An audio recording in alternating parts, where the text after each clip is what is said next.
These are the planes that won wars. Proud veterans of the days when heroes fought in the skies. You don't fly it, you actually strap it on, and then you are one with the aeroplane.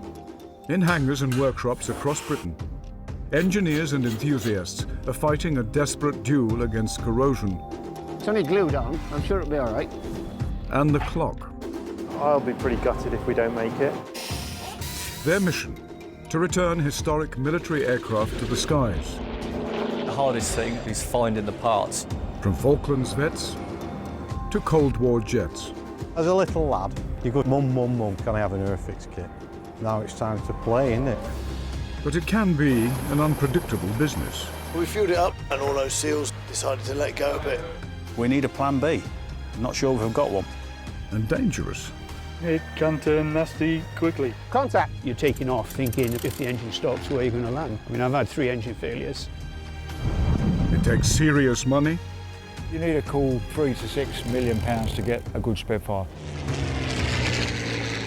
And total dedication. Minus 28. Some of the tools are freezing up. 15 minutes of holding a screwdriver, you can't feel your fingers.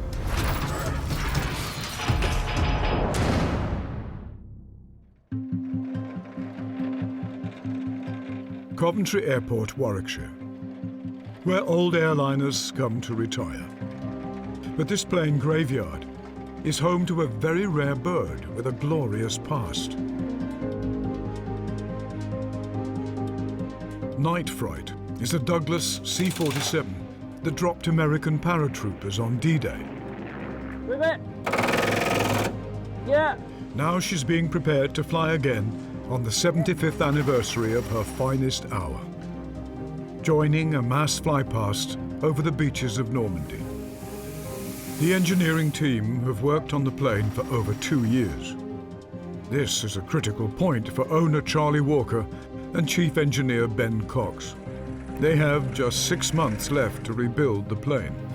It's a race against time. Is it going to be tight? Yes. Are we going to be ready? Hopefully. For Berkshire businessman and a professional pilot Charlie, this is a passion project with a 7-figure price tag. And it's being bankrolled by the family firm, based on the wartime airfield at Membury. It's a project born out of passion, really. It's about history, and it's not about money. It's not a business. We're not trying to make money out of it. We purely want to remember what happened, particularly with Troop Carrier Command and obviously Membury Airfield, where we're based. So, you know, sort of giving something back to these guys, really, and that's what's driving us. Charlie is not only on the management team of the family business, he's also a commercial pilot, and in his spare time, flies Warbirds. I've always loved history and vintage aviation and old airplanes, really. So, you know, I've flown, you know, Dragon Rapides, Chipmunks, Proctors, Apprentices, and, you know, I can't wait to add, you know, some hours in Night Fright to my logbook, really.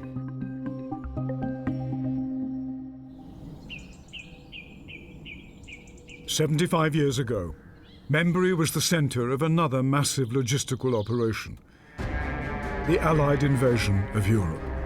The plan was for 3 Allied airborne divisions to land behind the beaches to cut Nazi communications and disorganize the enemy. From these runways, the C-47s of the US Army Air Force took off for D-Day, the biggest invasion the world had ever seen. First striking forces in the most momentous assault of all time were the paratroopers, scheduled to drop behind the enemy's lines. We sort of thought that would be pretty cool, sort of in terms of giving something back to the site. Could we find an airplane that flew from Membury, bring it back to Membury, have it as a gate guardian, just as a static exhibit on the airfield? And then we said to ourselves, well, that's cool, but it'd be cool if it could fly, wouldn't it? With just 25 weeks until D-Day, Ben's hand-picked team of engineers are working overtime to get Night Fright ready. Their bonus will be a seat on board for a flight to the 75th anniversary celebrations in France. They're all doing sort of 10-hour days. They're all very committed. We all believe it's possible and we're all working hard towards it. I'll be pretty gutted if we don't make it. Night Fright cost Charlie £60,000 and was rescued from a plane scrapyard in Arkansas. She hasn't flown in 10 years. This is a major challenge. This one's in particularly rough shape. And mainly the amount of corrosion that we found that we weren't expecting. You know, you find a lot of old paint and grime under the floors particularly. This aeroplane's been a freighter carrying chickens and sheep, and you can only imagine what's gone down onto the floor there. And we've replaced pretty much every floor beam in the aeroplane. We weren't actually expecting to change any. So no, it could have been a lot easier. Structurally, it could have been a lot easier. After 7 decades, obtaining the parts to recreate a wartime troop carrier isn't easy, and many vital components are missing. They must find them. We've been looking all over the world for parts. We found stuff on Facebook, on eBay, everywhere. We've scoured the globe really to try and find what we need. Charlie has harnessed the power of social media, involving thousands of enthusiasts in his project. We started out small with a Facebook page, and it's kind of grown and grown from there really. We've probably got, I don't know, 5,000 or 6,000 followers on Facebook, something like that, and a few thousand on YouTube and Instagram and Twitter and everywhere else. You know, every now and again we'll put out a request on social media for a part we're after, and you know, the amount of people that reply is just incredible. And through Facebook, Charlie has just bought another C47 he found in Canada. The idea is that we can use it as a parts bird, for want of a better term, so we'll go out, make an assessment and remove everything we can really, just to speed up the process with Night Fright. You know, we'll certainly be putting out regular video updates so people can check in with us, and we're hoping a few people might come down and help us out. And it's not long before Charlie's arriving in Canada, keeping his online followers updated. It's been a bit of an epic. We were holding over Toronto for a couple of hours. It's about -20 and blowing snow everywhere. So the race is on. We've got to grab the truck and head for Peterborough. We've obviously lost the afternoon now, so it's all systems go. The freezing temperatures are causing transit headaches again this morning.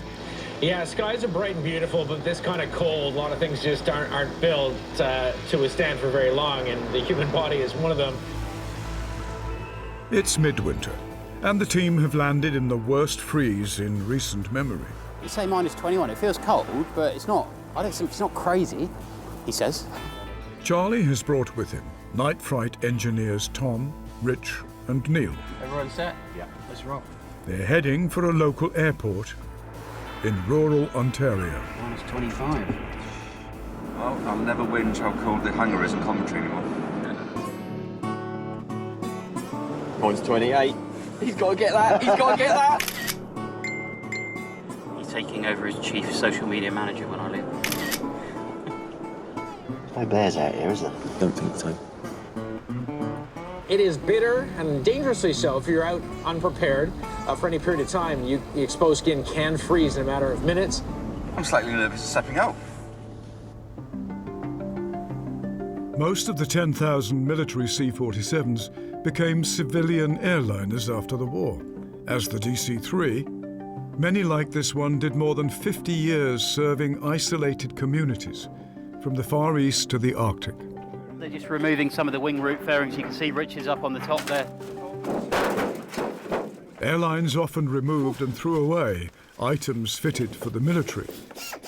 But this aeroplane, operating in Canada's far north, retained most of her wartime features. It's an air vent. Which is why they're here. I got it. The plan of attack is really to get stuck straight into it, to get all the bits stripped off and organised. We've got a 40-foot shipping container arriving tomorrow, and then we've got to go over to a separate storage facility and collect the engines and a whole bunch of other spare parts and get them into the container really before the end of the week. So the race is on. Looks like it's going to come off. Former pilot Paul Clark heard about the operation through Facebook and has volunteered to join it. Clearing snow, taking parts off the inside. I've been doing whatever sort of been asked of me here today. It's a wonderful thing they're doing, trying to keep these old birds flying. I think they need all the help they can get, so we'll support them wherever we can. This is the winter fuse fairing, quite an important piece.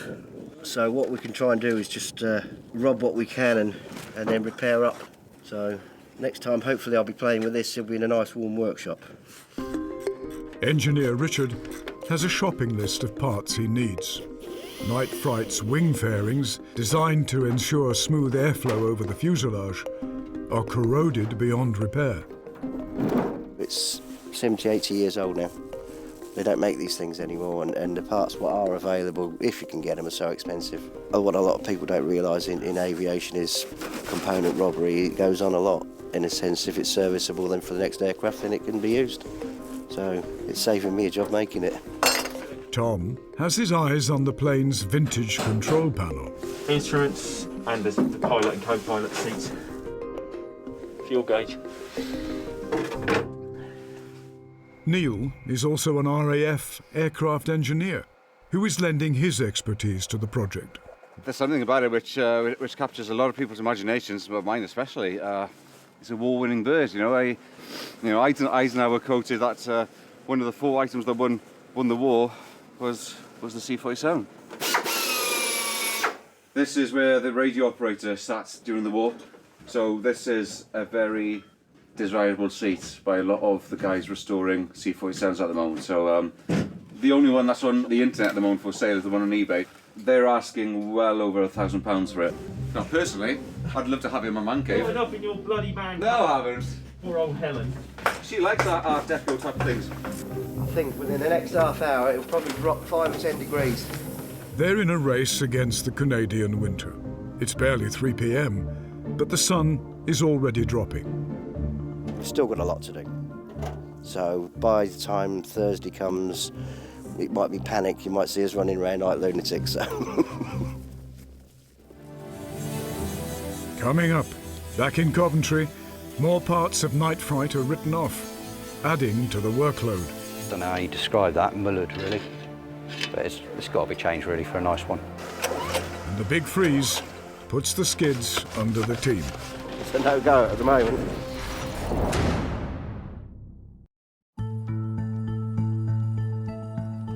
While most of the Night Fright team is in Canada dismantling a decommissioned C47 for parts, back in Coventry, Simon is painstakingly replacing all the window frames in the cockpit. The originals, the blanks, they don't fit nicely. And then I've still got a bit to trim off there. Because the aircraft's not perfect to drawing, the new one won't fit exactly in, so you've got to bodge about trying to get it to fit nicely and then drill the holes. A lot of the C47s were built in a hurry for the war. They weren't expected to last 75 years. Wear and tear and poor maintenance over the years means many parts need to be replaced to make Night Fright fit to fly. Double holes like that are not really acceptable. That sort of, I don't know how you describe that, mullered really, but it's got to be changed really for a nice one. All this takes time, and jobs like this can't be rushed.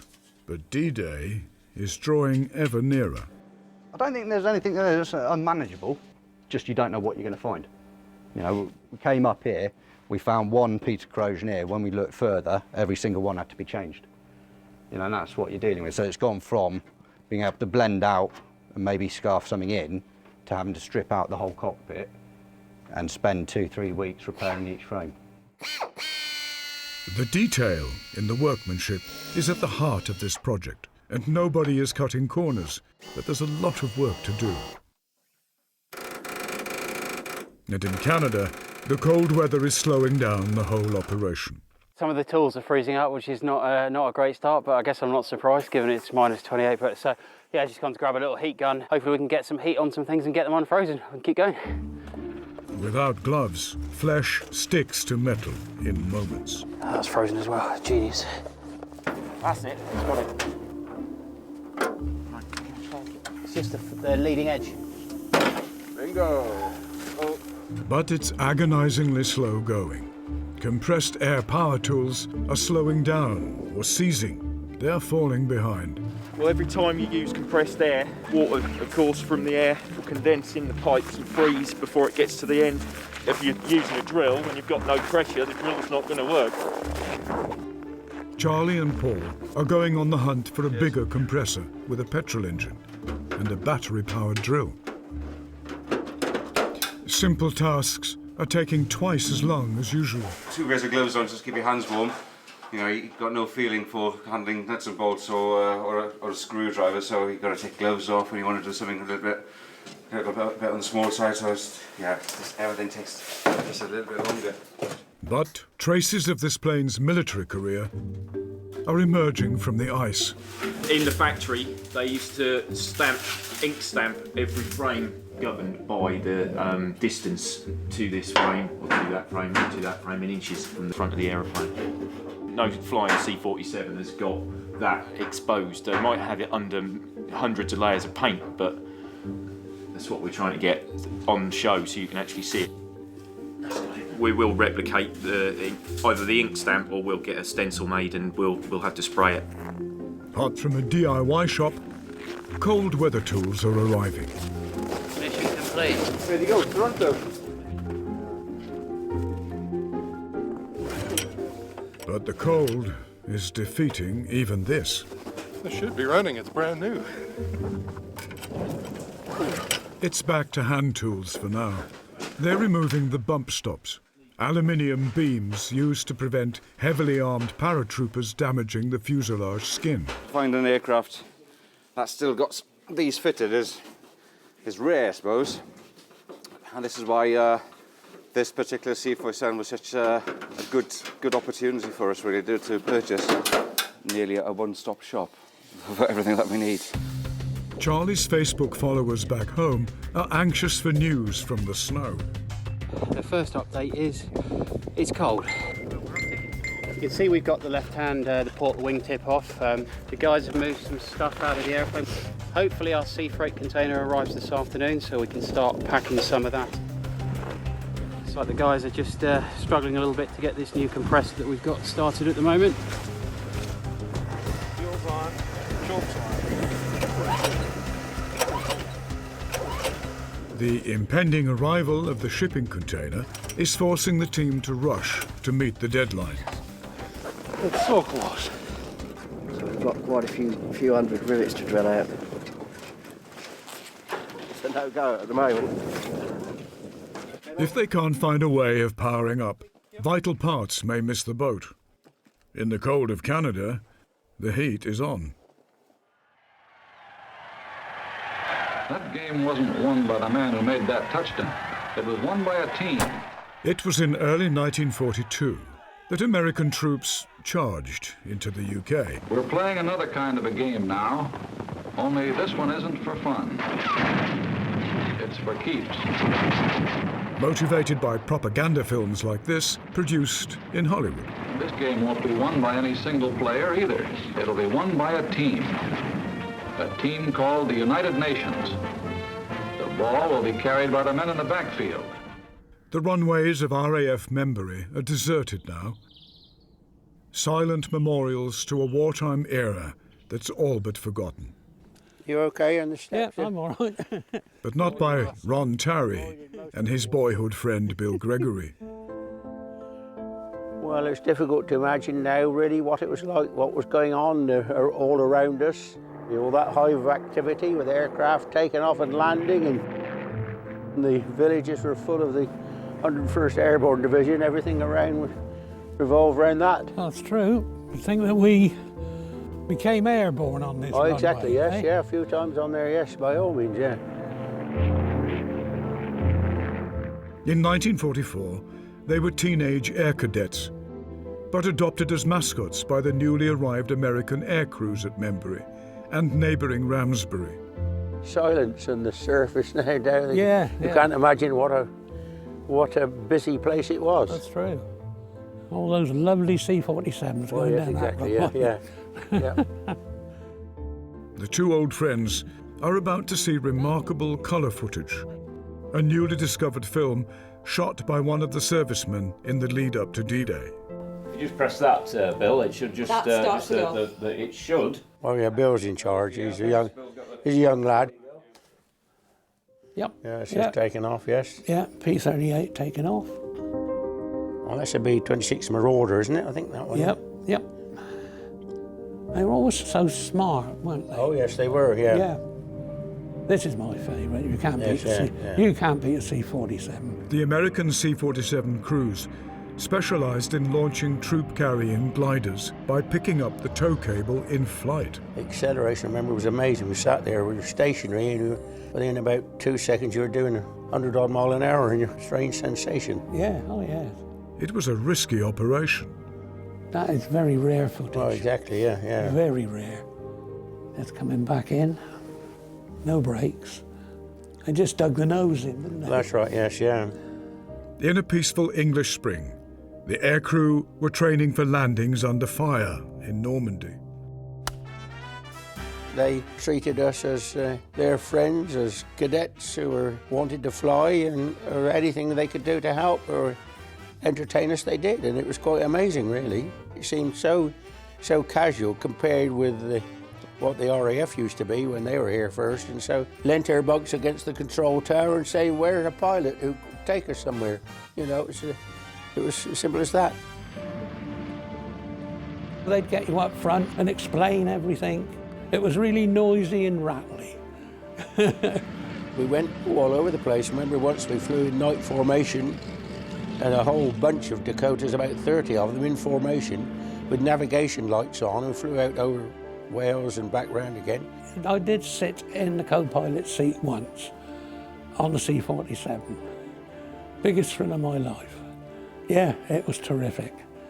It's difficult to see how winning the war would have been very much more difficult, but for the American support. Soon, it's hoped Night Fright will land on the runway in Membury, but there's 4 months of work ahead. Coming up, corroded rivets add to the team's massive workload. It's been rotting away for 70 years, so we're just trying to bring it back to life. And fabric specialist Mark gives his work a lifetime guarantee. This rudder will be flying on an aircraft probably when I'm gone.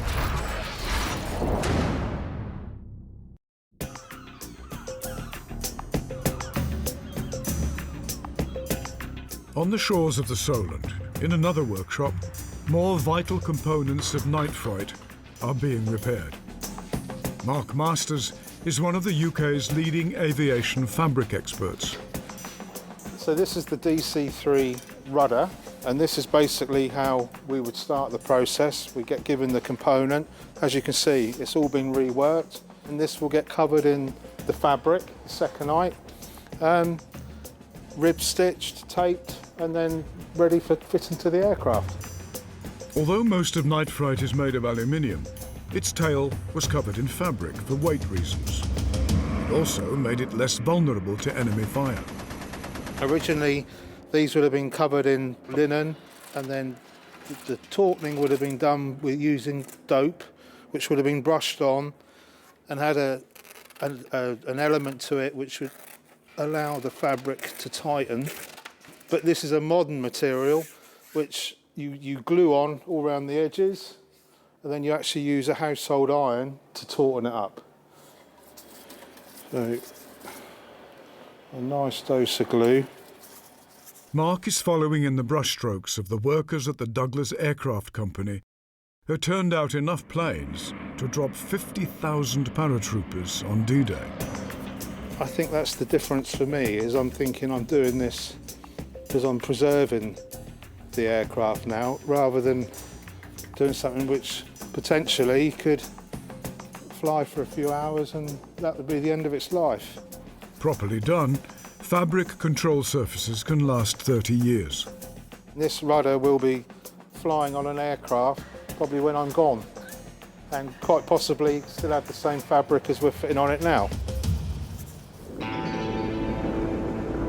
Back on the other side of the Atlantic, the weather has gone from bad to worse. Welcome to sunny Canada.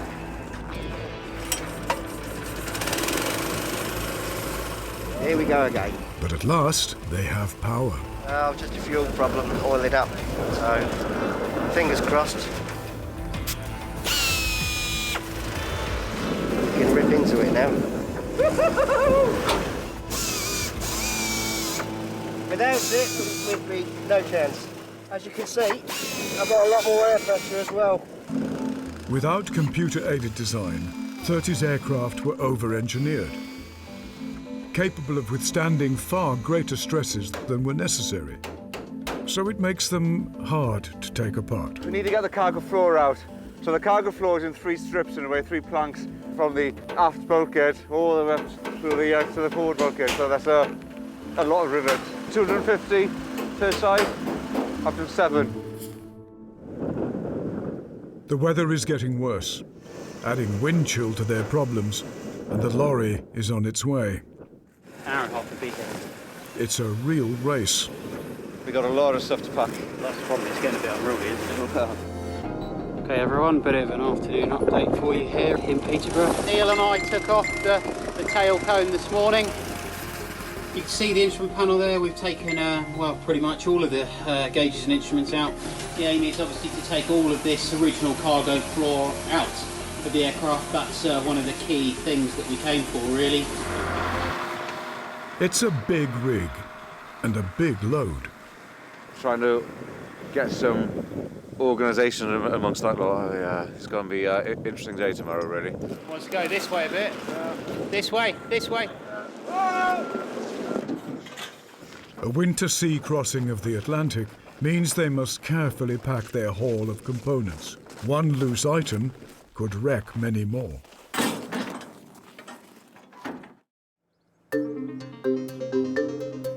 It's mid-February, 3.5 months to go, and in Coventry, the engines and undercarriage have now been fitted. Work is progressing, but agonisingly slowly.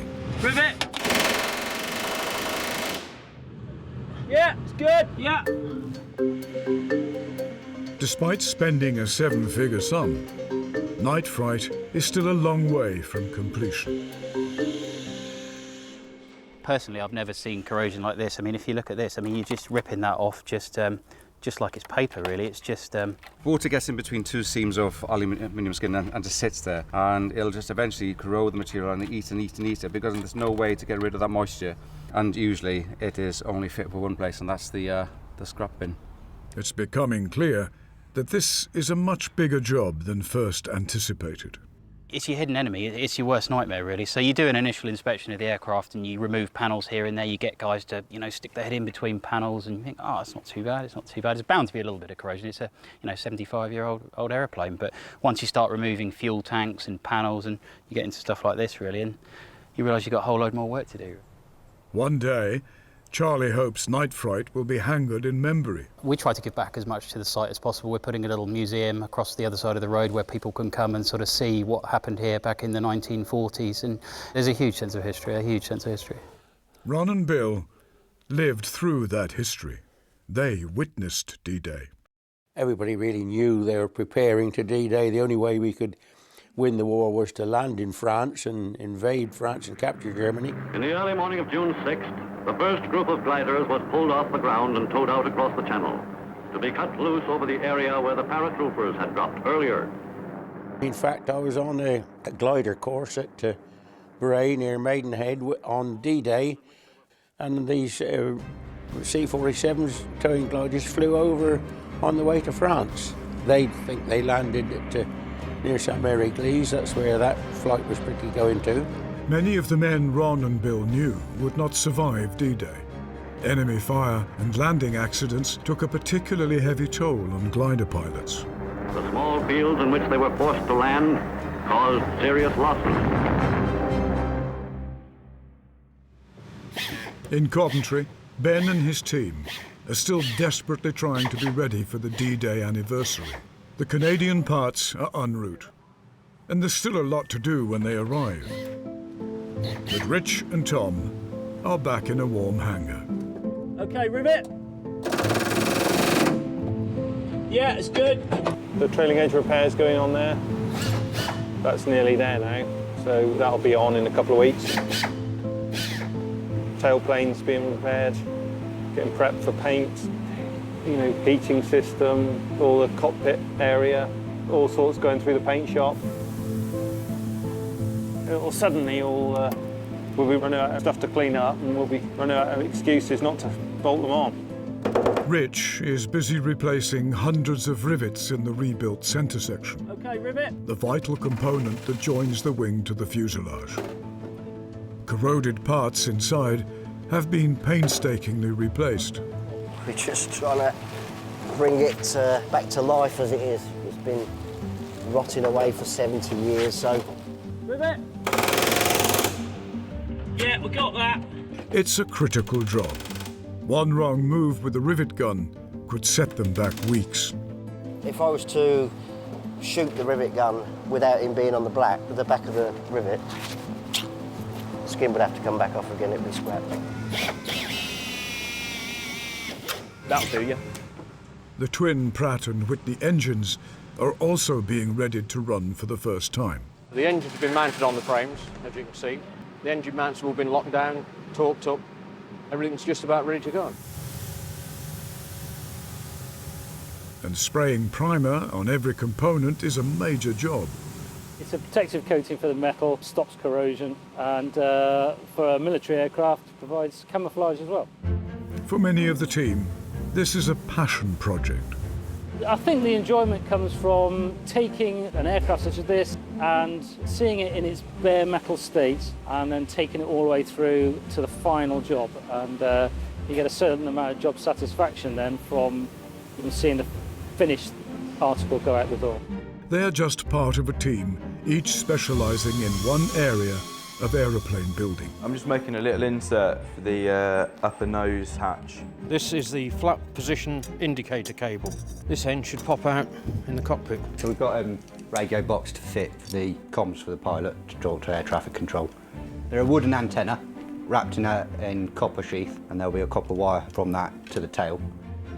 I only just turned 19, so I'm still pretty young in the industry, but I've been working around aircraft since I was about 3, so my dad, who's over there at the moment, he done his apprenticeship at RE Bedford, so he grew up around aircraft, and obviously when I was born, it sort of just became part of me really, going up and helping out, and then I just loved it ever since, and I thought, right, this is what I want to do with my life, so everything I've done has been tailored around working on aircraft. Yeah. There's 3 months to go until the 75th anniversary of D-Day. The team are pushing on with work on the flight deck. The crew door is back on. As chief engineer, Ben must sign off each and every part. Checking all the locking and the installation of the rudder pedals. One of the lads is fitted just before we go to the next stage. There's spraying going on all the time, really. Because of course everything needs painting, whether it be bits of repairs or nuts and bolts need painting before they get reassembled. Not everything is pristine. They're working hard to preserve Night Fright's wartime scars too. On one of the first D-Day missions, it took over 100 hits and it was out of service for a couple of days. So you can, if I just sort of point to one of the cannon holes there at the top, just above the hamburger door. So I've got a great picture of the co-pilot James Hart pointing at that. It's pretty cool to keep these sort of battle scars and sort of patch round them where you can, so you can preserve it and for people can see, see what happened really. It's a big day at Coventry. More parts are on the way. I guess today's the day when we find out whether 2 weeks hard work in Canada will come to fruition. Hopefully we'll open the doors on the container and everything will be in good nick and the guys can get it into production and get it onto the aircraft. But with bad weather in the Atlantic last week, there are no guarantees. Let's just hope it's all in one piece, shall we?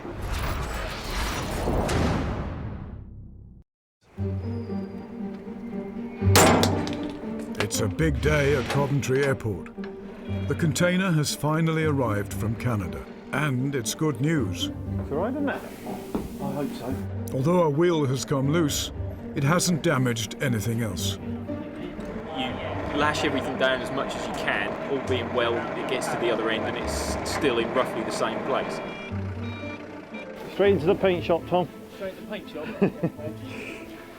There's all sorts of little treasures that we gained when we were out there really, and sort of lots of parts that all speed up the process, but the really rare items are the paratrooper benches and the cargo floor really, so we're pretty happy with that. So we've gone from about -30 to what, +10? It's only a 40-degree swing. 5 years ago you couldn't give it away and now everybody wants it. A DC-3 has become a collector's item rather than a workhorse, I think. People have realised they're worth saving. Some stuff's more urgent than others, really. I mean, some items will literally probably go into the paint stripping bay today, if not tomorrow. So, some of it's pretty urgent. Other bits are sort of longer term. But yeah, it's a great result in terms of the parts haul. and Ben's other renovation projects are largely on hold. This is one of the biggest, fastest Warbird restorations attempted for years, and already they're well behind. We're just in the throes of putting the cockpit back together. Instrument panel's being painted today. That'll be in towards the end of the week. Tailplane is just ready to be mated and go back in. That'll happen in the next couple of weeks, I imagine. But despite the team's best efforts, and with just 6 weeks to the D-Day anniversary, Ben has made a painful decision. We've been aiming to get it to Normandy for June the 6th. That's not going to happen, unfortunately. So we're a little bit behind schedule, obviously. There's been a lot to do, a lot more than we expected. Realistically, it's going to be towards the end of the summer, September time. Yeah. Disappointed, frustrated? Yeah, definitely. Of course I am. That was, that was something that was really important to us, and we wanted to hit that major milestone. But, would we have ended up rushing a little bit to make that deadline, cut a few corners? Yeah, probably we would. And would the aircraft have been what I call ready and perfect? No, probably not. So it allows us that bit of extra time to concentrate on areas that, perhaps we wouldn't have. And there's still lots of great things to look forward to. So yes, disappointed, but excited still. But Ben has a plan B. We've got another DC-3 here at Coventry that hasn't flown for a little while. We were intending to put that back in the air when this one was finished. So we're going to bring that one to the front of the queue and get that done. We're confident we've got enough time and go in that one instead.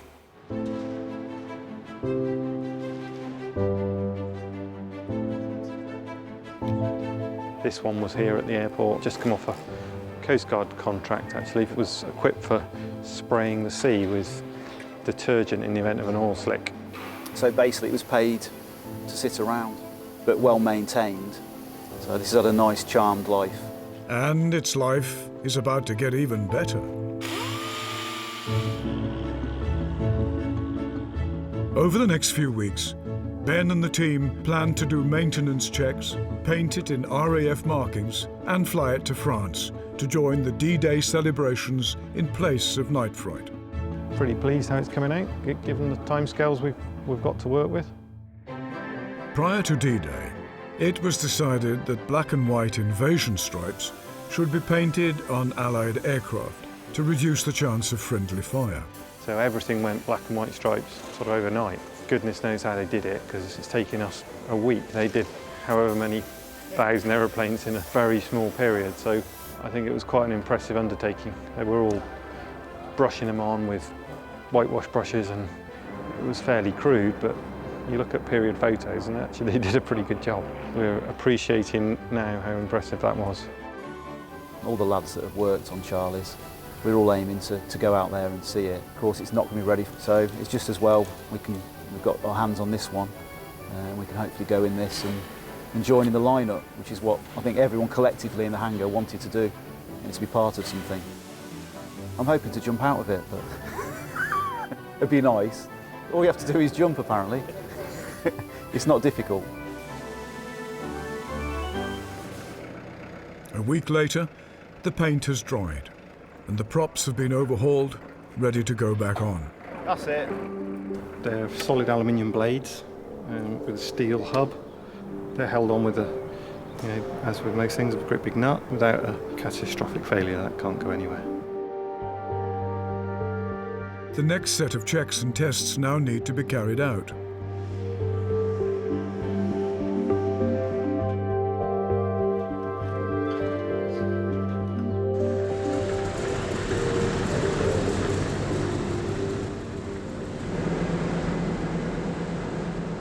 The engines need to be run at low power to check everything is functioning.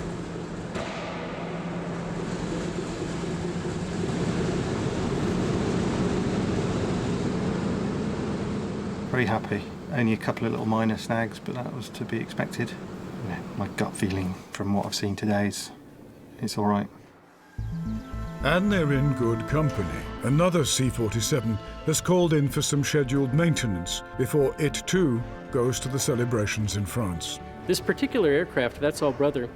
It flew as the lead of the main invasion, airborne invasion on D-Day.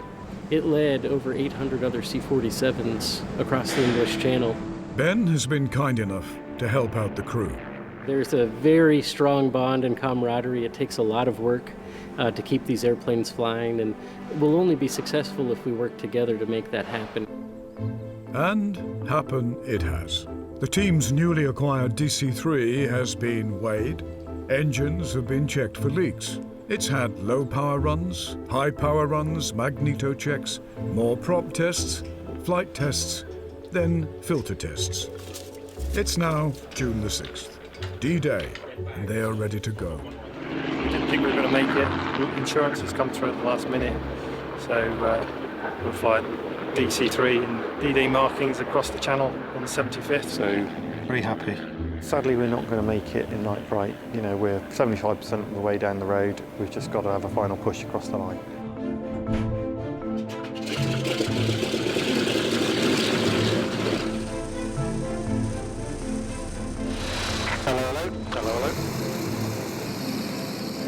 Golf Alpha Foxtrot, runway 23, take off at your discretion, wind to 5010 knots. Taking off 23, Golf Alpha Foxtrot. What's the odds on one of them forgetting their passport? Happy? I'm happy if you are. 82 rotate. Positive climb.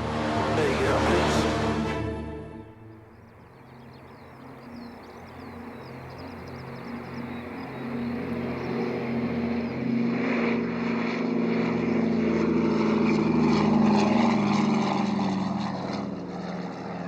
Ben and the team are airborne after all.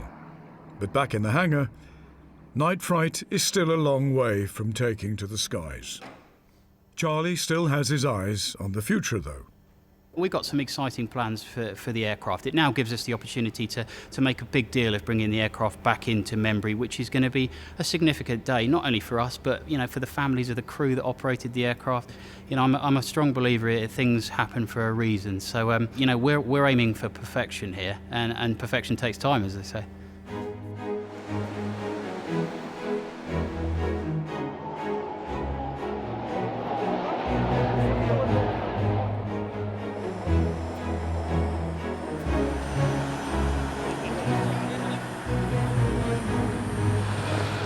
In Normandy, Ben and the team are dropping into the biggest wartime anniversary in years. Fantastic.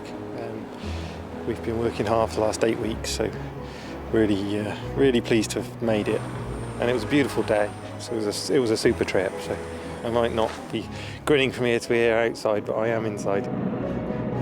The whole event is a huge tribute, isn't it? So to take part in that with an airplane, especially ours, and painted in RAF markings. So yeah, it was good as a tribute to them. We're patriotic Brits after all. In Coventry, Night Fright still waits for her return to the sky. But the team have a new target. Late 2020.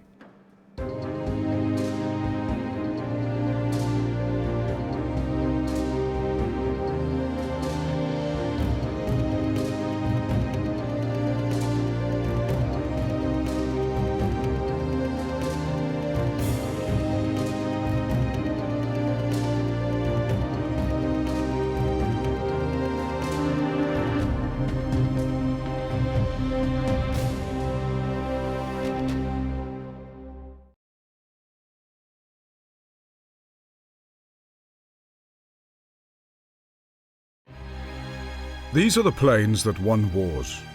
Proud veterans of the days when heroes fought in the skies. You don't fly it, you actually strap it on, and then you are one with the aeroplane. In hangars and workshops across Britain, engineers and enthusiasts are fighting a desperate duel against corrosion. It's only glued on, I'm sure it'll be all right. And the clock. I'll be pretty gutted if we don't make it. Their mission, to return historic military aircraft to the skies. The hardest thing is finding the parts. From Falklands vets to Cold War jets. As a little lad, you go, Mum, can I have an airfix kit? Now it's time to play, isn't it? But it can be an unpredictable business. We fueled it up and all those seals decided to let go a bit. We need a plan B. I'm not sure if we've got one. And dangerous. It can turn nasty quickly. Contact. You're taking off thinking if the engine stops, where are you going to land? I mean, I've had 3 engine failures. It takes serious money. You need a cool £3 to £6 million to get a good Spitfire. And total dedication. Minus 28. Some of the tools are freezing up. 15 minutes of holding a screwdriver, you can't feel your fingers.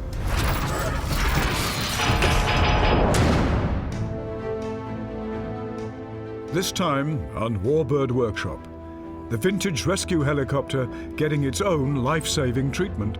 Probably the toughest aircraft we've had for quite some time.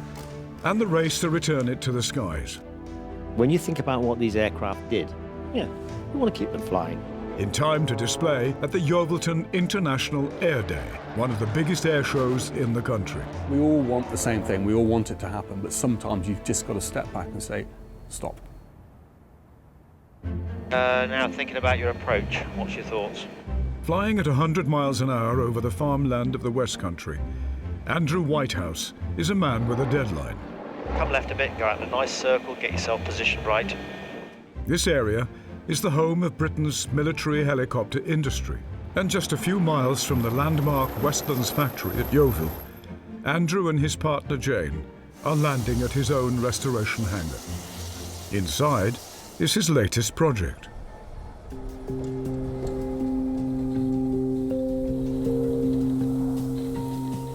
XT761 is a Mark V Westland Wessex helicopter. It hasn't been seen in the air for more than 3 decades. How did you get on with the trials this morning? But Andrew and his team are determined to make it fly again. It's a machine at the end of the day that hasn't flown for a long, long time. And yes, it's going to bleed. It's going to leak.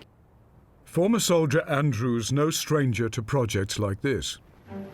He already owns the only flying whirlwind helicopter in the country. But the Wessex is on a whole new scale. For it to fly after 32 years is going to be a huge achievement. Getting this 4-ton flying machine back up where she belongs will cost £250,000 of Andrew's own money and take months of intensive work by a team with skills built up over decades. They're led by Chief Engineer Dave Wells. Biggest project I've undertaken, and I guess most of the guys here. Fozzie is his right-hand man. You find sometimes you think about it when you shouldn't think about it. Wake up in the middle of the night, I think I know what's wrong with that. Ben is their expert in avionics. I get called millennial, you know. I teach them how to use Facebook and things like that. And Mick is bringing years of experience as a Navy engineer. I did my training on Wessex at Douglas. They've got just 6 months to get this ready for the Royal Navy's biggest air show. The most prominent display slot is being saved for them. It's not for negotiation as far as me and the engineering staff are concerned. It is going to happen. One way or another, we'll have that aircraft at Yeovilton. This iconic helicopter hasn't been in the air since the 80s. Once the backbone of the UK's search and rescue network, these aircraft were left to rot and decay until Andrew seized on an opportunity. We've been doing various air shows with the Whirlwind, and I was at Yeovilton and I could see a naval captain down below me with his nice white shirt on. I say up there, would you be interested in doing the Wessex? I said, oh, hello, sir. Jumped down and I said, yeah, okay. And there we are. We ended up managing to do a private treaty sale for the purchase of 2 Wessex. It took a year to 14 months from actually agreeing to buy them to get it released. In the interim, they pushed the things outside, both of them, to make room for the new F-35 mock-up aircraft they'd got for deck trials, and my aircraft were then outside in the salty air, which didn't do them a lot of good for over a year. 18 months ago, XT761 arrived at Andrew's hangar, and the team started work. They stripped the Wessex out and have virtually rebuilt it. It's had new engines, it's had new gearboxes, it's had new. The list goes on. It's the last 10% of the work's taking 90% of the time, and it's all niggles. Everything we've already done is letting go, and we kind of expect it, but it's frustrating.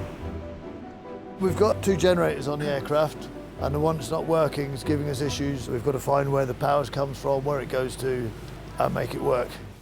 These are 60, 70-year-old mechanical electrical bits. They're all worn out, old, obsolete. So it's back to the basics, back to books, work it out for yourself. So you got power going through to the light? To the light. Contact are made, contacts open, yes. Light off. Yes. We need to find out where that makes, where we get the power from, and why it isn't. Yeah. The avionics side of it, it's always been black box changing, as far as I'm concerned. Black box out, black box in. But now, at least the black boxes tell you when they're broken, whereas this thing, they don't. You have to work it out. They were iconic. The Navy had a massive amount of them, and the Air Force had them in a yellow livery, and they're an iconic aircraft from the 60s, the 70s and 80s. People just love the shape of them. They are a classic helicopter shape. The Wessex was originally designed as an anti-submarine helicopter. They saw service in the Falklands War and during the Troubles in Northern Ireland. But they are perhaps best known for their robust search and rescue capabilities. Navy diver Smiler Grinney spent 42 years in search and rescue. And for him, nothing else came close to the power and adaptability of the Wessex. It was 2 engines instead of 1, and you had the exhaust sticking out. And then once you got inside and once you went hovering with it, a lot of power. It got you where you wanted to go. But it was good camaraderie, 1 pilot, 1 crewman, 1 winch operator, probably about 4 engineers, and that was it. But in September 1979, Smiler and his Wessex crewmates found themselves at the centre of the biggest peacetime rescue mission in UK history, the Fastnet yacht race disaster. When we started, there wasn't any wind, and there was a briefing before the race started. The Met man said, well, you know, you're not going to have any wind for the next couple of days. And he said, but there is a nasty little storm brewing off New York, which is going to come across and could be quite nasty. Double Olympic gold medalist Rodney Patterson was on one of the 300 yachts taking part in the race from the south coast to the remote Fastnet Rock and back, when the weather unexpectedly turned. We hit the bad weather just before we got to the rock. And then we started hearing some nasty noises coming from the back end of the boat. And halfway back from the rock, the rudder finally broke. That's when Smiler and his Wessex crew started their dangerous rescue mission. It was a bit windier than normal, and it was just a matter of getting airborne as quick as we could, really. While we were trying to rig a jury rudder and then breaking it and then rigging another one and breaking it, the helicopter arrived on the scene. We just couldn't get alongside. So they had the life raft ready, they launched the life raft and they all clambered in. It only had enough air to inflate the main body of the life raft and half the canopy. So half the crew jumped onto the canopy and half the crew jumped inside. It was a bit chaotic. And of course we're sort of lacking in fuel, or would be if we stayed there much longer. So I think it was John Charney, the winch op, brilliant lad. He came up with the idea, right, Smiler, I'll put you in the water, you swim to the life raft, and we'll see if we can pull you away from the side. The stern of Golden Apple was going up and down, up and down. And I thought, my God, if we don't break clear of the stern before the stern comes down, the life raft will just burst. Yeah, that was interesting. It was just nearest one, strop them, up you go, back down again, strop another one, up you go. And it all happened so quick, literally 2 or 3 minutes. We picked 15 up. I think Culderos picked 73 or 75 up, and our crew picked 15 of those up. We didn't really know how bad things had got, and that, you know, accidents were happening and people were getting drowned. And, you know, it was shocking. 19 people died that day. And 40 years since they met in that life raft, Rodney and Smiler, sailor and rescuer, are about to meet once again. Rodney. Hello there. You haven't changed a bit since I last saw you. You were probably the last to come up, or was it Mr. Holland was the last to come up? No, the last to come up was, very rightly so, the owner of the boat, Hugh Coventry. Right. And he said, even though the chopper will have to refuel and come back, I'm going to be the last off. Well, there was always a plan that I'd have stayed with the life raft, and the cab would have offloaded the Cilliers and come back, would have carried on, but we squeezed everybody in. Yeah, well, fortunately you did, because I do know in one particular case, those that jumped into their life rafts were actually lost and drowned. Amazing few days there, Rodney, wasn't it? Well, yeah, it was a bad storm. Back in Somerset, Mick and Ben have hit a problem.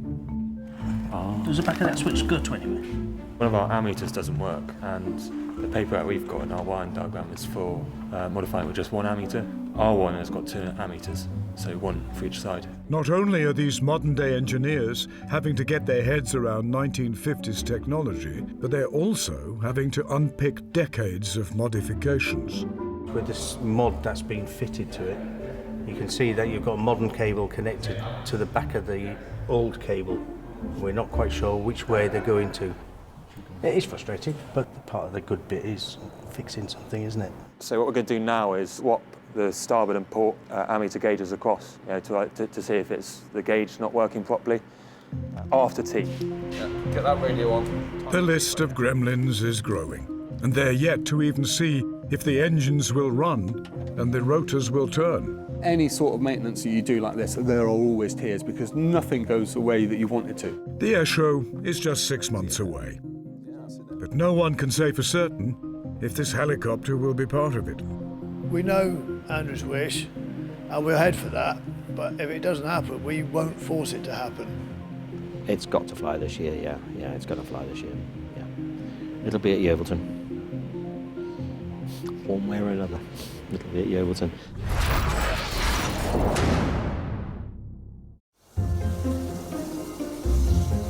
Here in the heart of the West Country, this building is one of the UK's most unusual Warbird workshops, a place where helicopters and horses live side by side. My passion is horses, Andrew's passion is helicopters. My passion has grown into helicopters as well, and so we put up a building that houses the both of them.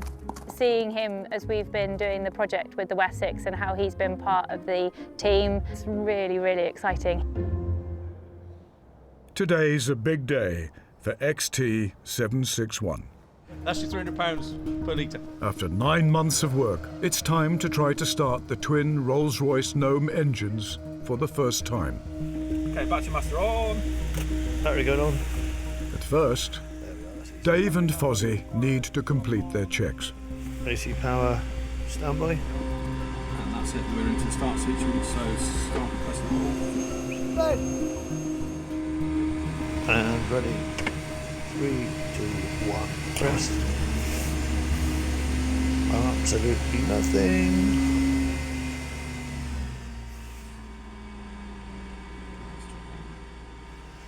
Did that start and run it? 3, 2, 1. There we are, start. Winding up. 4,000, 5,000 into the gate. Full pressure rising, fuel flow, light up. 2, 3, 4. For 32 years, this aircraft has sat idle. Today, it's finally being brought back to life. Have we tried a reset on the port side yet? No, we haven't gone up yet, we haven't wound it up. Okay. So if you want us to accelerate up and try resetting. Okay. Watching on is test pilot Steve Daniels. Personally, I feel very privileged that I've been asked to do this, to fulfil this role.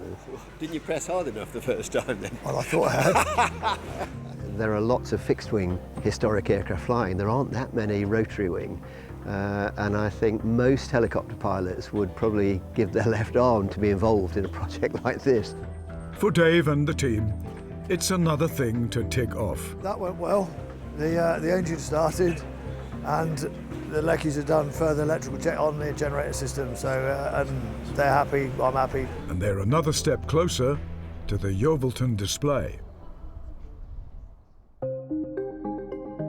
The Wessex saw service right across the globe, and nearly 400 of them were built, every one of them being assembled here in Yeovil. Decades later, the same production lines are now being used for Leonardo Helicopter's latest AW101 models. Wessex engineer Reg Hankey spent almost his whole career in this workshop. When I first came here, the Wessex build lines were all the way down through this side. There must have been probably 20, 30 aircraft lined up, and they would gradually just move forwards as they were assembled. Did you work here for long? 43 years. These new aircraft are lighter, faster, and far more powerful than the Wessex ever was. But many of the skills used to make them are exactly the same. Basically, I'm doing some repair patches in the fuel tank. Oh yeah. I've got to cut it out, fill it, and put a patch over the top. Sort of that job that you're doing there sounds like we used to have to do maybe on the cabin roof, where that was all honeycomb composite. And when that started to collapse with people walking around on it, that's basically the same. Cut it out, fill it with like araldite with microplume in, and then patch it over. Yeah, that's the same. Same job. Same job. Yeah, it's just on a small scale. Where one thing that is noticeable here, there used to be a real racket with windy drills, riveting. Very much quieter, far fewer people than I can ever remember seeing here. It used to be quite a hive of activity. Yeah, that picture there was taken in the 1960s, about 65, 66. A bit more crowded, a lot more people, a lot noisier. The Wessex, I saw that right from its first inception through the development, because I was involved, again, working in the experimental flight on the development aircraft. They had XL722, which was the prototype aircraft, and then they took that airframe, took out the piston engine, and that's what it first flew as the Wessex. It was a tough aircraft, and it was capable of still maintaining flight with one engine, so it was very good for the services. 12 miles up the road, and 4 decades since Reg worked on them, Dave and his team have hit another problem with their Wessex. There's a damper on the pedals, hydraulic damper, and its function is to stop when it's flying, the pilot being able to put big inputs in. And in the hydraulic line, there's a hydraulic fuse. So if you lose pressure one side, it closes off, so you don't lose all your hydraulic fluid into the aircraft. It's now closed off, and now we've got to work out how to reset it and bleed the system and get the air out of it. The hydraulic leak has left its mark, but for the team, it's all part of the learning process. Nick's probably got the most experience on this type of aircraft. I've got a couple of years, but it's 20 years ago. Well, in the books are quite good, but they're quite dated in the way they perceive the way you do things. So we make quite a lot of it up as we go along, to be fair. Today, they're planning the first full rotor test. It's a critical stage in this helicopter's restoration, and also potentially the most dangerous. The risks we might find today are the gusty wind might cause the blades to sail. So you might see the blades flap up and down as we engage and disengage, so just keep clear of that. She might go into ground resonance or pad slightly on the start, but we're getting more used to her now and she probably won't do that. But if she does start bouncing around on the oleos, just start moving away, because if she does go into full ground resonance and roll over, obviously the blades are going to fly off when we're on her side, and you don't want to be anywhere near where they're going. Ground resonance is when vibration in the rotor blades and aircraft combine to cause a catastrophic breakup of the helicopter. It can destroy a Wessex in seconds. This is where decades of experience pays off. You can feel when something is wrong, the vibrations, the noise. So to be honest, I'm not worried that it's an old aircraft with no systems that's going to tell me what's wrong. I think we'll be able to feel what's wrong, and hopefully there won't be anything wrong. It'll be great. The whole crew has been trained in emergency firefighting. Steve and Andrew are preparing to engage the rotor blades for the very first time. Rotor start. Yeah, okay. Okay, clear. Engaging.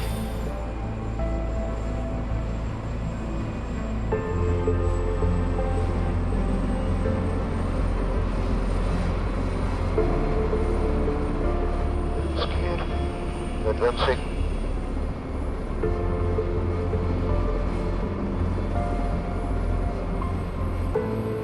Okay, 7,000 feet torque. Yeah, that's transmission hull pressure 18 psi. Yeah. Drive select. Main drive.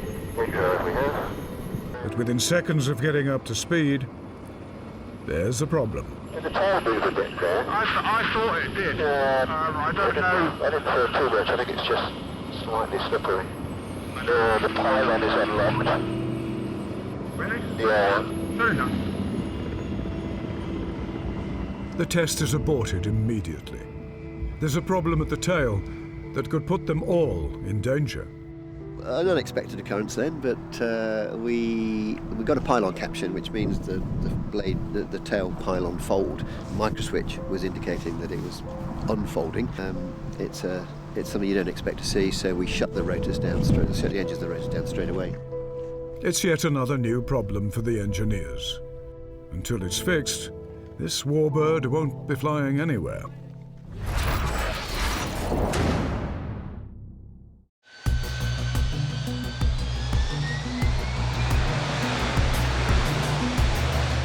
The Royal Navy International Air Day in Yeovilton attracts 35,000 visitors and features displays by military aircraft from all over the world.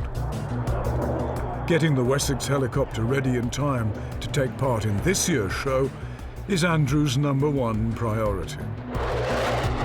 To Andrew, that is a be-all and end-all, and that will be a very, very emotional moment for him.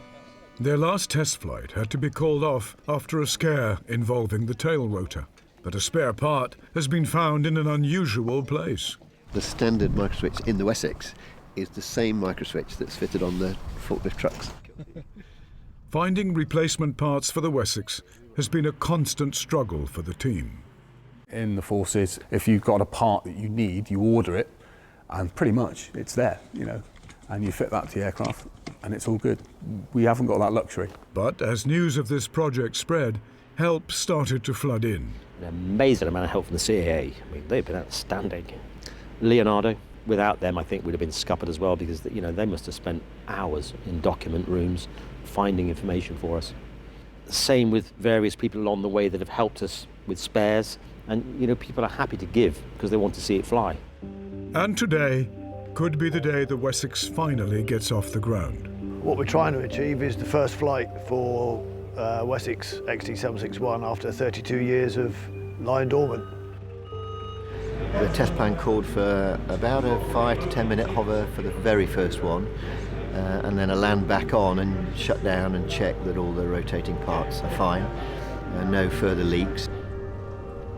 What we're doing here is flight testing an old helicopter, and as a test pilot I'm used to sort of coming in, you're excited because you're doing something new. This is clearly new for this helicopter in terms of recency, but there's a huge amount of expectation, and I'm fairly confident that we will achieve the first hover today, and what a beautiful day to do it. First, a thorough briefing.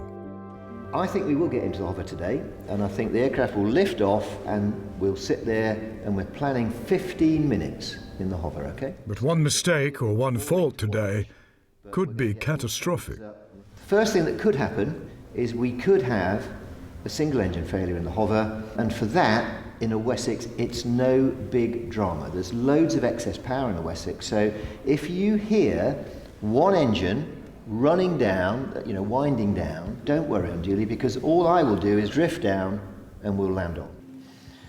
The second thing that might happen after 32 years is that the drive shaft of the tail could fail because it's not been rotated under strain for a long time.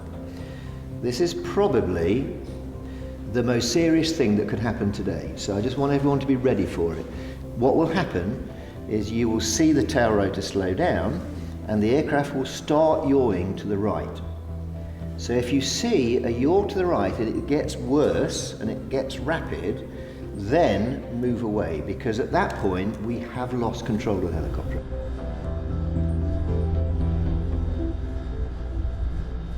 Okay, right. Starting one then. All clear there. We've got that. Starting #1. Yep. From firefighting to communications, everyone has a role to try to make this safe. That is a good start. Now, it's just down to Steve and Andrew, and some 50-year-old checklists. That's good. Just will vibrate, okay? So stand by, 3, 2, 1, now. She'll start padding. There you go. So there's a slight tack strip with the primaries out, and I've got a good response. Back through the secondaries, and now the centralised now. Everyone happy? Here we go.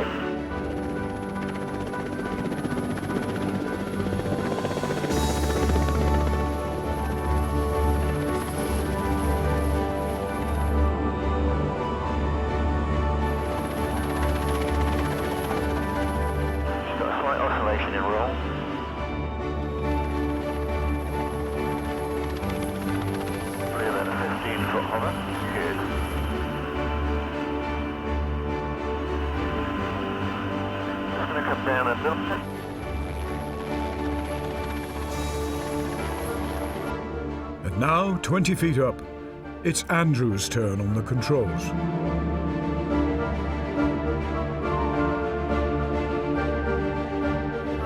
Today's the culmination of 18 months of long hours in the hangar. We have had every nut and bolt apart, back together, all leading up to that point. So that's a really good day.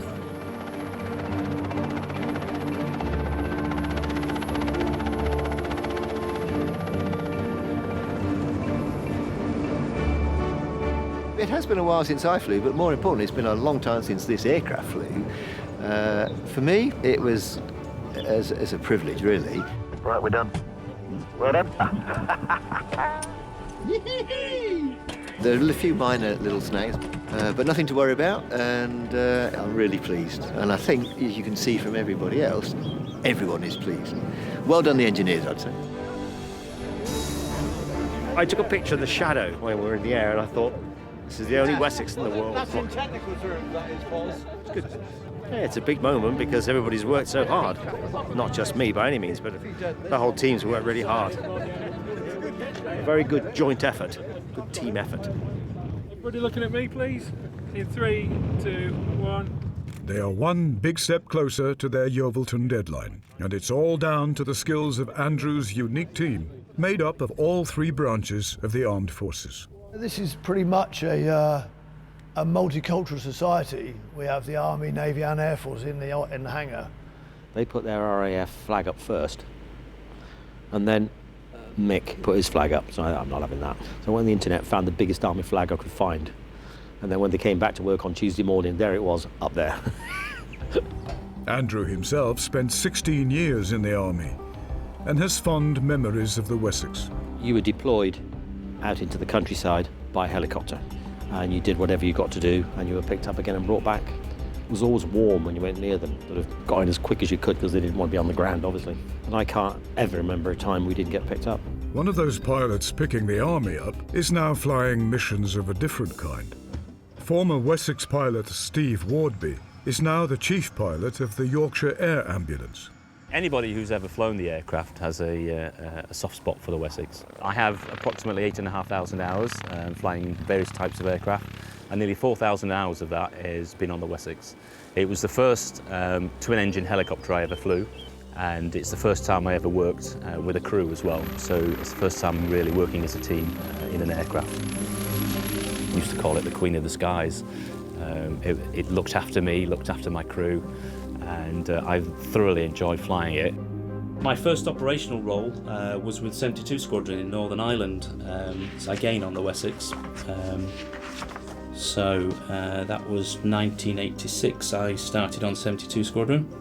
This is a lovely picture of the Wessex flying over Northern Ireland there.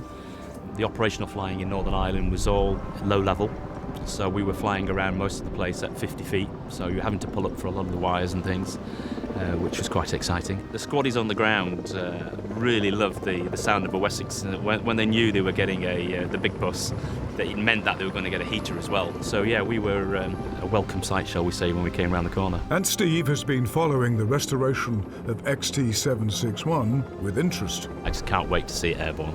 I'm going to get really emotional. I love that aircraft. I love flying it. I love the smell of it, the sound. It's going to bring back so many happy memories for me. If I get the opportunity, I'd like to jump in as well, but we'll see how that goes. I do know the pilot, so I'm fingers crossed he'll remember his mate. Back in Somerset, it's a grey, misty morning, and the team have turned up to work to find this. We fueled it up last night for the first time right to the gunnels for any period of time, and all those seals that have dried out over forever have decided to let go a bit. So we're now chasing the leaks. So just another one of those little things that we'll have to cure. The tanks are full because today's the day they're hoping to take her on her first full flight. But things aren't looking promising. We're going to wait for the fog, but they're getting the aircraft ready. We're going to assess whether we can run the aircraft on the port engine. That'll use up the fuel, it'll go down, it'll stop the leak. And once the leak's stopped, once we've got it down below the level where it will continue to leak, we'll continue with our plans to, if it's all safe, to do the hover and then do a circuit type up and away flight. But as the engines spool up, the leak's still there. We're hoping that if we burn a little bit of fuel off, and we'll just assess it before we go flying. Obviously safety first, so if it's still leaking badly, we'll can it. As the aircraft climbs, Dave's concern grows. Okay. Shut down. Leaking jet fuel and engines running at more than 700 degrees Celsius could be a lethal mix. The flight is aborted. Fuel leak, called off the flight. And we have our saying, if in doubt, there is no doubt. There is no doubt. So we don't want, can't afford anything to go wrong, so no. They'll take it back in now and then they'll do the work and we'll have a go again next week, I guess. The frustration is clear, but everyone agrees. I was happy this morning, content that it was safe to do what we did, because it was a known condition. We were using it, and therefore we were anticipating it would stop. It hasn't stopped, so we'll call a halt and find out why. Invest it. Yeah, definitely stick it in the book and we'll cure it. So. Once again, XT761 is grounded. Until they can seal the fuel leak, any flying is on hold.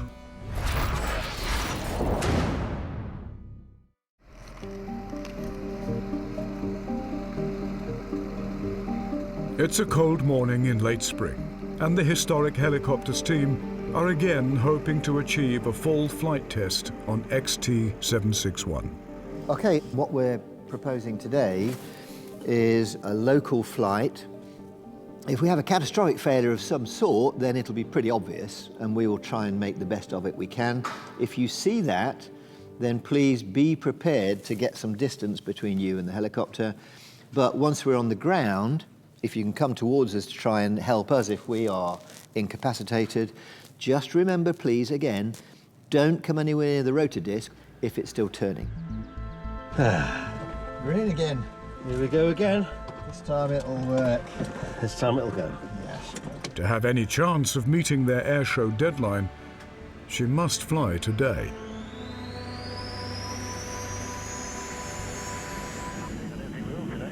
Engaging now.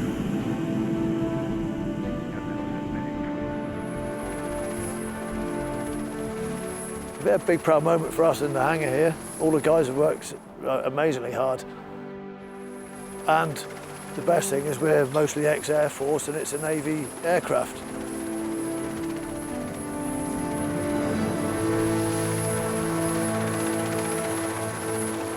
It was exciting to actually get back into a Wessex with the intention of flying for the first time since 1993 probably. And she felt exactly as I remembered the Wessex to fly, so she's a marvellous example of the aircraft, I think, and smiles on everyone's faces. At 20 feet, and after a brief hover, the Wessex transitions to full flight. That is amazing! She flies! There's no hiding the delight on the ground. Great sense of achievement, really. I know we've done it several times before, many years ago, and on different aircraft, but this one was pretty unique. Yeah. Chuffed to bits for Andrew and Jane, really. He'll be on controls, no doubt. Yeah, I'm sure he'll be chuffed to bits. He was after the hover, so I'm sure he's very chuffed to bits now.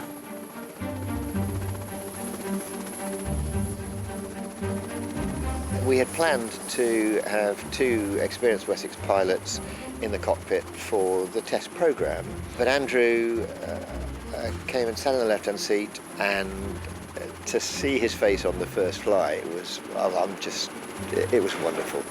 As the Wessex lands, the relief and excitement is clear. You flew it for the first time up and Thank away. you, sir. It all worked. It all worked. He was just beaming. It was wonderful to see. Oh, a proper flight! He is an enthusiastic helicopter pilot and aviation nut, and that was, for me, that was the best part of the sortie, to be honest. Yeah. It's the morning of the Airshow. Over the past weeks, final niggles and repairs have been completed. XT761 is ready for her public debut. We've finished the Wessex, it's flown, we've done 15 odd hours on the airframe, but today is our first flying display debut. But first, they have to get to the Naval Air Base. We're going to fly the opening display. That's a great privilege and an honour at Yeovilton. And everyone here at the centre who's made this happen, and talking to the people who went to Yeovilton yesterday, there's a lot of anticipation from the organisers and the people who are going to be in the crowd as well. They want to see the Wessex. Steve's being joined by crewman Andy and 2 guests. Step 1 is to get the Wessex off the ground. Oh no, she won't go. Nothing's happening. There she goes. That's been unlucky. What was it? I don't know. Just wouldn't latch. Booster pump is on, starboard. Production is clear. Ready? Yep. Okay, engaging.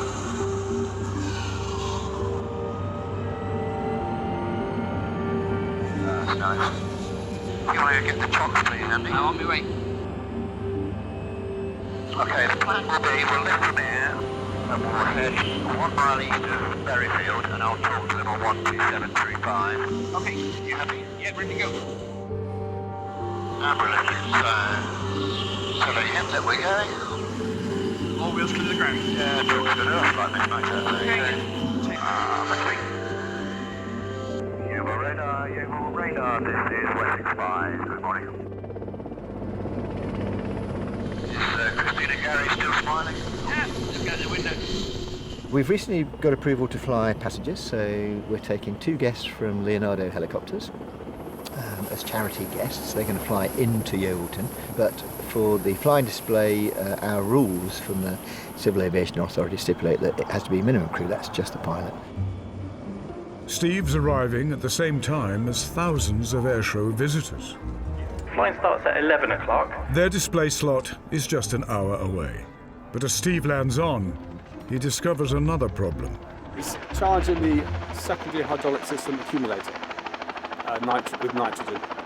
It was fine last night, and inexplicably it's gone down over the last hour, so we're going to top it up to make sure it's okay. If it was on 0, you wouldn't really want to fly with it, so we top it up to its level and then send it flying. It should be fine. It's done it before, this aircraft, but don't know why. 600 PSI. Do it. 600. Some more in there than that. There is, but it only goes to 600. The big moment for the Wessex is here. 2 years and thousands of man-hours have led to this, as Steve takes off for its airshow debut. We're so lucky to have somebody who's looked after the machine. She's an old girl and she needs looking after the whole team. It's just been a massive team effort. There is no more the engineering team can do. They join the expectant crowds to wait for their helicopter's big moment. Rolling out. In the skies above Yeovilton, the Wessex is joined by 2 vintage Wasp helicopters for the formation flypast. Opening flypast for the 2019 Royal Navy International Air Day. And how privileged we are to see in the lead of this formation for the first time at an air show the newly restored Wessex HU5 from historic helicopters near Crewe Cairn. Steve, lonely as a cloud. Stand by for Wessex leader only to pull up clear the formation to the right. Oh, what's he doing? Hey, good lad. So the Wasps and the present-day types break away, leaving the stage clear for the airshow debut of this magnificently restored Wessex HU5, the only Wessex currently flying in the UK, and a machine that during its active service days was stationed for many years here at Yeovilton. Scrub the rest of it. Thank you. Thank you. That's ours. What a splendid sight. Mark V was developed for the Royal Navy to operate in the Royal Marines Commando support role, flying from the Navy's assault ships. Steve is very gently putting the Wessex through her paces.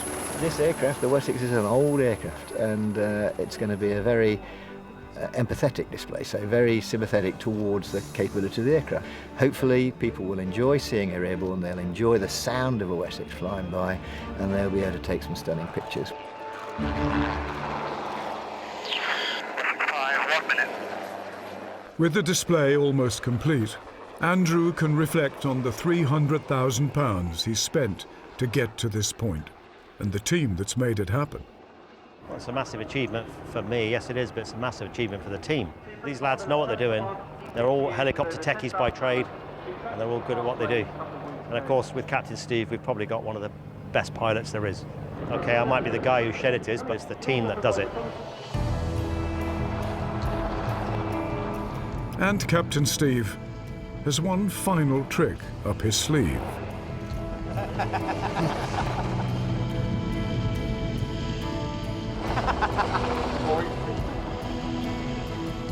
I really enjoyed myself, as I thought I would. I think the formation went well and the display was exactly as I planned it, so I was pleased. But I'm more pleased because all of the engineers have come back and said, well done. That's it. Well, thank you, guys. No, thank you. No, thank you. It's been a flawless display. A war veteran, lifesaver, and aviation icon, back where she belongs.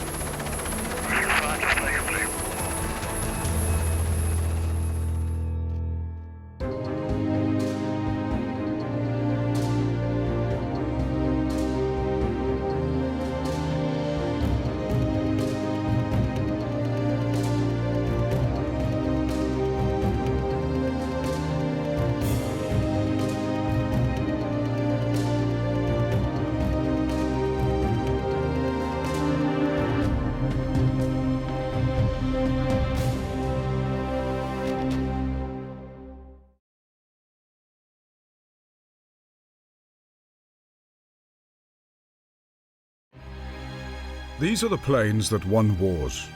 Proud veterans of the days when heroes fought in the skies.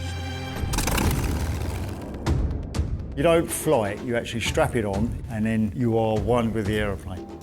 In hangars and workshops across Britain, engineers and enthusiasts are fighting a desperate duel against corrosion. It's only glued on, I'm sure it'll be all right. And the clock. I'll be pretty gutted if we don't make it. Their mission, to return historic military aircraft to the skies. The hardest thing is finding the parts. From Falklands vets to Cold War jets. As a little lad, you go, Mum, can I have an Airfix kit? Now it's time to play, isn't it? But it can be an unpredictable business. We fueled it up and all those seals decided to let go a bit. We need a plan B. I'm not sure we've got one. And dangerous. It can turn nasty quickly. Contact. You're taking off thinking if the engine stops, where are you going to land? I mean, I've had 3 engine failures. It takes serious money. You need a cool £3 to £6 million to get a good spare part. And total dedication. Minus 28. Some of the tools are freezing up. 15 minutes of holding a screwdriver, you can't feel your fingers.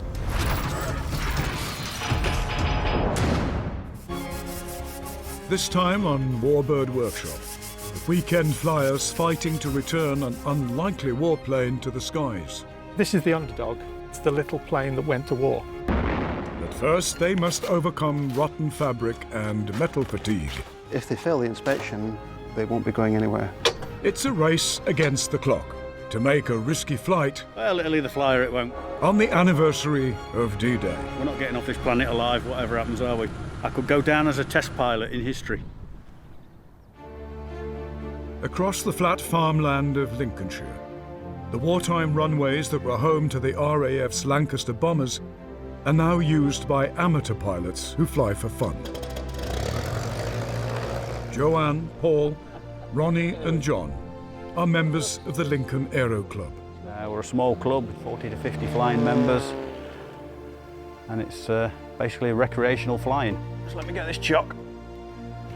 You okay, Ron? Now the group are spending £15,000 of their own money totally rebuilding their veteran Piper Cub spotter plane and restoring her military markings. You wouldn't know she was a military aircraft, really, but I don't think we realised quite what the old girl had been through until we started this project to recover the aircraft. The group's Cub directed artillery fire in the deserts of Libya and the battlefields of Italy and France. 75 years on, her entire fabric skin needs replacing and her engine overhauling. We've got the money in the group to refurbish, and the anniversary of Normandy coming up, and it all seemed to line up. Now these 4 amateur pilots are teaming up with professional engineer Rob Stevens and his assistant Ken Reardon to rebuild their Warbird. This group are quite a passionate bunch of guys. They're very keen. Rob really knows his stuff about fabric aircraft, Cubs in particular, so he seemed the ideal choice. The Cub will be recovered by fabric specialist Ken. He's second to none, you know, he gets it spot on. To save money, the group will do some work themselves. But it's great to have them on board, and you can't deny their enthusiasm. Ronnie's my wingman. We fly everywhere together. Actually, the converse is true. He's my wingman. Jo, I know she's done some interesting flying. John is the guy that first taught me how to fly the Cub. The team have a deadline to meet.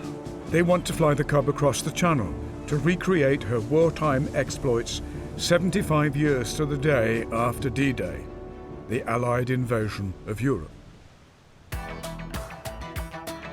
The whole process is enormous. You take what looks like an aircraft and destroy it. Here goes.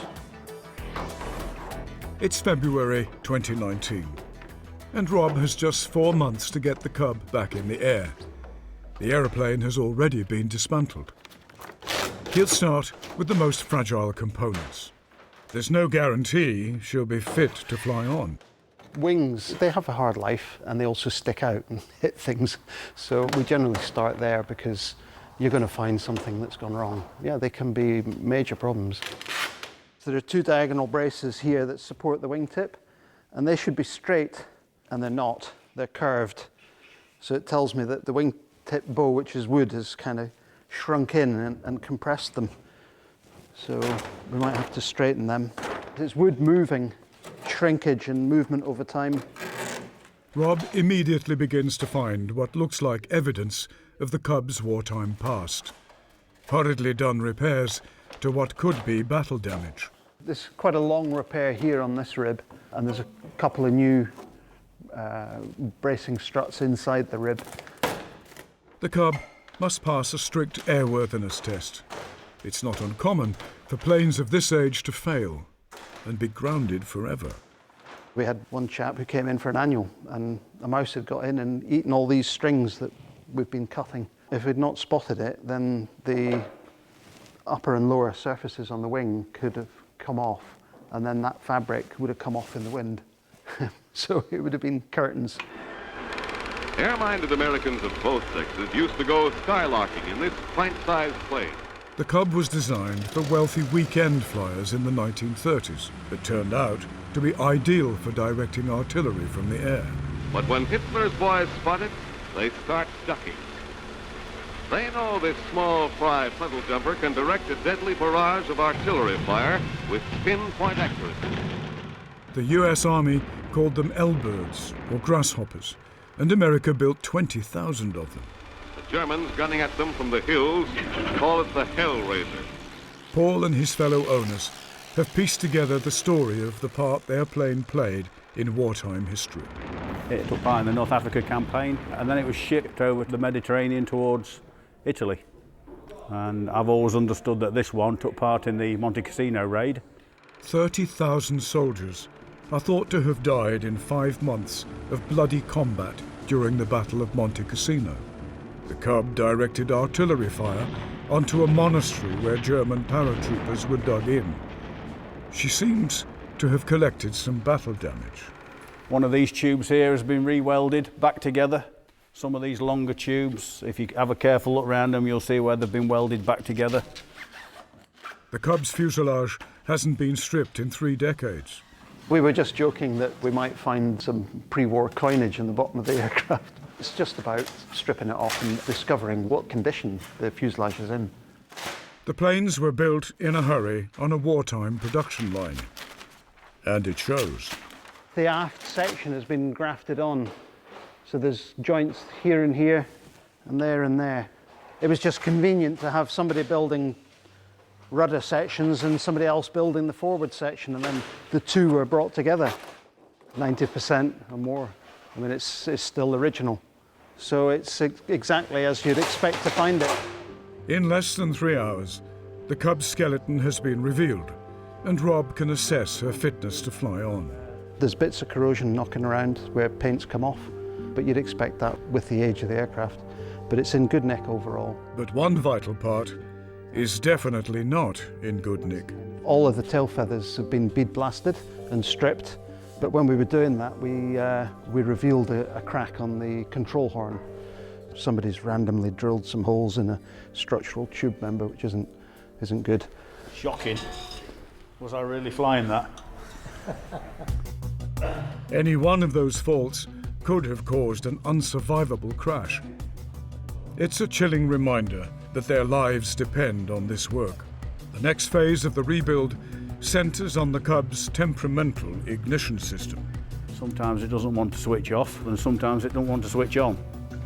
And Ken begins the critical job of hand-stitching the wings. I was thinking, you know, if you get this wrong, it falls out of the sky. I think you got to, really.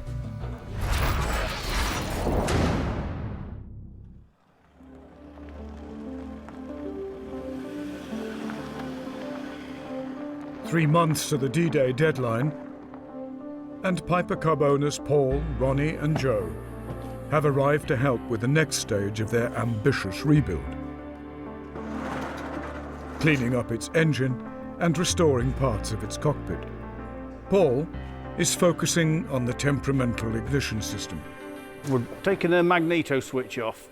This is the bit that turns the mags on and puts the sparks to the engine, and it's been a bit troublesome of late. The magneto creates a spark. The spark is passed through the lead to the plug, which ignites when the pot is at top dead centre. Sometimes it doesn't want to switch off, leaving us having to turn the fuel off and run the engine out of fuel, and sometimes it don't want to switch on. It's what makes it a plane and not a glider. I mean, I've been in this group over 30 years, I think, and it's always been there, so I would guess that is the original switch. And I'm going to have a word with Rob in a minute just to see what can and can't be done with it.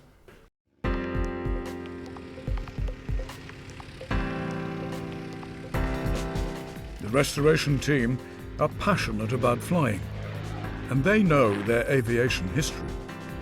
This is Bomber County, obviously Lincolnshire, nicknamed Bomber County because of the amount of airfields that took heavy bombers. When the guys were coming back from raids all shot up, once they got to the Lincolnshire County, they knew they were as safe as they could be. Whatever happened, there was an airfield within gliding range and they could get themselves on the floor. Paul and Ronnie's Cub isn't the only war veteran flying around here. Look out straight in front of us now, the two different triplane designs, the Sopwith being pursued by the Fokker. You've flown one of these, haven't you? I've had a few hours. I've never soloed, but I've had about 6 or 7 hours. Tiger Moth? Tiger Moth, yeah. Yeah?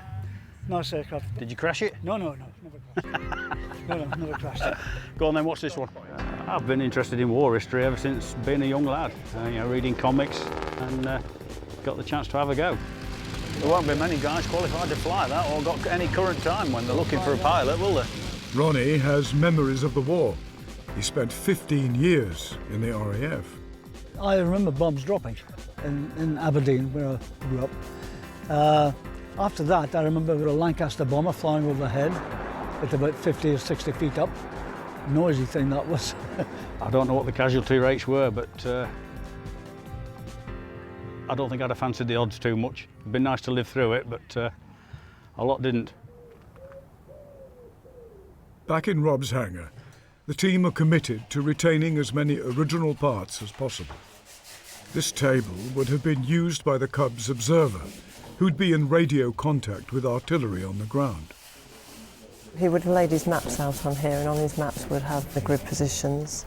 He'd observe from the ground what was going on and where the batteries and enemy artillery were, and then he'd relay that back to the base and direct the fire from there.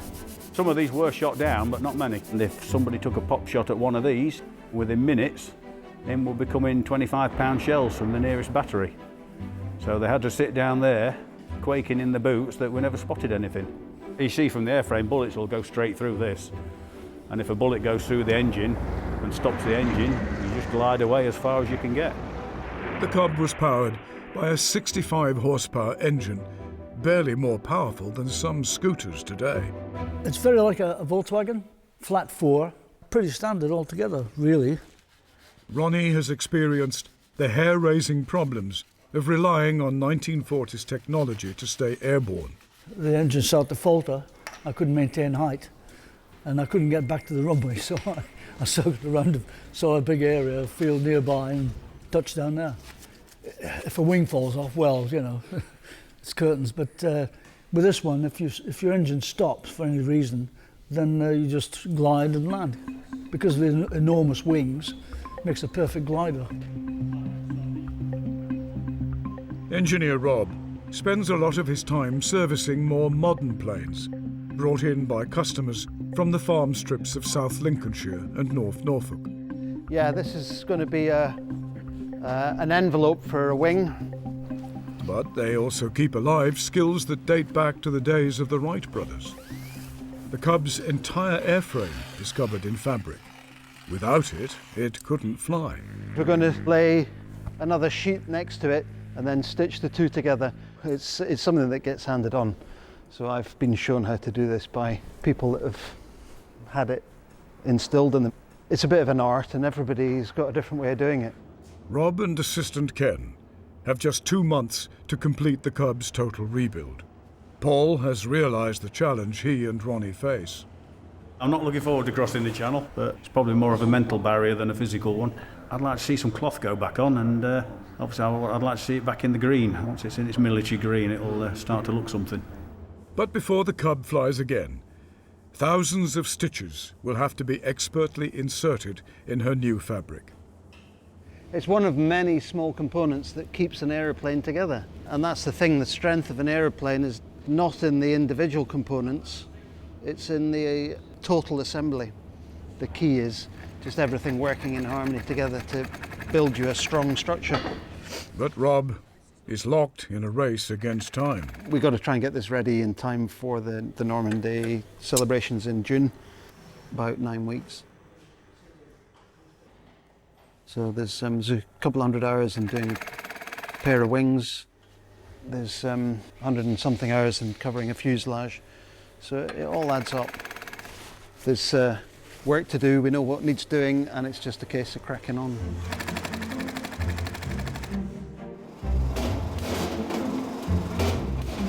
In the spa town of Harrogate, Paul is back at work, drilling core samples on a building site. He's been flying for more than 20 years. Much nicer up there than down here. When I'm not working on the plane, I try to run a business. When I was 24, I'd saved up enough for a brand new motorcycle. But just before I bought it, the biggest insurer in the country pulled out the market. So I took the $4.5 grand and got myself a pilot's licence instead. I can't wait to get it finished. Can't wait for the lads to get it done and get it test flown. That'll be an interesting morning when it's time to test fly it. You never really know. As long as the wings don't fall off, it'll be all right.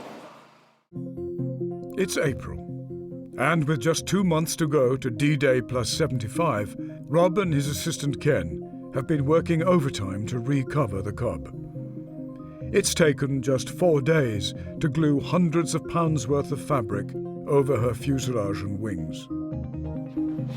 Ken must weave hundreds of meters of thread through hundreds of precisely punched holes. It can take getting on for a day to mark it out and punch all the holes.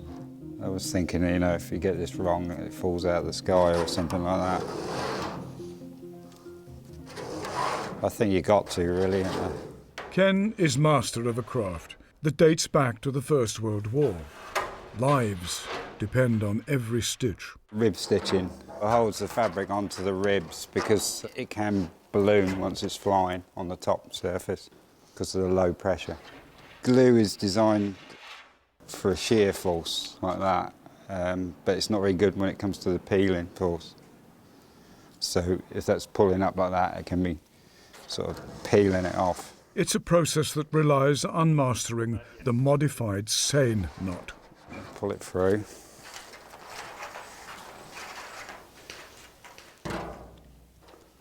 Across to like that, see it? And then you go under that bit.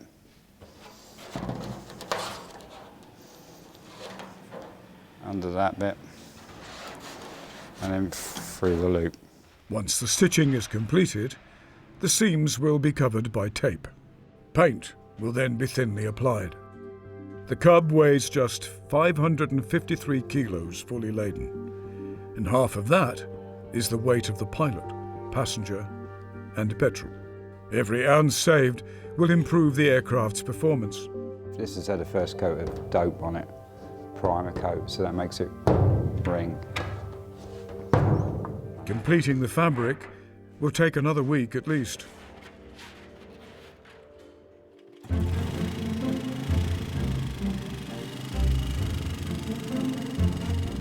Waiting for Ken to finish his work, pilot Joanne is keeping busy with her other passion, riding vintage motorcycles. They're both quite basic, mechanical engineering. They're very similar, obviously, in their design, the lightweight, both very exciting. The aircraft to fly and the bikes to ride about. And she has the D-Day deadline on her mind. Well, it's going to be amazing to get it across there, and with all the other L-birds that are going over as well, it's just going to be an amazing commemoration for the 75th anniversary. In the hangar, painting the Cub is about to begin. The US Army only did 2 colours. Drab olive and a light grey underneath, so it's standard camouflage colours using USA military paints colours. But as the team begin the final days of the rebuild, they're about to discover a major problem that could ground the Cub. If they fail the inspection, they won't be going anywhere. We need a plan B. Not sure we've got one. With just weeks to go, the D-Day trip is in jeopardy.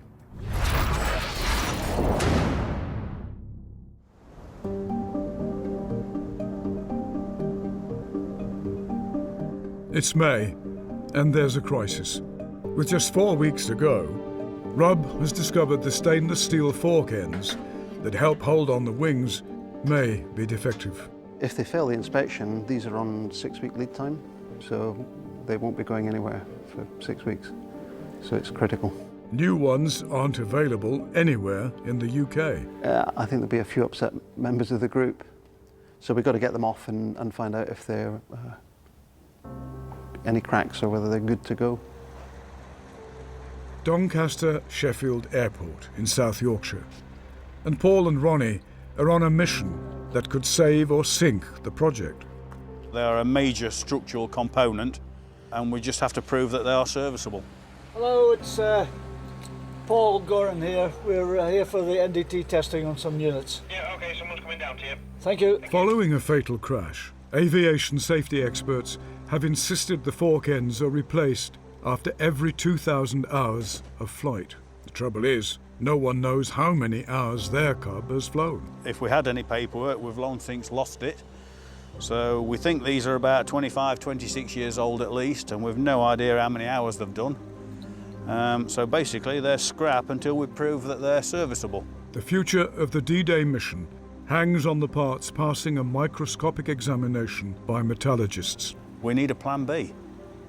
Not sure if we've got one. Morning. Hello. How are you doing? Yeah, fine. What we'll probably do with these, Paul, is what we call a fluorescent penetrant inspection test. Yeah. So what we do there, we'll make sure that first of all there's no oil or grease on the surface of the component. Yeah. We'll then coat it with a chemical, which is a very low surface tension material. Yeah. And what it'll do is that if there's any defects on the surface, it'll find its way into the defects. The vital fork ends are being stained with a dye that shows up invisible cracks. If any are found, the Normandy flight is off. Ultraviolet light should show up any cracks. Yeah, there's a lot riding on this, I think. Paul and Ronnie can only wait and worry. Last time I was like this, someone came out and said it's a boy. Well, gents, here we go. Go on then, good or bad? Good, 2 serviceable components. Right, lovely, marvellous. Thank you very much. My pleasure, good luck. I'm going to zoom these down to the aeroplane this afternoon. Hopefully by next week the wings will be on. By next Thursday, Friday we'll be flying it with a bit of luck. Test flight. We'll toss up for the test flight and the loser does it. Loser goes. After a 100-mile drive to Rob's hangar, the restoration team are hitting the home straight. The fork ends are being refitted to the Cub. The missing paperwork has been found and the aeroplane is ready to be reassembled. We're at that stage where, barring cock-ups and disasters, it should go on. Has to, because I want rid of it. Today, the restoration team must reattach the newly painted wings, the supporting struts and the control cables. It's a procedure where things can go badly wrong. I suppose we could drop them. That would be a bad day. They're not heavy, but they're just awkward, and we're moving them around. One of us has got to run up a set of ladders and be able to hold the wing whilst we get the bolts in at the other end. It's a critical stage. If one hole is out of alignment by a millimetre, they must start the process again. Another 6 inches. They're tiny at this end, at the root end of the wing. And forward to the leading edge, please. There's 2 bolts at the, that hold the wing onto the aeroplane. That's all. You know, it's quite scary for the uninitiated. Hey, we're in. Well done. We just need to get the 2 holes to line up with the frame so that we can slide the bolt through. Can we go, back? At last, the Cub is nearing completion. Bit more. Whoop. Right, we're in. I think all that's got left to do is to put the serial number on the rudder. That's the serial number of the aircraft from manufacture. So I think we're going to have to cut this stencil in half. It's not going to work otherwise. We keep thinking of she's back in one piece when she arrived in one piece, and we've just turned around. But no, she's now looking the way she must have done. It's quite special, isn't it? It's nice. For the first time in over 70 years, the Cub is back in uniform. It's mid-May. She's almost ready to fly again. But not before her propeller has been bolted back in place. So this is a very special propeller. Looks like they've had it painted and restored. Looks very clean. It is a beautiful thing, isn't it? They're laminated. So by that we mean there's 1, 2, 3, 4, 5, at least 5 planks of wood laid on top of each other, all glued together. Well, it's moments like this when you get to the end of the project. It is good fun to see them go out looking like this. That's me just finding the set point on the torque. They're virtually finger tight. I'd be happy to fly the channel in that. I'm quite happy. It's a very simple aeroplane and there's not many things that can go wrong. Well, so let's add. The match, yeah. We'll make that 15. For Paul and Ronnie, the flight over the Channel is now only 3 weeks away. It's time for a flight plan. The main problem with the Cub, it's fairly slow at 70 knots, which is 70 nautical miles per hour. But if we've got any headwind, say a 10 knot headwind, that's going to take 10 knots per hour. 60 knots over the ground, which takes longer, obviously.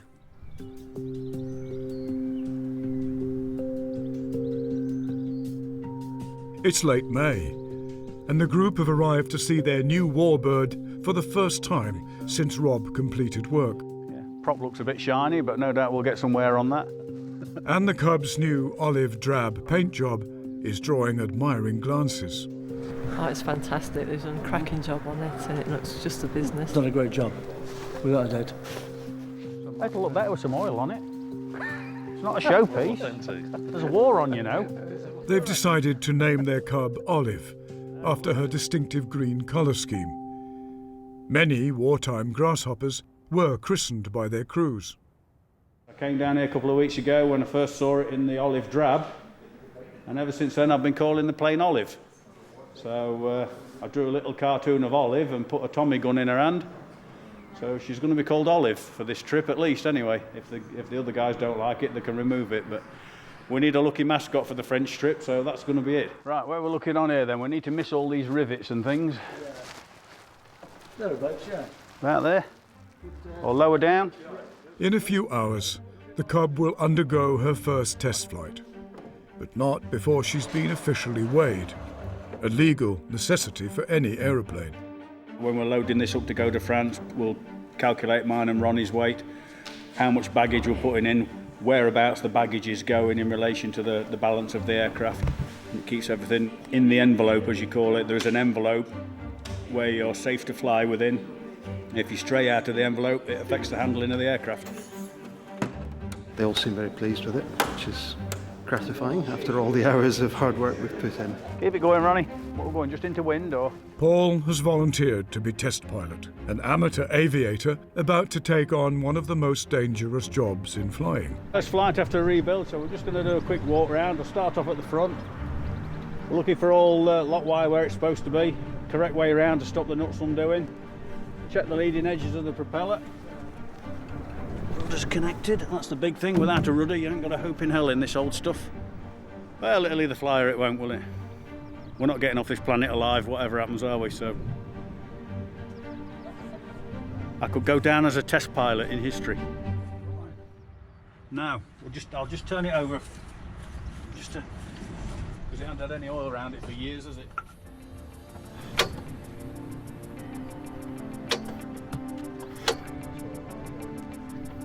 Got one there that's not making compression.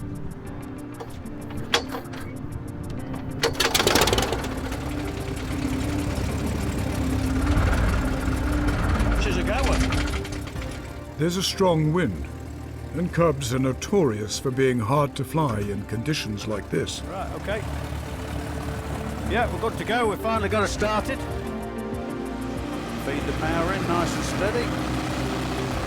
Bring up the tail. 30 knots. 35.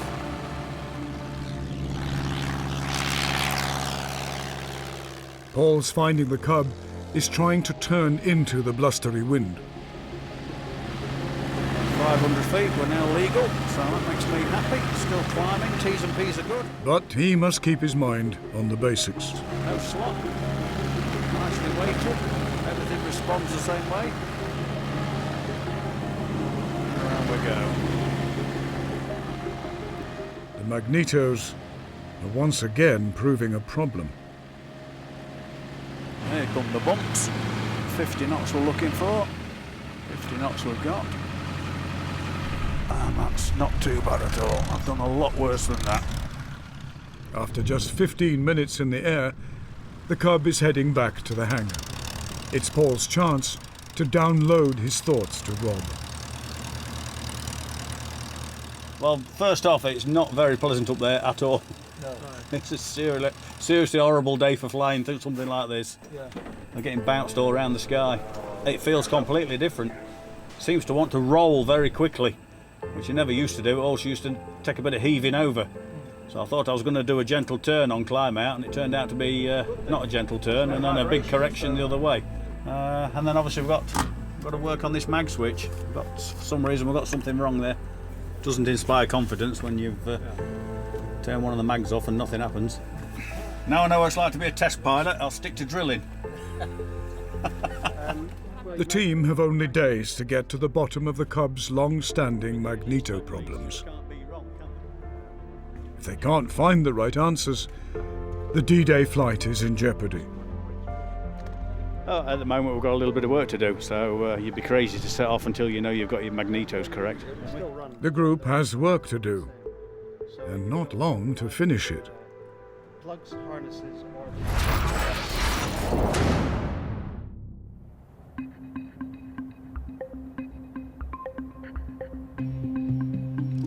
The South Coast, June the 5th. And aeroplanes are gathering for a new, friendly invasion of France.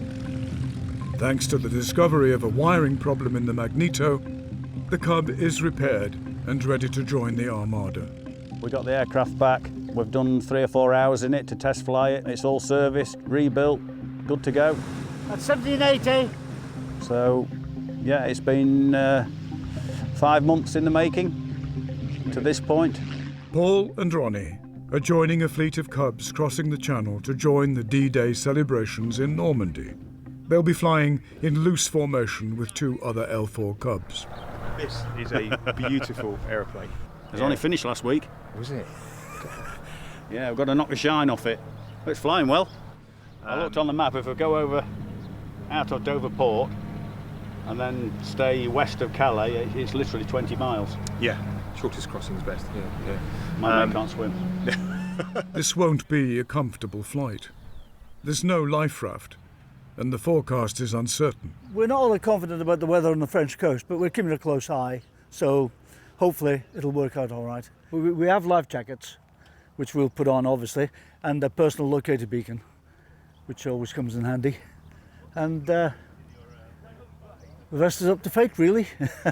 Up to the gods. The aircraft doesn't know it's flying over water. It's the pilots that worry, not the aeroplane. If all else fails, I'll use Ronnie as a flotation device and paddle him back to dry land. Like that, isn't it, Ronnie? Right, yeah.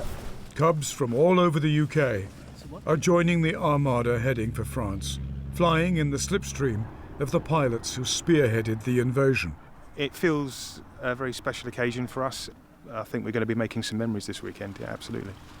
It's time for takeoff. The Cub is heading off on an ambitious flight across some of the world's busiest sea lanes. Paul and Ronnie's survival relies on a 65 horsepower engine designed almost 90 years ago. I try not to think about it really and just concentrate on the task in hand. It was nowhere near as heroic as what they were doing back then, and nobody's shooting at us either, so not really the same thing in my book, but still pretty daunting nonetheless. We'll get a bit of an idea of what some of these guys went through. Wow, this is awesome, Ron. In a way, we're paying homage to them, I suppose, and hopefully when we've finished doing it, somebody else will pick up the baton and run with it. We're above the cloud. Wow, look at it up here. I love it. Woohoo! How nice is that? The aircraft is good for another 30 years now, which will see certainly see me and Ronnie's flying careers out, and hopefully it will then be passed on to new owners, and they will see fit to carry on the legacy. Is that the coast we can see, or is that just a cloud bank? Over there, yeah. Coast. Is it? Oh, yeah. Golf Oscar Romeo on frequency. We're at 2,600 feet, approaching Dover. The channel looks clear. 75 years ago, these skies were thick with Allied planes heading for enemy territory. Have you armed the bombs? Calibrated the gun sight? Paul and Ronnie must also look out for the other Cubs. Guys, Paul and Ronnie were just coasting out overhead the memorial south of Dover, 3,200 feet. Roger, Ron in Lima Hotel, we are about a mile in front of you, 3,500 feet. Save at the moment, boys. Okay, 2050, how fast we're doing, 60? Yeah, 60 knots. So we're level? Yep, pretty much. Okay, I'm happy. Can you see France? Yeah, I can, yeah. Well, there's plenty of shipping about, mate. The pointers can't see us. Land is now more than 10 miles away in either direction. Too far to glide to safety if the engine gives up now. There's no shoreline, it's high tide. So if we can't make the top of the cliffs, we've had it. Right, there's a small boat down there, look, so anything goes wrong now, we'll keep an eye on that boat. Wow, this is epic, Ron. Absolutely epic. Absolutely, yeah. Legal information, Golf Bravo Romeo Oscar Romeo for basic service. Golf Bravo Romeo Oscar Romeo, bonjour. Visibility is getting worse. I've lost the guy in front, but... I got one. Low. 2 o'clock low. Piper Cup. Or is it? Or is it a boat? No, that's not an aeroplane, is it? But the Cub is nearing her destination. That's Calais just there, isn't it? Yeah, I think so. That's the harbour there, look, Ron. Yeah, okay. After 45 minutes in the air, the Cub has almost made it. And so have Paul and Ronnie's wingmen. Calais Golf Bravo Romeo Oscar Romeo turning finals 2-4 right. Roger, Golf Oscar Romeo, surface wind 220 degrees, 8 knots, report runway vacated. Very nice. Report runway Not too bad, was it? Let's have some fresh air in. There are 2 Cubs in front. Lovely stuff. Well done, that man. Woohoo, we made it. That's the best thing I've ever done in an aeroplane. There you go. That's off, that's off, that's off, that's off. I'm getting hoot. I'm getting hoot in France, Ron. You are, you? Good man. I'm Francais. Aye. Québec, visuel sur les 3 en vente arrière, on s'intègre derrière. In the region that was the scene of the bloody battle for Europe following D-Day, a flock of Cubs is returning. Ronnie and Paul are arriving in the middle of the biggest wartime anniversary France has seen in years.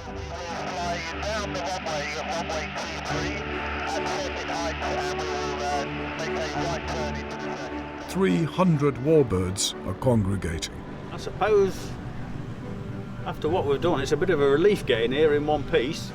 Obviously we've got to get home again. But really looking forward to what's going on here, meeting all the new guys from all over Europe and Scandinavia really, and I think there's a few Yanks joining in as well, so it'll be nice to catch up. Nice to give Ronnie a bit of an outing. Paul and Ronnie have joined aviators from all over Europe to celebrate the part played by one of the smallest warbirds in one of the war's greatest operations. Some of the pilots are experts on the L-Bird's past. As a historian, it's a privilege to actually visit the sites where these aircraft operated in military conditions. You know, this is the underdog. People have described this, it's the little plane that went to war. And it is, you know, this aircraft was as important to the war as a B-17 or a P-51 Mustang.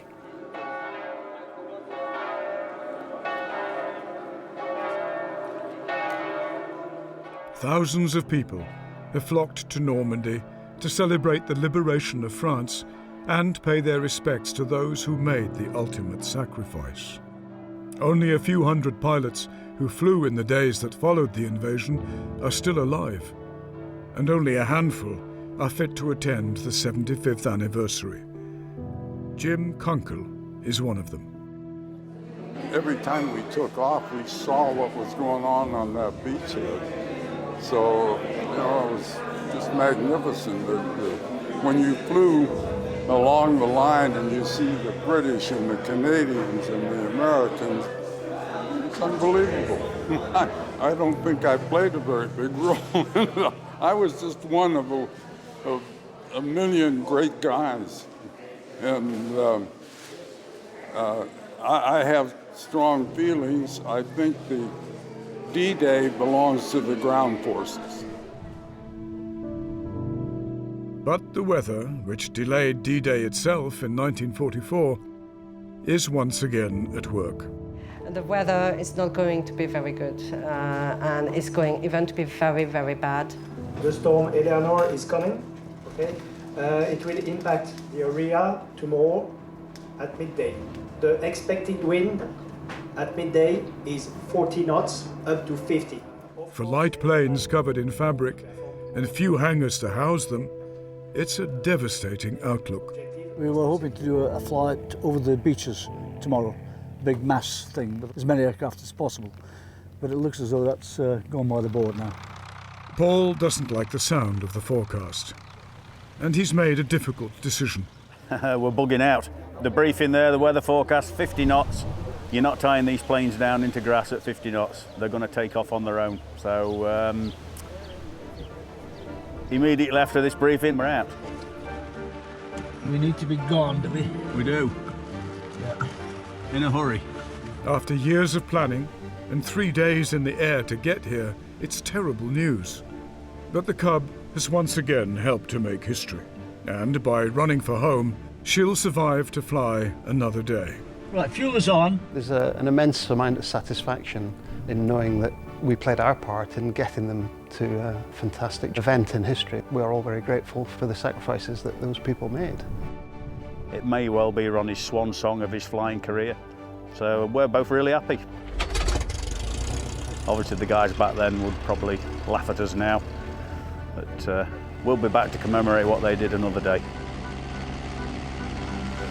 The Cub is homeward bound, finally recognised for what she is, a war hero no longer in disguise.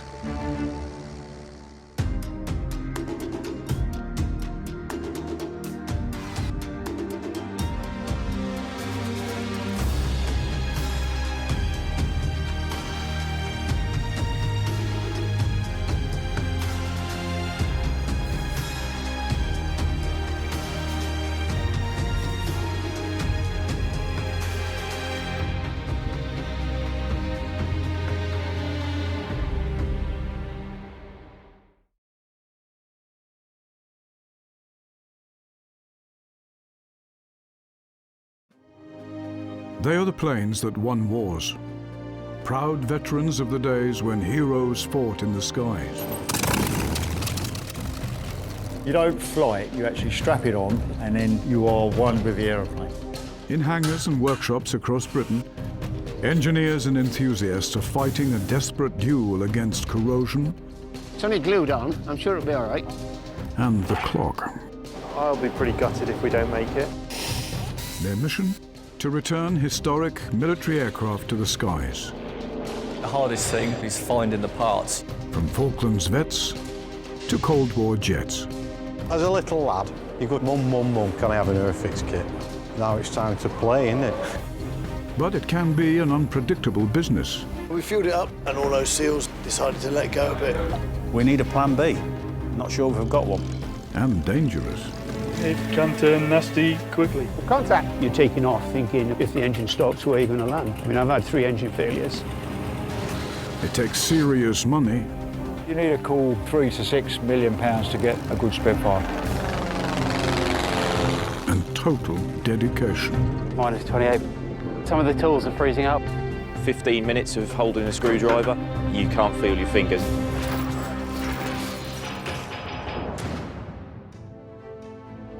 This time on Warbird Workshop, mission almost impossible. I just thought we're never going to get this thing flying. The team ordered to rebuild a Spitfire wrecked in a crash. One of the wings had been ripped off and the spars had broken. On the airfield that was once the front line in the Battle of Britain. You are literally walking on the same ground that those young pilots would have walked on in the 1940s. It's a real privilege. Golf Alpha Victor begins information Delta QNH 10. Biggin Hill Airport, Kent. Start approved. Expect the Brookmans Park 2 departure from runway 03. Today, Ready for departure. It's home to the helicopters and business jets of London's elite.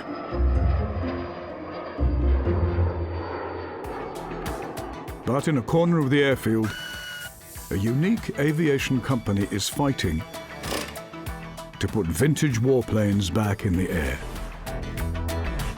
And this is their latest target.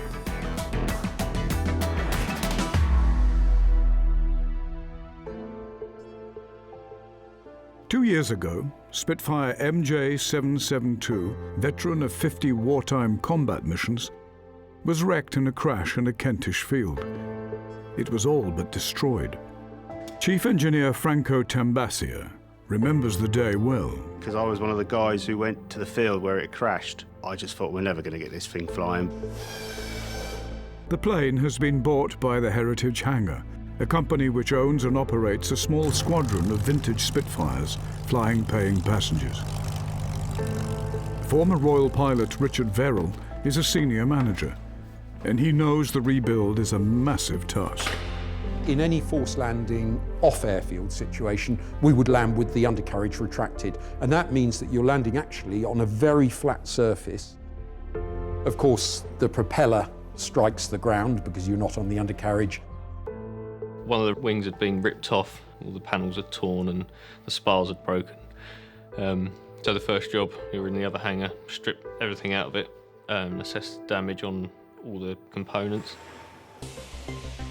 Project manager Paul Ager and the company's full-time team of engineers have taken 18 months to reach this, the most critical phase in the rebuild. They've been set a 6-month deadline to get 772 back in the air. Alex is an apprentice, but he's really picked it up well. Eventually you're not going to have that knowledge there anymore, so it's nice that it's probably got passed down. Gary hasn't been with us that long. We've used his skills to do all the hydraulic pipes and the coolant pipes. Jack's been sort of engine fitting and he does a lot of the metal work with me. Studied aeronautical engineering. Been offered the opportunity to work on jets, but I really enjoy working on Spitfires. It is a privilege to be working on them. The project begins with the most serious damage. One wing wasn't as bad as the other. The port wing was the one that got ripped off, but we were obviously going to respar both wings. A massive task, let's put it that way. A wing spar is solid tubes that go through each wing, which is your main structure. Pretty critical part, yeah. These are two brand new spars here, and you can see the structure of them. They're tube that's squared off, and they're all laid inside each other. And the benefit of that is if you have one tube that's cracked, it doesn't transfer to the next tube. The lift force from the whole wing is concentrated through a cross-sectional area of these two spars, and that is all that holds the wing on. The added complexity is that few components are newly engineered. The crack with this is that we're putting together quite an original aircraft, a lot of original parts. On the shelves there, all the original bits from this particular aircraft, which is nice to have. They didn't have long to wait. 80 years ago, the Spitfire made history in the Battle of Britain. 20,000 were built. Less than 50 still fly, and even fewer have seen real combat, like 772.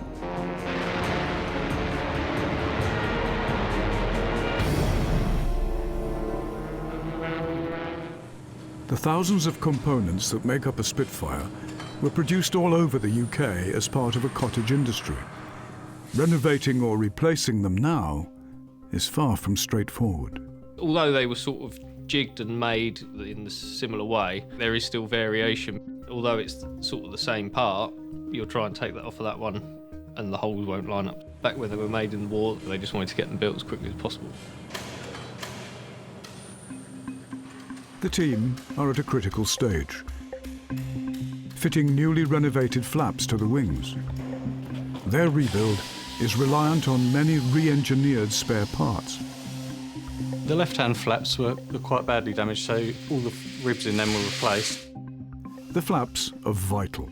They allow the pilot to reduce airspeed enough to safely touch down on the runway. They have to be aligned precisely. Pretty critical. They need to deploy at the same angle. You have one down further than you have your isometric roll. You're almost building the wing to the flap. Flow, it sits nice and full. What we've got is a tiny bit of droop there, and what we're doing is as we're riveting in it, we're putting a slight set in the ribs to actually pick that up. It's a painstaking process. The ribs are adjusted by fractions of an inch until the perfect fit is achieved.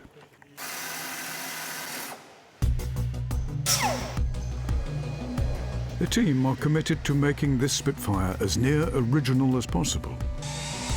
But this presents a huge problem for our operations manager, Darren Trey. I think the hardest thing is finding the parts. You can't just go and buy stock, so you need to either manufacture it or seek it out.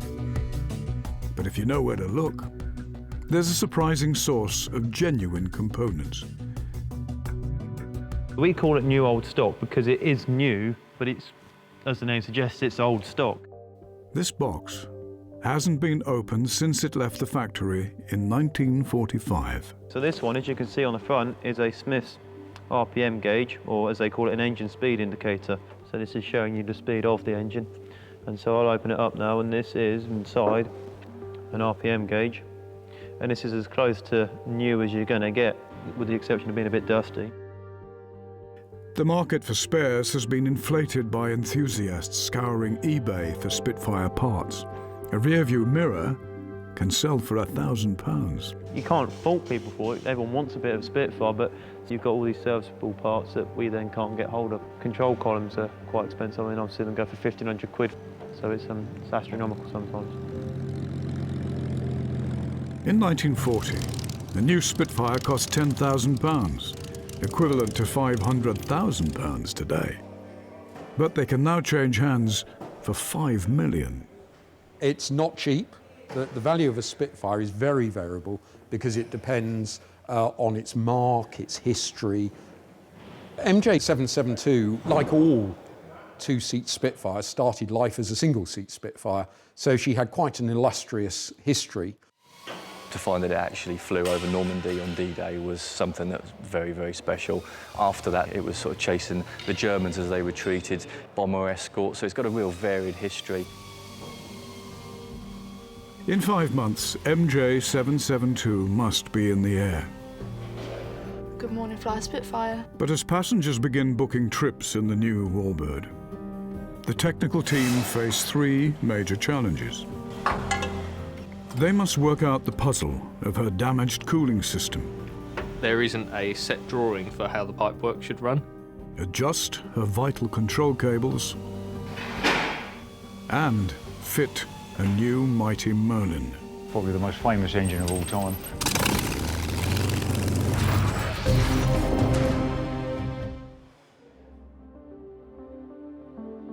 Putting an historic Spitfire back in the skies means removing and replacing worn-out parts that have helped to write history. There's 5 months to go before war veteran MJ772 is due to make its first flight, and its design is presenting the engineering team with its biggest challenge. The Spitfire was descended from seaplanes, the supermarine racers that competed in speed trials against the rest of the world's fastest for the Schneider Trophy in the 1930s. Very high performance seaplanes, very, very well designed. Reginald Mitchell went on to develop the Spitfire based on the Schneider racers. Monocoque fuselage aluminium aeroplane, which is totally different to what had gone before. And one of designer R.J. Mitchell's obsessions when he was turning seaplane into fighter was the least glamorous component on the plane. Without it, the Spitfire would have no structural rigidity. The tiny rivet is an unsung hero. You can't really weld aluminium together, so riveting is the easiest way of permanently fixing 2 or multiple parts together. In the course of the rebuild, they've had to replace thousands of 1940s rivets. Once you get going, it's all exceptionally tedious. So when Mitchell suggested most of the planes should have flush rivets as opposed to the quick-fix domed variety, there was opposition. But he had a point to prove. And they did experiment by putting split Ps over flush rivets. The result? A 20-knot difference in speed. If you're being chased by a Messerschmitt, it could be the difference between life and death.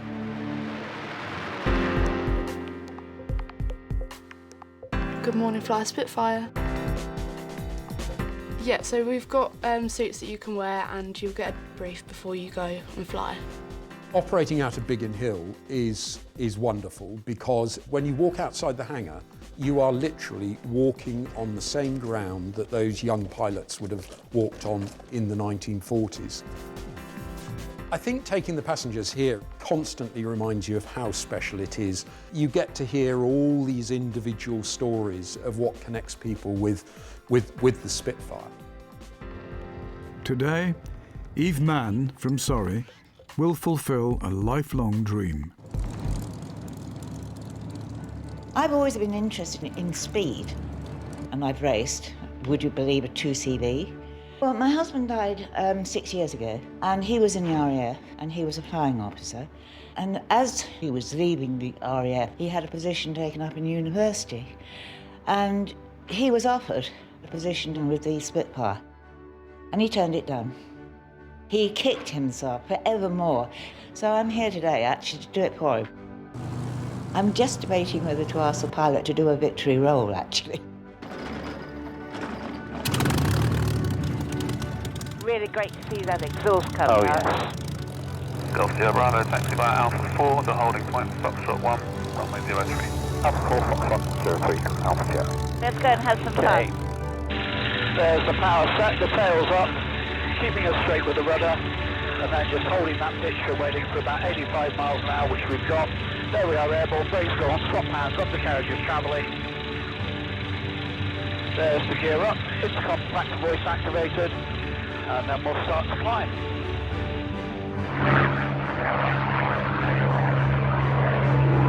Passing runway 03, also routing via 7X. All okay there, Eve? That's fine, thanks a lot. Great.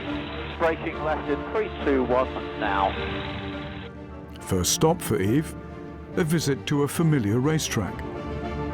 So what we'll do is we'll go round and have a quick look at Brands Hatch. That's brilliant. That bring back memories for you, Eve? Yep. I'll raise the nose gently back above the horizon, and then we'll roll left all the way round in that victory roll for you, okay? Okay. So it's all clear. And rolling left now.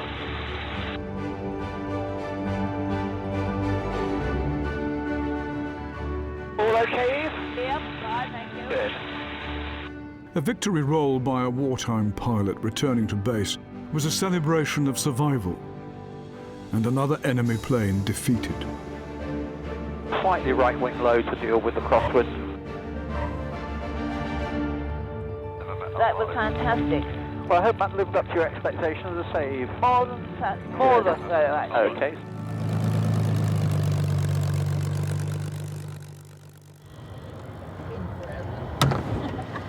That was pretty damn good, actually. Glad I did the victory roll, too. Peter would have been dead pleased. The only man who ever turned a Spitfire down. Oh, dear. What do you think he'd say if he could see you now? I don't see why the bloody hell you've made it. To keep their Spitfires in the air, the Heritage Hangars engineers must try to bring 21st century reliability to their 1940s power units.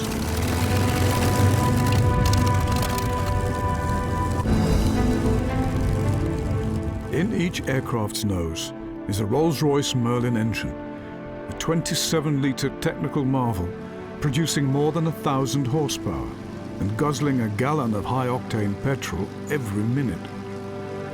To sit behind a Merlin when it's running, it's just a sheer joy. Probably the most famous engine of all time. It is the beating heart of the Spitfire, and MJ772 is about to receive a brand new reconditioned Merlin. You've got the engine bearer, which itself is quite a complex bit of kit, and that takes an awful amount of restoration. I mean, it looks fairly straightforward, but then you count up the number of bolts and brackets and the angles that are involved in it. It's quite a complicated thing. Obviously, you have to be careful. It's a lot of weight, 3/4 of a ton, so be careful lifting it in. Yeah, very expensive to get it overhauled as well. It's worth about £150,000. The sooner it sits in the nose, the better. Installing the engine, you pretty much lower it in, and to actually attach it in, it is just a number of bolts.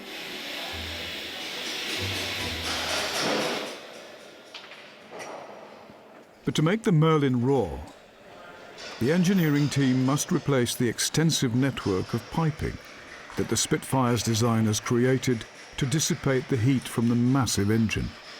Yeah, for an aeroplane that's got a very slim wing, it was a very clever design.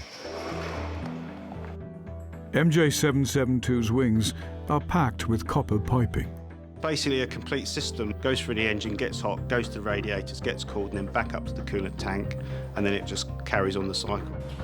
It's a complex design with a fatal flaw when it comes to rebuilding it. There isn't a set drawing for how the pipe work should run. It's just from point A to B. It means there are almost as many pipe designs as there are Spitfires, and Gary Woodhouse has the job of figuring it out. You've got your main water coolant, and this is your oil cooler. But obviously, under there is an array and a maze of pipe work. Not so much frustrating, but everything you put on, you've got to take it off to realign it, make small adjustments and put it back on, so it is a painstaking job. Leaks are their biggest enemy, but undisturbed airflow into the radiators is critical. You don't want to overheat these, and obviously on the ground you need to be able to keep them cool so they can taxi out to the runways. During the war, some pilots were forced to bail out as their engines boiled and then seized in flight. If you have an undercarriage that isn't up properly, that blocks the radiator and the temperatures do come up quick, so yeah, they really do need to be kept cool, yeah. The Spitfire was a quantum leap in technology at a time when biplanes were still considered high-tech. In 1940, Britain needed more of them, but the existing aircraft industry was struggling. The Supermarine factory in Southampton was bombed, killing 90 workers, and its parent company's production line in Castle Bromwich was beset by industrial action and technical problems. I would say that what we do now is probably to a higher standard than what they did in the war, because we're not getting bombed and we're not time pressured to churn these out a couple of weeks. We're doing one every couple of years. When they're making them in wartime period, I mean, Spitfires weren't expected to last much more than a couple of weeks on the front. They were nearly a throwaway airplane. For all its innovation, it was the brilliant simplicity of the Spitfire's control system that made it a world beater. It's all cables, but it's such a smooth system. This is 1940s fly-by-wire, literally. A series of cables directly linked to the control stick operates the elevators and ailerons. There's a set amount of figures for the tension on all the controls. It's just a very, very smooth aeroplane. And if you sit on the ground with the aeroplane and you move the controls, they are very, very smooth. And it's like that in the air. You don't feel any excessive load on the controls when you're flying. It's different if you're diving the aeroplane. If you're doing a V&E dive, the ailerons get very heavy and very stiff, but still responsive. Work on MJ772 is progressing well. The team are making fine adjustments to the propeller. Very expensive. You could buy a nice house for that, couldn't you, Rude? And there are some big days ahead. A visit from a VIP, here to inspect their 2 years of work. Apprentice Alex takes the controls of a real Warbird. Imagine sitting in your greenhouse in the garden in like a 90-mile-an-hour storm, and that's what this is like. And a critical test for MJ772's new Merlin. Yeah, quite nervous, yeah.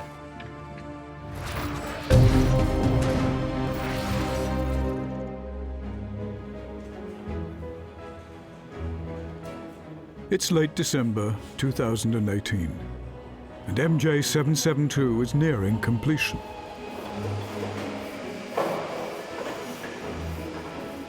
It's been given a new paint job in honour of the upcoming 75th anniversary of D-Day. Putting the invasion stripes on the aeroplane. This aircraft flew in Normandy in the war, so yeah, we're putting them back on as they would have done with a roll-on paintbrush. The stripes were designed to prevent friendly fire, as Allied planes fought to dominate the skies over the invasion beaches. Yeah, I think they used big brushes. They were just slapping it on as quick as they could, really. I think they'd done all the aircraft within a week. But yeah, they weren't as neat as that, but we tried to give it a rough edge to make it look genuine.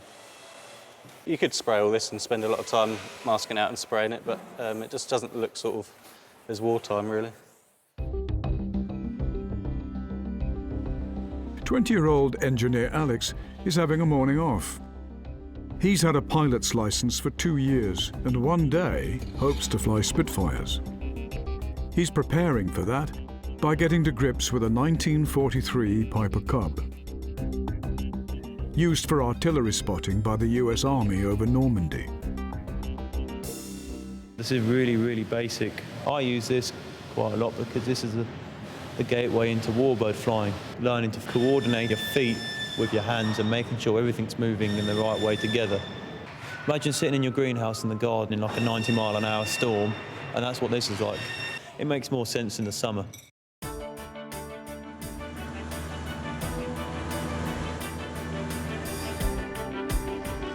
It's just nice to get up in the air and fly around, and you really do float around and you can see things from miles off, and they stay miles off because you're not going anywhere fast. This aircraft was actually used around Bastogne area in the Battle of the Bulge in 1944. So it's a piece of history, but a bit chilly afterwards, especially when you're in it about an hour or so.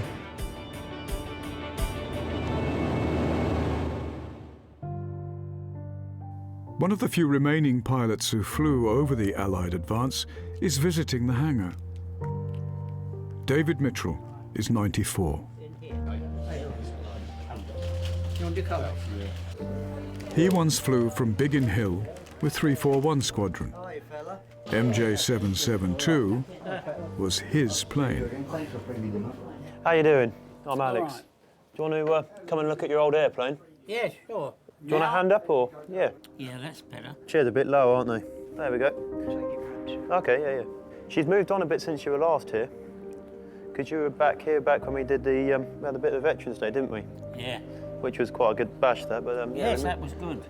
Yeah, and got you to sign the door and everything. So no, she's moved on quite a long way since then, and you can probably smell the paint in the air. We're just putting the invasion stripes on her now as well. Yeah, so it's quite a strong smell of paint. Lovely. So I apologise for that, but yeah. You don't have to apologise. So we'll take a left here and we'll head up this way. Yeah, when we fly these aeroplanes, we are doing it in honour of the veterans. Very modest people. I've never heard anybody that's flash or very flamboyant about what they were doing. It was a job, and they just got on with it. Yeah, here she is. As you can see, putting the invasion stripes on her right now with the older paint rollers to make it look a bit more authentic. It's hard to believe when you look at people. You wouldn't, if they didn't tell you, you wouldn't know on the street what they've done, and it must be amazing for them to see some of the aeroplanes that they've actually flown all that time ago. I don't suppose they'd ever imagine that it would still be around. Yes, it's really, really great. It's very, very good. We hope in the next couple of weeks or so we'll be running her, and then, depending on paperwork, not too long after that she'll be flying, so that'll be nice. Yeah. What would they like to fly? Oh, a delightful aeroplane. I can't think of any other aeroplane that was nicer. I've loved the Hurricane before I'd ever flown one of these. After that, I didn't like it at all. They are lovely aeroplanes, but they do give a certain amount of trouble. You've probably met some of them. But that aeroplane never gave any trouble. Not to me, anyway. When the guys like David are speaking, it's always really interesting to listen to what they say, because the stories that they got, they all vary so differently, because everyone had a completely different experience. David's squadron was attached to the Free French Air Force. He's being shown a recently discovered film of his unit's pilots, but the years have taken their toll. I can't see a single face that I would recognise. 75 years ago. Some of them have matured. Ah, who's there? David has recognised René Mouchot, a French ace. He died when he was at Biggin Hill. Klosterman, is that him? And Canadian Jack Charles. This is a French squadron, and they ran out of Frenchmen. So they had 7 English pilots. We were stationed south of Nijmegen, and we were over German-held territory within 10 minutes. Contact with the enemy was most of the time in the air. We wouldn't be off the ground an hour, and we've done the job. We only had just under half the year to go before the war stopped, but we lost 4 of the 7 in that time. They died. Yeah. I'll talk to you later. David has been promised that when MJ772 flies, he will be invited back. His old fighter is now nearing completion. MJ772 was a single-seater when she went to war. Fitting out the rear cockpit is the last task. It's the only part of the plane that will not be authentic. We're very fortunate here that we've got a lot of original spares. Everything is pretty much as it would have been in 1944 when it was manufactured.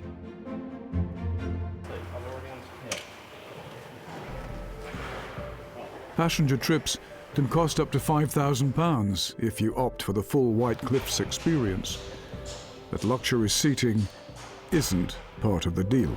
I like a compressed paper type material, so quite hard, but yeah, not overly luxurious, no. Safety is more the order of the day. Lives depend on all of the Spitfire's components being correctly installed. Parachutes come as standard, and the pre-flight drill includes instructions on how to bail out. A bit of paintwork and then we're finally finished.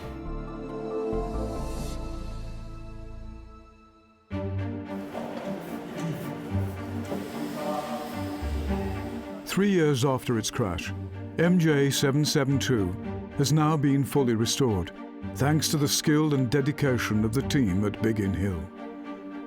So what, you're going to do a first quick run, check everything. Check the fluids and that, if you just look around it, does really. But today, the most nerve-wracking time begins. Starting the reconditioned 27-litre Merlin engine for the first time. No pressure, Gary. It's a crucial test. With paying customers expected in a few weeks, a failure at this point would be bad for business. This plane must fly to justify the huge cost of the rebuild. We're going to put it on the tie downs facing that way.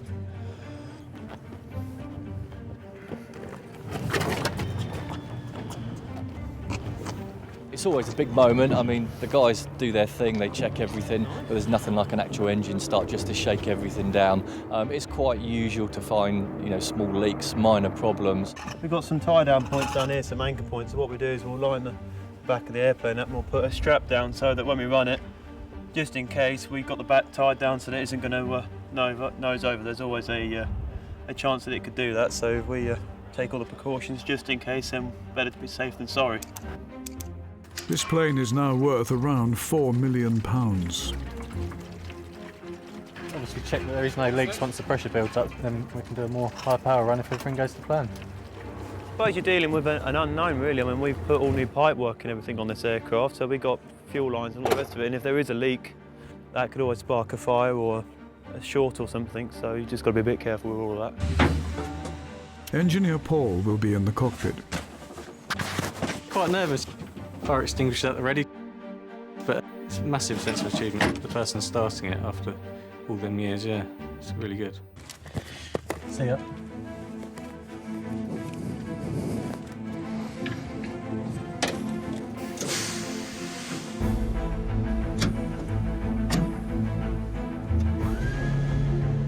The fuel pump is priming all 12 cylinders with high-octane petrol.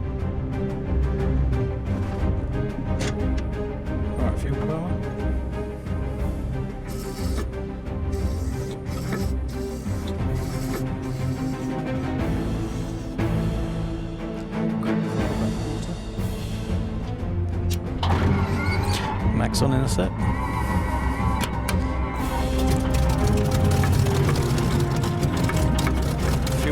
till it goes. Main thing is just keep an eye on the oil pressure to make sure the engine is okay. Got about 110, which is spot on. About 1,000 on here. There we go. Jack and Alex check for leaks.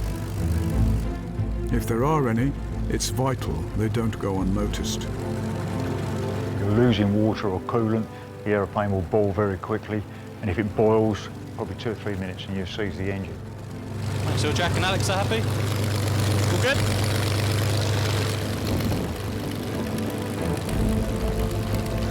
Oil should come up to about 30 to 40. Rad tip keep under 110.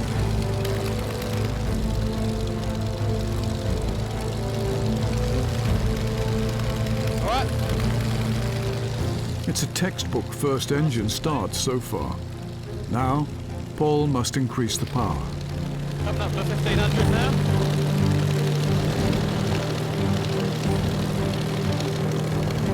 Oil pressure's still good.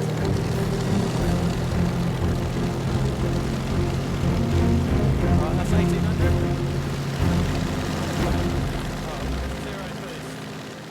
But then, a failure. Luckily, it's just an inspection panel from the wing. That'll do for now. The Merlin has performed flawlessly.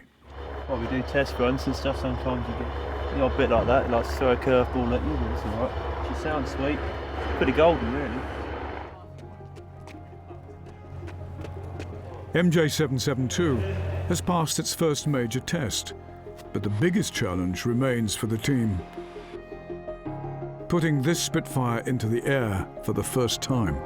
It's quite a big day. 2.5 years of hard work, so we're all pretty nervous. There is always the potential that something could go wrong.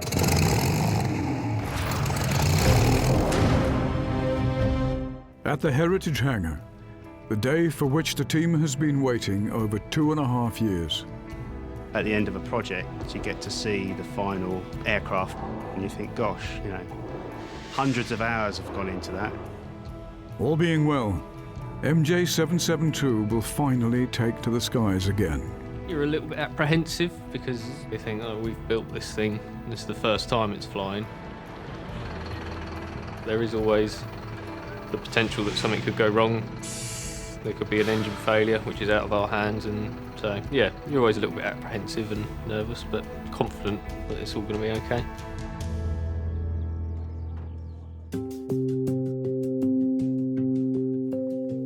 The test pilot will be Pete Kinsey, one of only a handful of aviators alive to have flown all the great fighters of World War II. In the hangar, a Spitfire, its sister ship the Hurricane, and its enemy the Messerschmitt Me-109. Pete has few doubts about which was the best. It's the Spitfire, and that's not just because it's a Spitfire, because of the name. It is just a very honest airplane. It doesn't throw any nasty surprises at you, and you feel as though it's on your side. The Hurricane, it's a fine airplane, but its performance isn't as good as the Spitfire. The view out of it isn't as good. Its handling isn't as pleasant. I mean, it has obviously a wonderful place in history, what it has achieved, but just from a pilot's point of view, it's not as nice an airplane as the Spitfire. And then we come on to the 109. I love to fly it, but I like to fly that for a different reason. That's because that's a challenge. Every time I walk up to it, I think, what are you going to do to me today? It's the only airplane I've ever flown, I think, where the takeoff is potentially more alarming than the landing. But if someone says, would you fly my Spitfire today, you know you're going to have a nice day out. Or that's the hope, at least. First flights are not guaranteed to go well. It's quite a big day. Obviously, a lot of nerves flying around. Obviously, it's the first flight of the aircraft, so we're all pretty nervous for that. But at the same time, it's a proving point because it's 2.5 years or so of hard work. So, quite excited to see it fly, really, and hopefully it all goes without a hitch.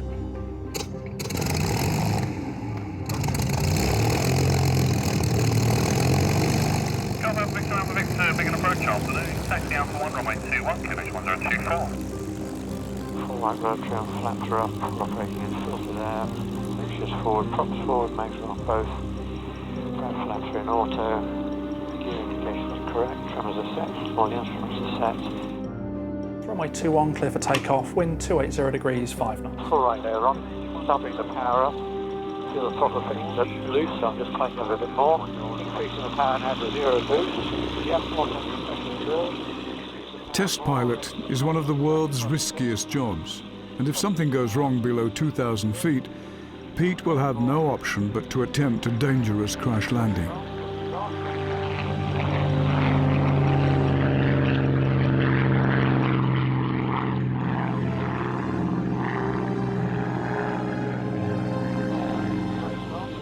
It looks alright, doesn't it? Gears selected up. Have a look at the engine. Soar is good. Bring the power back. Take down the boost. 2650 RPM. Have a look at the engine gauges. Yep, they're all good. Isn't quite right. I suppose you'd say that most of our concentration is going on the engine and propeller. That's where the problems usually arise. But it could be a handling thing. So as soon as we get over, I'm looking at the trim of the airplane. For example, would it fly hands off? If I let go of the controls, could I trim it to fly hands off? Or does it roll left, roll right? In fact, I'll let go of it now. There's a little bit of turbulence rocking the wings around, but apart from that, it would maintain level flight, so we're happy with that. The other thing we'd be checking on a test flight is all the systems in the airplane. It's got pneumatic systems for the flaps and the brakes, and it's got a hydraulic system for the gear. So we'd be timing gear, how long it takes to go down and up, same with the flaps, making sure there aren't any funny trim changes. Station 1 make tail, the frequency closed, 3 call me please on approach, 129.14. MJ772's reputation as a trouble-free aircraft continues. Testament to the skill of the engineers who rebuilt it, but also to the genius of its design.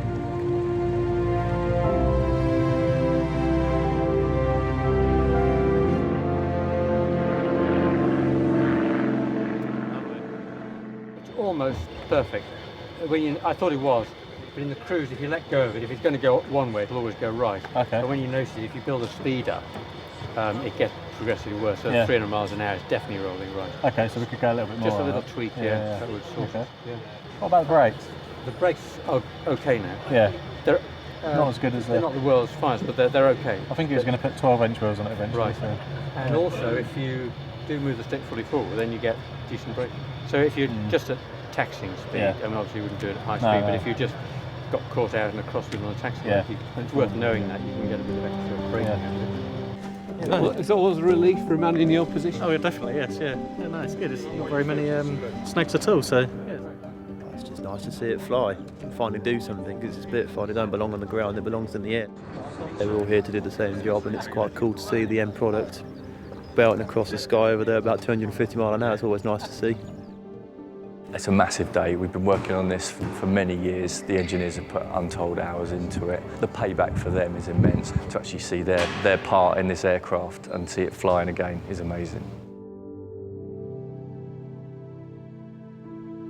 MJ772 has passed the last crucial test before she's allowed to carry passengers.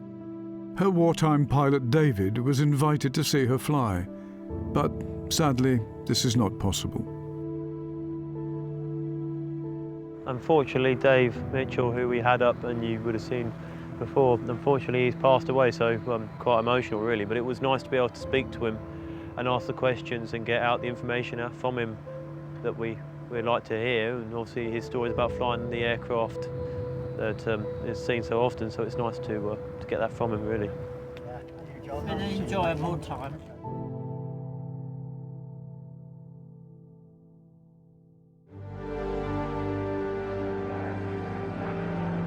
It's March, and David's Spitfire is finally signed off as airworthy once more, a lasting memorial to its former pilot and thousands like him. The Spitfire assaults your senses in every way.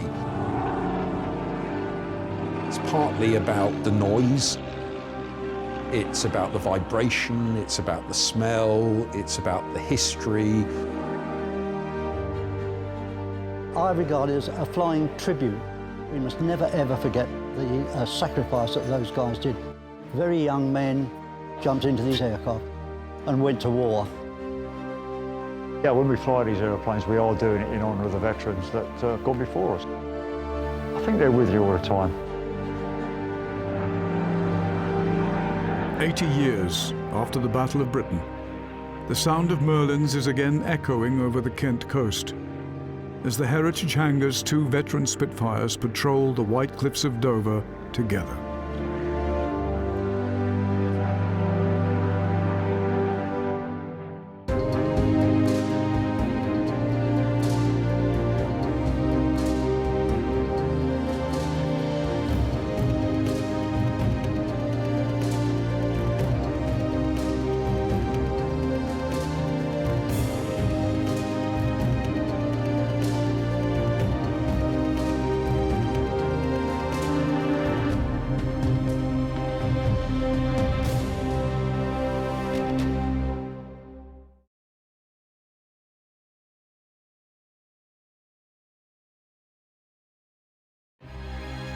These are the planes that won wars, proud veterans of the days when heroes fought in the skies.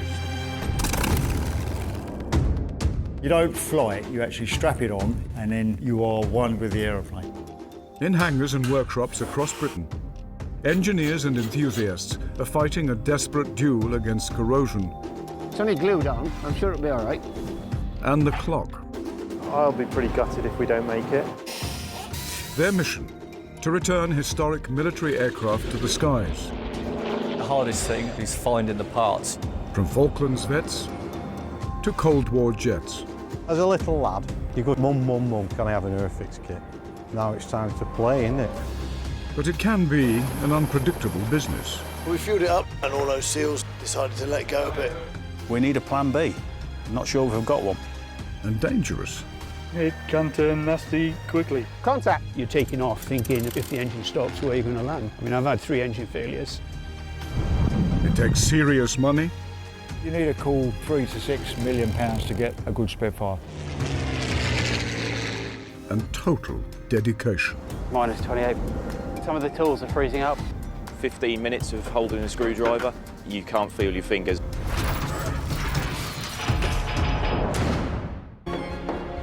This time on Warbird Workshop, a small plane with big problems. We took the fabric off the wings and they literally fell apart. And the German pilot determined to save the unique American Warbird that could have killed him. A wing breaks and you go down, no walking away from that, no. It's a mammoth project for a father and son team used to big challenges. It's going to be very, very close. Yeah, right, the whole wing can come in now. Whoa! Portsmouth, home to the Royal Navy and the port that helped win the war. Today, its battleships have been scrapped and the fleet is a fifth of its size in 1945. But one war veteran is about to return to duty.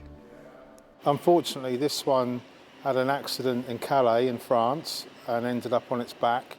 The Aeronca Defender has a claim to being one of America's least known warbirds. But this one was German pilot Alex Kutz's pride and joy. I turned into the taxiway and then a wind gust just span around my plane, and unfortunately there was a drain. The left wheel got stuck and the wind just flipped over the airplane. We recovered it, brought it back and have been repairing it ever since. What started off as quite a simple repair for us has morphed into quite a big overhaul. Engineer Mark Masters and his son James have a mission. How many of these do you want for that other aileron?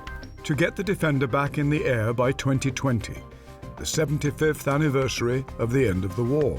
Good. Start spraying it this afternoon then. Mark will be passing on 30 years of expertise to his apprentice. He never does what he's told, what son does. They always know best, but eventually he sees my way and we get there in the end. He's never let me down. He questions a lot of things I do because I know I'm right most of the time. Me and Dad have a really good connection. With the help of assistant Chris. Invited him along one day to just give us a hand and it's grown from there. Yeah, we couldn't be without him now. Alex chose Mark because he'd helped restore another of his planes. He's passionate, he's been understanding, and he's just a thoroughly nice chap. It's December 2018, and after years of painstaking work, Mark is beginning the final and most crucial stage of the restoration. The wings and tailplane have already been rebuilt. Now, he's completing the aircraft's wood and fabric control surfaces. So this is the rudder off the little Aronca Defender. This has been covered in fabric, it's been rib stitched, and then we've had all these tapes applied. It's had the first coat of what we call rounder-proof. It's been a bigger job than anyone expected.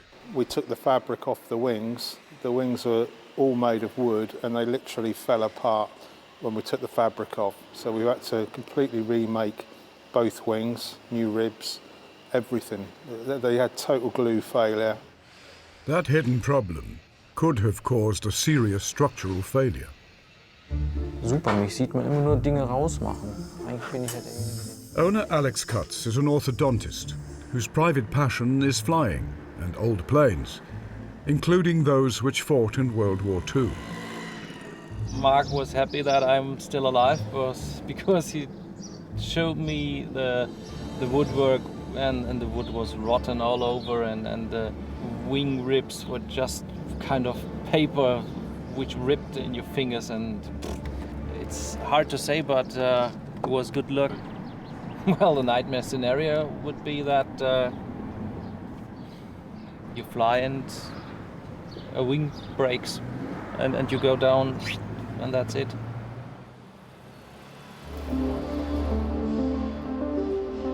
Chris, if you pull that through about 3 foot, I should be able to feel it. Go on. Mark has replaced hundreds of components in the Defender. While the dope on the wings and tailplane dries, he's finishing work on the fuselage. Go on. Run it all the way in? Yeah. We've got a bit of interior work to do. We've got the brakes to set up, they're cable-operated brakes. The engine was just completely shot, all out of limits, so we've had to source another engine for the aircraft. Some Defenders braved enemy gunfire during the Allied invasion of Europe, but a natural phenomenon that choked its tiny engine with little warning was almost as great a threat to its pilots. We're connecting up the carb heat. The purpose of the carburetor heat is that these carbs are very simple Venturi carburetor, and you can get ice forming inside in the right conditions. So we have this box on here. This is where the air would normally come in through a filter, but the box allows us, via a control in the cockpit, to close a shutter inside, and that will then allow the air to come from a shroud around the exhaust, which takes warm air through the carburetor and would melt any ice. Ex-soldier Chris came to the workshop to learn on the job. I've only been doing this 3-4 years. It started off as a kind of hobby, a passion. You learn this by someone with skills like Mark, who teaches you. And Mark's been doing this kind of thing for 30 years. There's not many people out there who still do this kind of work. So I suppose it's a bit like the old school apprenticeship. He starts off showing me very basic things and you just progress. You know, doing fabric work and rib stitching is quite an art.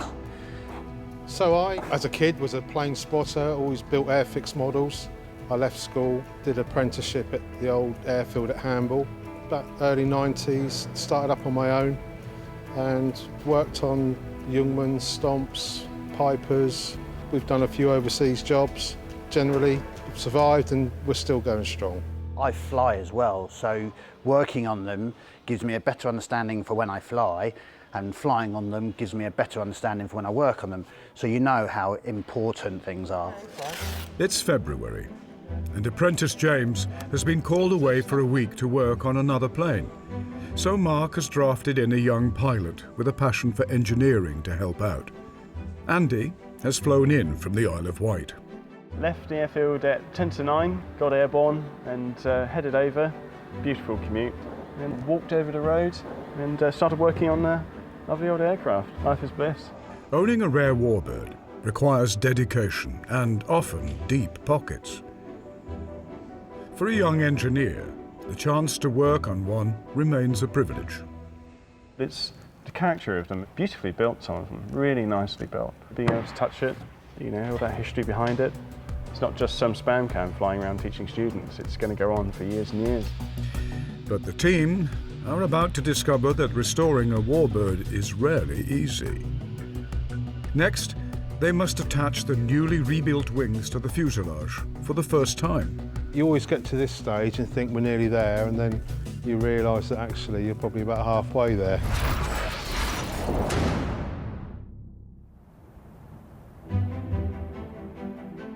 In this hangar at Leon Solent near Portsmouth, the restoration of a rare Aeronca Defender is about to take a major step forward. So my heart is thumping a little bit at the moment. Right, ready? Right, we'll get the struts. For Mark, it's a big day. The struts which support the wings were damaged beyond repair in the accident and are no longer available. So they've been manufactured from scratch. We need the bullet bolts and some screwdrivers, which I'll get, because they were a lot of work and an awful lot of money. So we're going to lift it, put it on the attachment points, just slop a screwdriver through for now. If you need a break, just shout. There's no guarantee the struts or the wings will fit. They must precisely align several holes, all at once. Right, just come towards the aeroplane with the back. Yeah, go on. Go on. It's near in. Well, that went almost too well. The wings go on smoothly, but they are supported by the brand new struts. Tube has been imported from America and custom welded to precise plans. So we're going to see if we can get this on now. So this is the jury strut. This just braces the struts in flight, stops them, just gives them a bit of rigidity. Right. The main load struts fit perfectly, but one of the supporting jury struts doesn't. I think all it is this weld here is probably built up a bit more than the original, and it's stopping the strut from going down. It's just hitting that weld. Not by much. I can see the hole when it goes up. The strut will have to be modified by the metalworker who made it. I'm going to run a reamer through that. It's just tight coming out the other side of the bracket. And the team hoped they were on the last lap of the rebuild. Well, the next thing is to put all the stars and bars on the wings. There's some stenciling to go on the fuselage. I've just got the cowlings to paint and fit. This boot cowl goes on there. And then the windscreen, we've got a new windscreen for it. That's got to be fitted. With summer approaching, their customer is keen to get his hands on his newly refurbished Defender. But this Warbird is putting up a fight. You always get to this stage and think we're nearly there, and then you realise that actually you're probably about halfway there.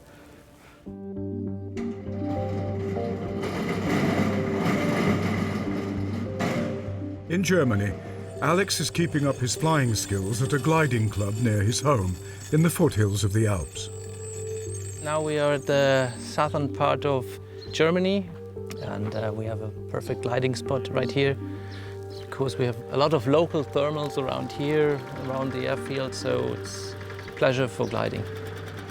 You can go to Switzerland, you can go to Austria, you can go to Bavaria, just over the Alps, and then you're in Italy. It takes you about 1.5 hours. It's a very good place to be here. What's flying mean to you? Well, it's number 2 after my family. It's everything for me in my life, in my spare time, and I have great friends around here, good community, and yeah, that makes sense for me.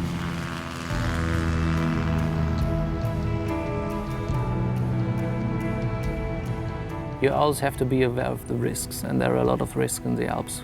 You have to know the scenery, and then you have to know where to fly to get the lift, and you have to know what places to avoid, because some kind of valley winds that just drop you down and you have to stay away from the mountains.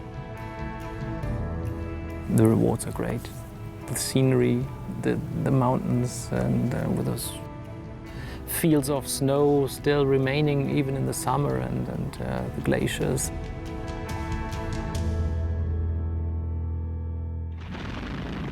These skies were once the home of Hitler's mighty Luftwaffe, whose formidable pilots, flying fighters like the Messerschmitt 109, took a terrible toll on Allied airmen during the war.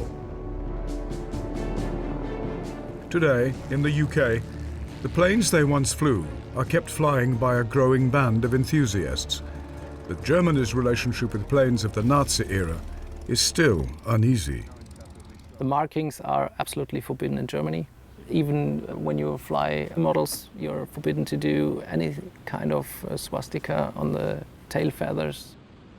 On the other hand, I think it's good to preserve the airworthiness of a handful of planes which still exist and are still airworthy, just in order to present it to our ancestors.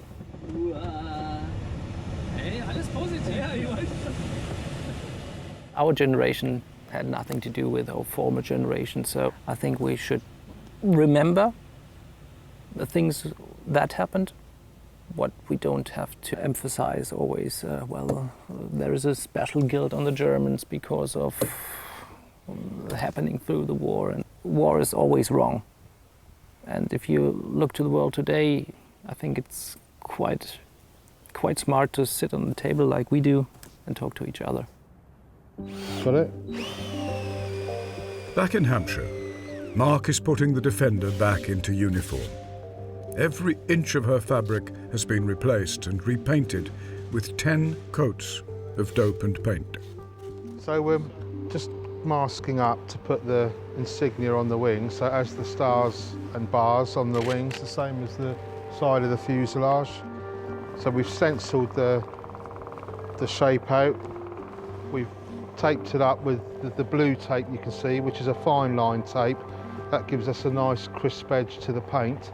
If you were to use masking tape, when you take the tape off, the edge will be all frayed. Because the fabric flexes, you need a paint which will flex. If you use like a standard 2-pack car paint and you don't have any flex agent or a plasticizer in the paint, what tends to happen is it goes very brittle and hard. Then as the fabric flexes, the paint will crack. Through scaling up wartime photographs, Mark has produced accurate templates, but it seems every Defender was unique. If you actually look at loads of images of Defenders, everything's different. You know, there doesn't seem to be a set way of doing it. I'm sure in wartime operation, if someone was tasked with painting the aircraft in the field, the markings would go on where they went on.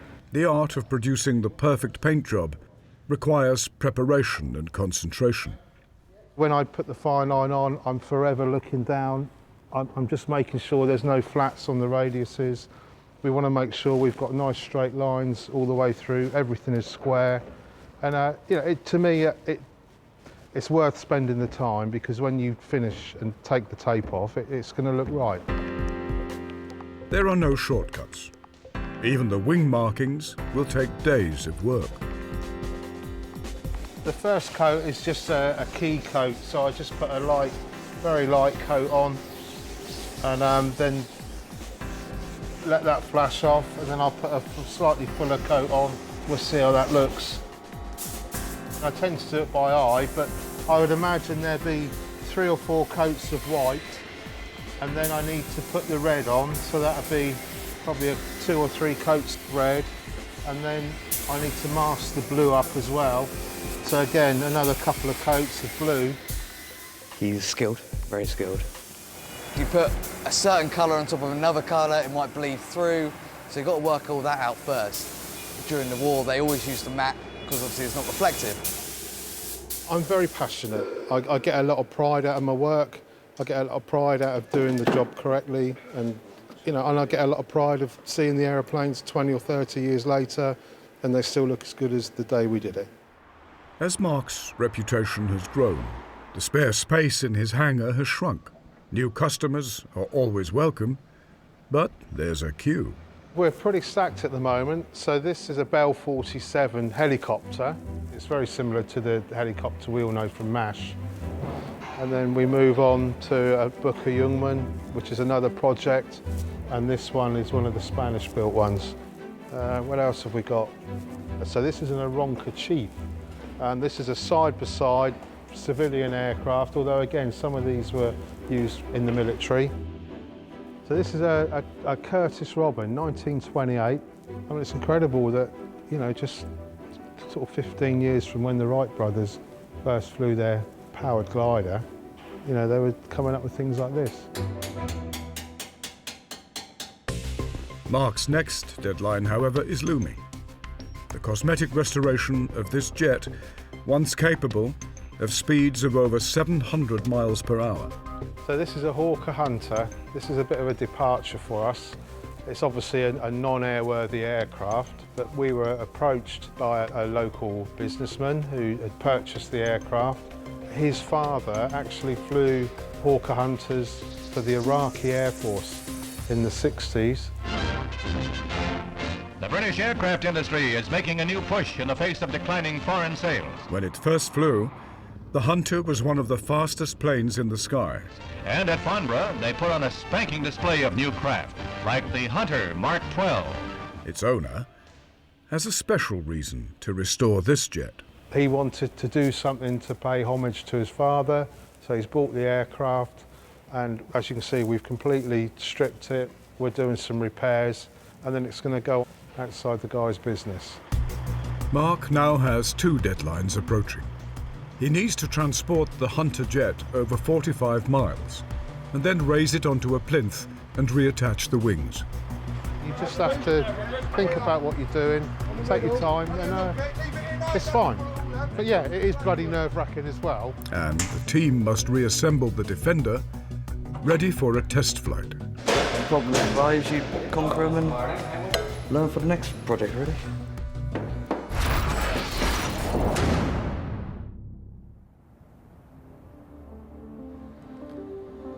It's June 2019, just 6 months to the 75th anniversary of the year the war ended.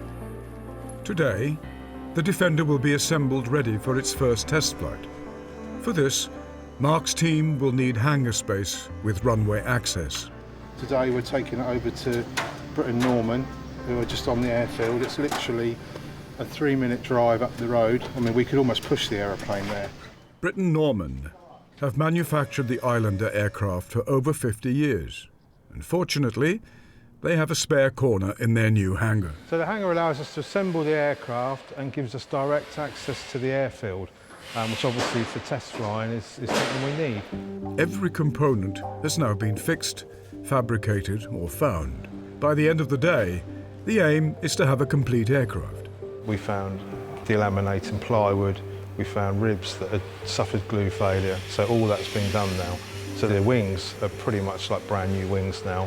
All the steel work, all the corrosion that we found in the airframe has all been done and treated. So it's pretty much a new aeroplane. But when working with vintage planes, things rarely go according to plan. This project has taught James to improvise. Problem arise, you conquer them and learn for the next project, really. But there's one area where James still admits Dad knows best. I leave the spraying to the boss because he's the best at it. Especially this matte colour. It's quite hard to apply. The years haven't been kind to the Defender. Virtually no component has been left untouched. Originally, the rudder just didn't fit very well at all. So we've had to take all the hinge points off and redo them. And it actually fits quite well now. It's time to attach the wings and their supporting struts. The issues with the jury strut have now been resolved. Come in at the front, Chris. Replace all the hardware. I mean, potentially, some of the hardware that had been on there. I mean, you take it out, the CAD plating's gone, there's corrosion, so it's just not worth it. I mean, you're putting the aeroplane together now potentially for another 20, 25 years. Come around a little bit to me.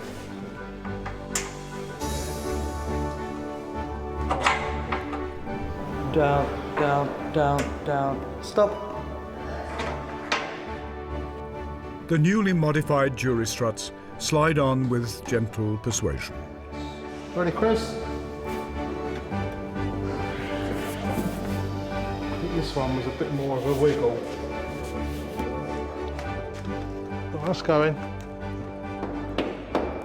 Every detail must be checked and double-checked. Other way.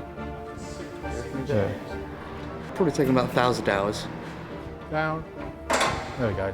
It's just nice to see the end of it now. I might just tap it through that way. Hold it there.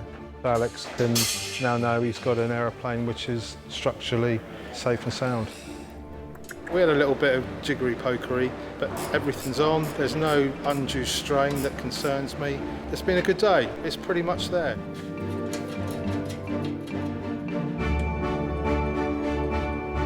Now assembly is complete, the airworthiness of the Defender must be assessed by the Light Aircraft Association, which helps police aviation safety in the UK.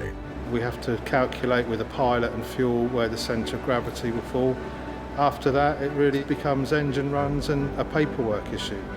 Mark is happy his job is done. It's time to start looking for a pilot to carry out a test flight.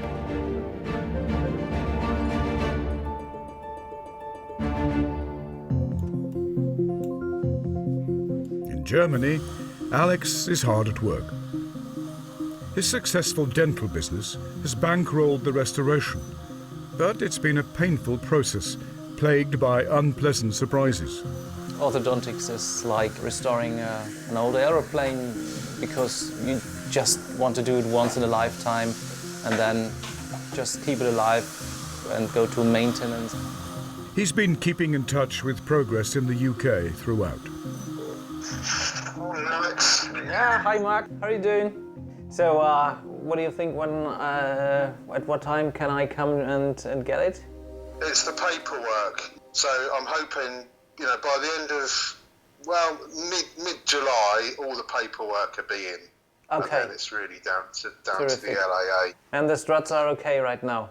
Yeah, they're all good. We had to adjust one of the jury struts. Okay. But they absolutely fall on. I'm so pleased with them. Alex is such a fan of the Aeronca company, he now owns 2 of their planes. Mark helped restore this one in England. Just have a look at it. You have it's nothing to compare it. You just have to look at it and say, wow. Aeronca designs were aimed at the man in the street, and thousands bought into the dream of a Cadillac in the sky. That's a great craftsmanship, and it's a great paint job, and every nut and bolt is restored in the correct way. It's terrific. The accident became an opportunity to transform the Defender, and he was happy to wait for Mark to do the job. He's such a lovely guy, and he's doing such a good work, so I told him, just go ahead and let me know when you're ready. Oh, I can't wait.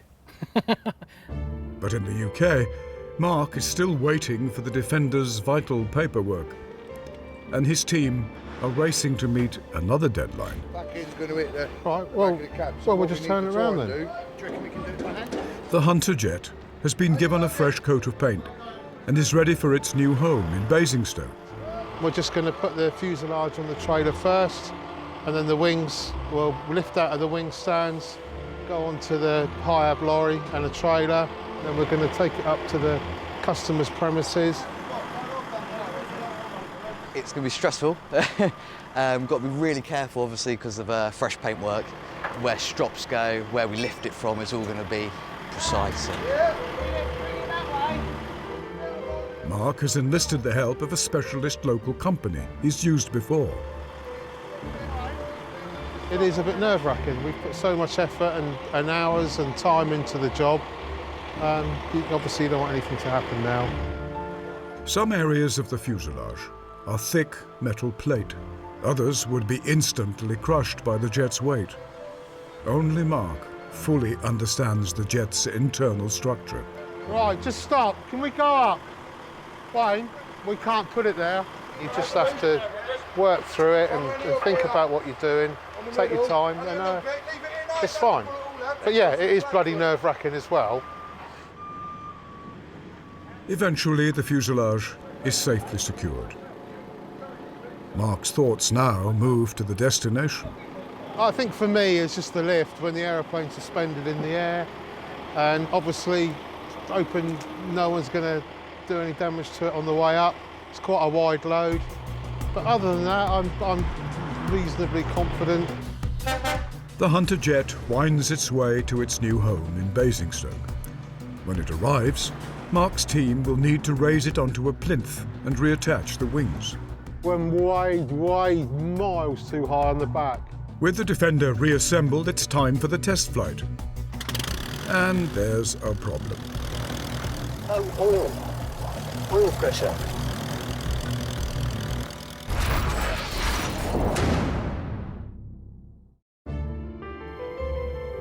In the hangar at Leon Solent, the Aeronca Defender is ready for takeoff.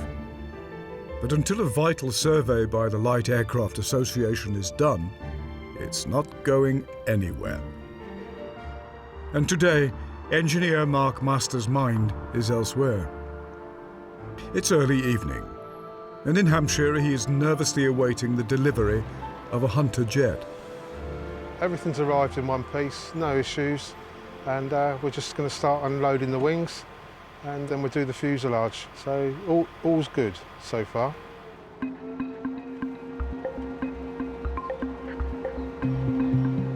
As a new day begins in Basingstoke, work gets underway. The pressure's on. They only have the crane for one day. Just crease up these sleeves. James, can you just grab hold of that, please? Right, up you go. Up. Yeah, down. Down. Everything lines up perfectly. Right, can you pass us the bolts up? Yeah? It was a bit squeaky bum time with it hanging off the crane, but it slotted in the plinth perfectly, and really happy. So you're set for the top. Now the job everyone has been dreading. It's time to attach the wings, and someone needs to climb on top of the smooth, damp fuselage. I'm happy to do it, but I didn't see anyone else jump into it, and I'm the lightest, so it's going to be very close. So we're trying to get the angle of the crane, of the strops, to get the angle of the wing. So it's going to take a little time, a little fine-tuning, but we'll get there.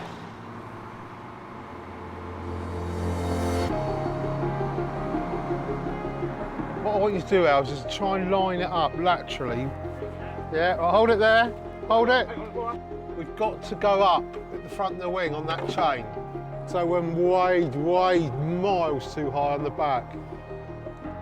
So it's got to come back. Yeah, right, the whole wing can come in now. But after hours of head scratching, there we go. Go on, that's it, you got it. it's bolted into place, and the team can move on to the other wing. This is pretty good, actually. The second wing is fitted in under an hour. Yeah, that's going. There she goes. Right, relax. All good. The second one went straight on. For Mark, the job is done. An historic Warbird back in military colours and ready for inspection. I hope it's everything he hoped it would be. I think it looks fantastic. For businessman Rafi Razak, it's a landmark tribute to his father Abdul. My father would be very proud in what I have done. It's a combination of remembering my father's history as well as the great British engineering to produce such a plane.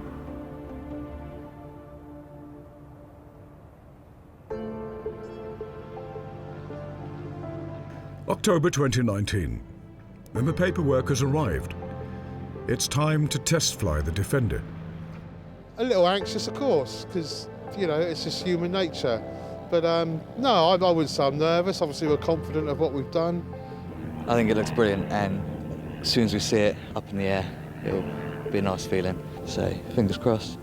Mark has recruited Rich Valler, a veteran pilot with experience in similar aircraft. The first thing I'll be looking for is to just make sure that all the controls are working as you would expect, and the responses of the aircraft to those control inputs are what you'd expect. I will probably then just sort of disappear out to the north just for a little bit and try to do an impressive landing, because no matter how good the flight is, everybody judges it on the landing.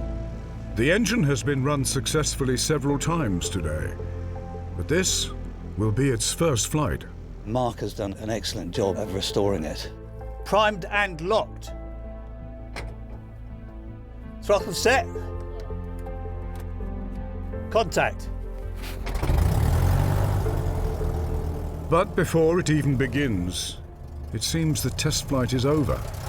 No oil. Oil pressure. Despite meticulous preparations, there are gremlins in the system, and the test is cut short.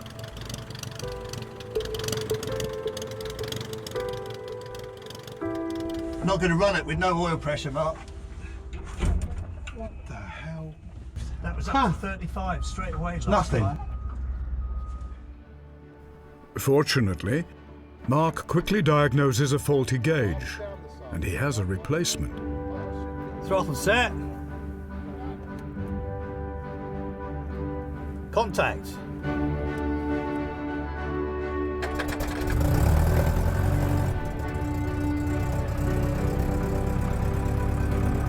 Right. Oil pressure is looking good. Temperature is starting to rise. Altimeter is set to 0, which is airfield height. With all the dials looking good and a favourable forecast, Rich is happy. It's time to get the Defender in the air. Left aileron is up, right is down, right aileron is up, and left is down, and everything is wiggling and waggling with nothing preventing any full-free movement. Feet off the brakes, lined up with the runway.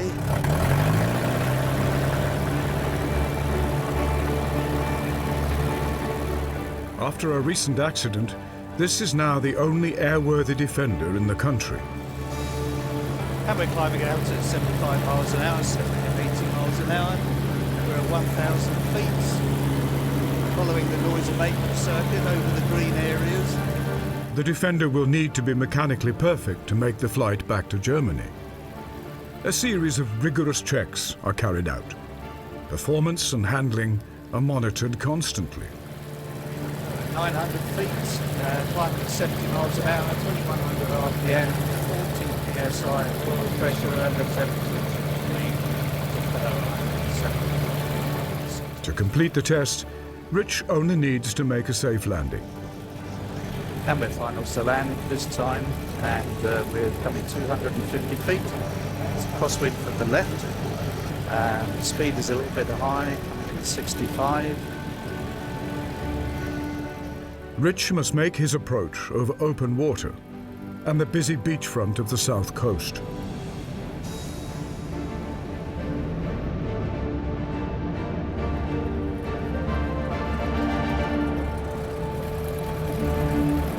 And we're down and getting ready to vacate the runway to the left. As the Defender taxis in, Mark sends photos over to Alex in Germany. Yeah, that's gone. So he's probably deep inside someone's root canal at the minute. Mark knows that everything looked good from the ground, but Rich will be the one deciding if the Defender is fit to fly on. What do you reckon? It flies nicely. Oh, that's good. I'm really pleased. Well done, Rich. The landing wasn't brilliant, but it looked all right from 3 miles away. Good. So do I. With the all clear from Rich, it's another finished restoration. We've put a lot of effort into that, but I've got to be honest, and I'm sure anyone that does a project like this will say, you know, you're ready for it to fly and disappear and start the next one.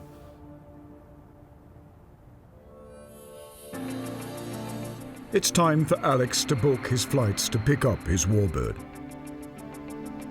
It's December, and the Defender is about to be reunited with its owner. This is actually the first time I've ever been involved with the owners coming in and seeing the plane for the first time, so it'll be a new one for me. Obviously, when you're working, you think things can be better, but once you finally get there and you stand back and look at the finished product, I think it looks really good. Right, let's go. Alex has flown in from Germany. Today we are at Goodwood, and it's the first time I will see my aeroplane. I'm very nervous to see it after such a long time, and I think I'll take a ride with Richard.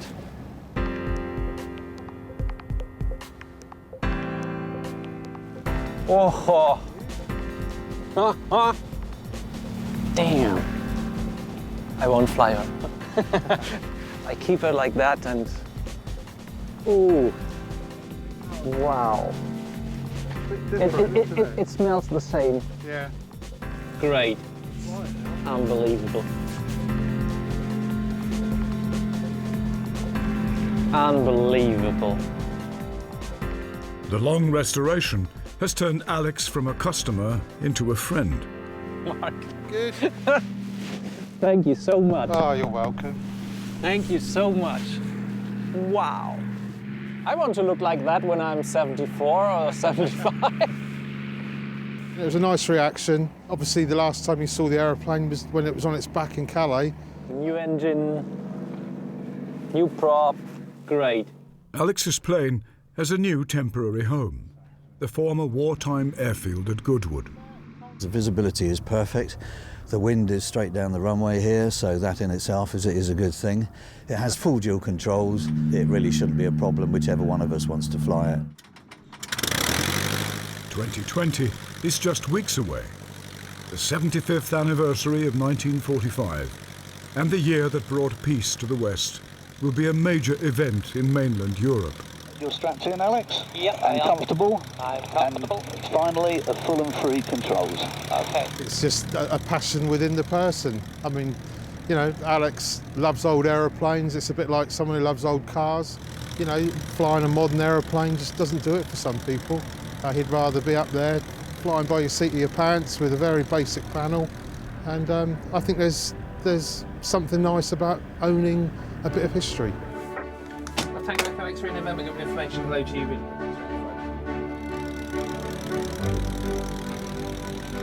There's no turning back now. All right. You happy? Yeah. Okay. Lined up on the runway, tail wheel is straight. Slight crosswind, so RPM rising. The aeroplane's flown probably nearly 4 hours now for the test flying programme. So, you know, any little bugs, not that there were that many, are sorted. Goes down, let the speed build. Turn slightly into wind. We're pulling 2,000 RPM. It's a lovely day. It's calm. There's not much of a wind, so it was pretty much a textbook takeoff. Yeah, it looked good. Oh, it's nice to be back in the air now, I should think. I'm pleased for you. Yeah, Mark did a terrific job, didn't he? He's done a lovely job, and it's just such a lovely aeroplane to fly because it just has that military wartime feel to it, which is just fantastic. They've gone flying over the Solent. Alex will fly the aeroplane, and then they'll come back and hopefully all's gone well. How does it feel to get your hands on it again? Unbelievable. I've had a really good working relationship with him. He's become a good friend. Yeah, it's great. It's good to see him happy, and it's lovely to see him get up in the aeroplane. Radio vacated, taxi to hangar 4, please. Perfect. It was worth all the money, and it was worth waiting for it, and I'm happy with it, yeah. Once again, one of the rarest warbirds is on patrol over southern England. Soon, she'll be heading south to the Alps and a new home. A lasting memorial to the pilots who brought peace to Europe 75 years ago.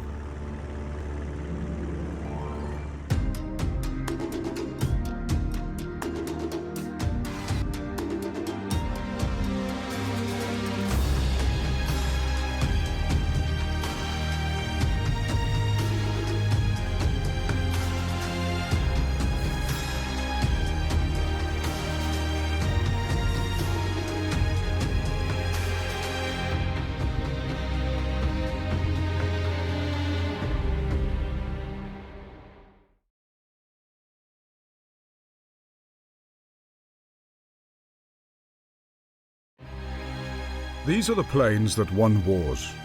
Proud veterans of the days when heroes fought in the skies. You don't fly it, you actually strap it on and then you are one with the aeroplane. In hangars and workshops across Britain, engineers and enthusiasts are fighting a desperate duel against corrosion. It's only glued on, I'm sure it'll be all right. And the clock. I'll be pretty gutted if we don't make it.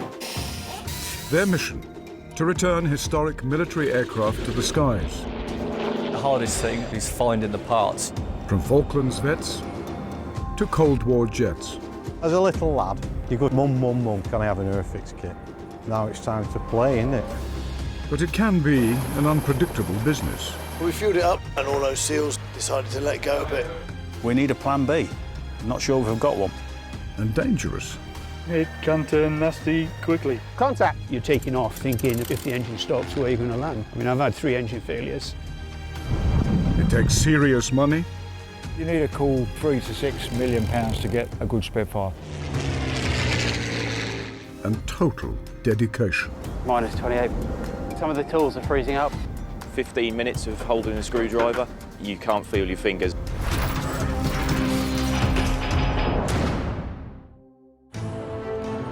This time on Warbird Workshop, the British military veterans fighting to keep the red flag flying.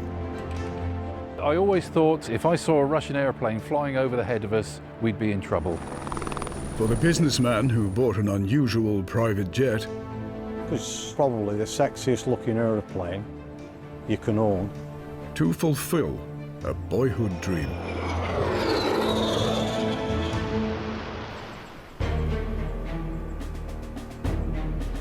Close to the South Wales coast stands the airfield at St Athan,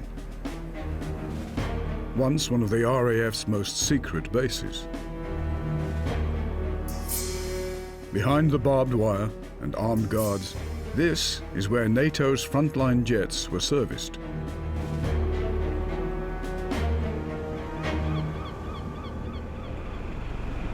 Okay, take it up a bit, Derek.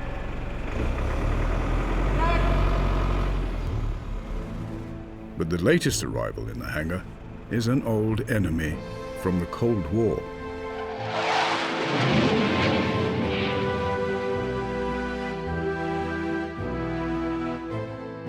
This L-39 Albatros jet was built in communist Czechoslovakia and trained the Warsaw Pact's elite combat pilots. Bring the wing down, don't take my note. I say bring the wing down from the trestle. Down, Derek! Down, Derek! Now it's being restored by Chief Engineer John Sparks and his technical team. They'll rebuild any plane, but jets are a speciality.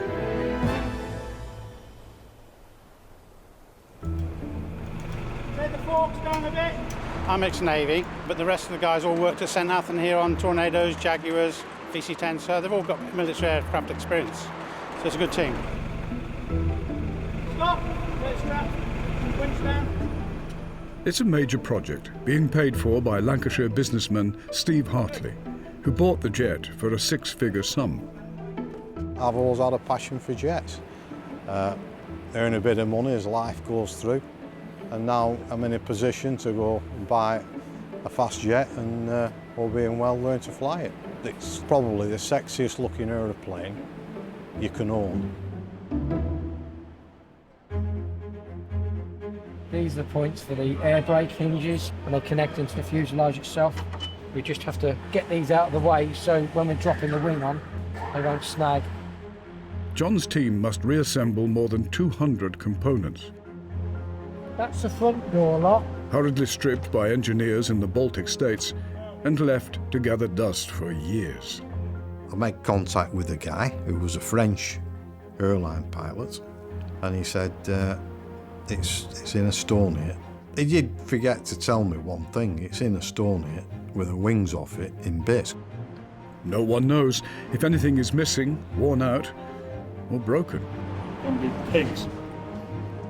It's a massive task with an ambitious timetable. Helicopter pilot Steve wants the jet flying by next July, just 8 months away.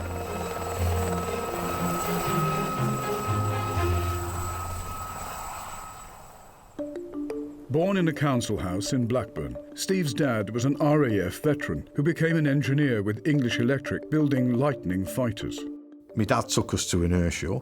I remember Lightning's flying at an airshow. Wow. And all along, when I was at school, what did I draw? I drew fast jets and racing cars. As a little lad, you said to your mum, can I have an Airfix kit? And you stick it all together, all that. One day I might be able to afford one of them. Morning, ladies. Morning, Steve. Anything of any interest? Steve left school at 15 with no qualifications, but now he builds bridges for a living. So you're going to take that, and you're going to take them all? The firm he founded has an annual turnover of more than £50 million, but he recently sold out to a massive American multinational company. Has that got a fuse to backing strip there? It has, yeah. So we've got a backing strip that's connected to this one. Yeah. He hasn't got a license to fly a jet, but he's not concerned. The L39, it's a jet trainer, so it should be quite easy to fly. I think anybody who can fly a normal fixed-wing aircraft will be able to fly one of these.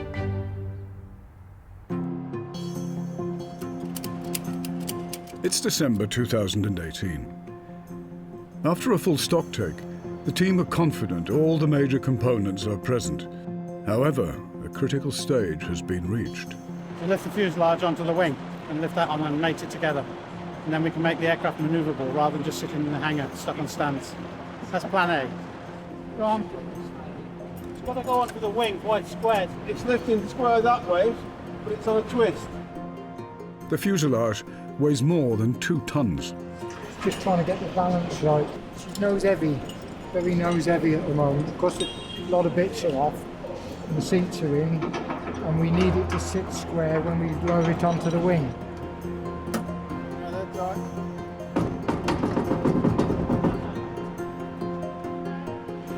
Never drop one. I've heard of people that have dropped them, but it's mainly overseas. We try and get everything belts and braces with us. The shackles are different sizes. It's a zero tolerance fit.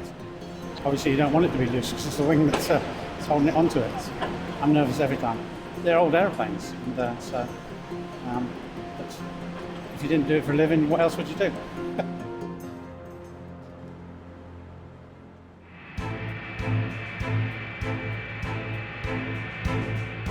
The Albatross was designed as an advanced trainer for all the Eastern Bloc air forces.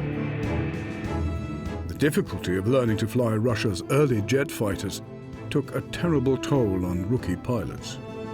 These young flyers have achieved success only through long hours of training and practice. Real skill can be acquired only in the air. Look at the precision with which Senior Lieutenant Moisekin executes this complicated maneuver. The L-39 meant recruits were better prepared to fly the MiGs and Sukhoi jets that confronted the RAF throughout the Cold War. And it saw combat in several wars involving satellite states.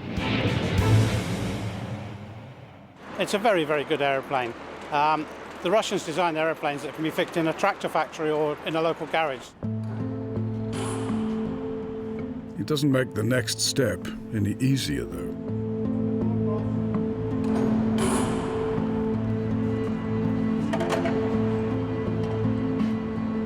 One wrong move could write off Steve's new jet. This is the danger bit of this, because things can slip. You can jam little pipes and all that. Come down a bit, Steve. Can we have a couple of eyes watching the front and eyes watching the back?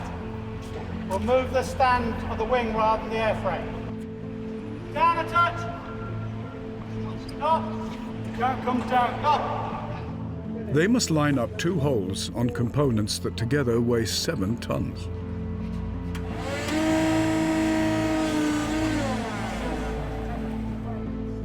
The fit must be millimeter perfect. Again. Again. One more. That looks pretty damn good from here. At last, the wings and fuselage are reunited. Stop there. Hold it, hold it. Now John and the team must hammer home giant bolts that keep the two parts together. The back of the wing needs to come up, so I'll just do that now.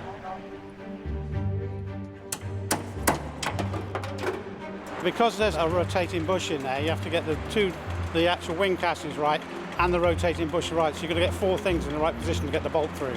So all 4 going together and none going at all. You don't put it in the right place. Take the nose that way a bit. Bit more. Bit more. Right, 2 side ones are in. It should be just a matter of rocking it. Right, wings on. Yeah, back seat as well. 4 bolts. But that's all an airplane needs. It's all the structure of the airframe. When it's flying, the airflow's under the wing, so it's lifting the airplane up anyway, isn't it? So that's how strong it is. A couple more weeks yet, but she'll be ready to go, yeah. But the main job of getting the wing on is a good job. But there's a lot of work ahead for project manager Martin Alderson, including a shakedown of the hydraulics and electrical circuits. Bit of a learning curve going from the British way of doing things to the Russian way of doing things. To pass the time, Steve pursues his other hobby. But his need for real speed keeps him focused on the L-39. It's just the passion, isn't it? Sitting in a fast jet, you know, they're a nice thing to have. Now it's time to play, isn't it? And have some fun.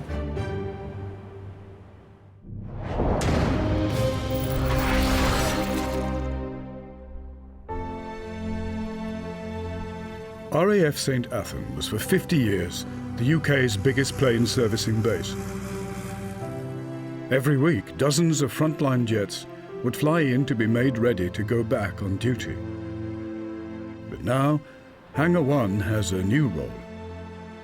Home to many of the UK's private jet warbirds.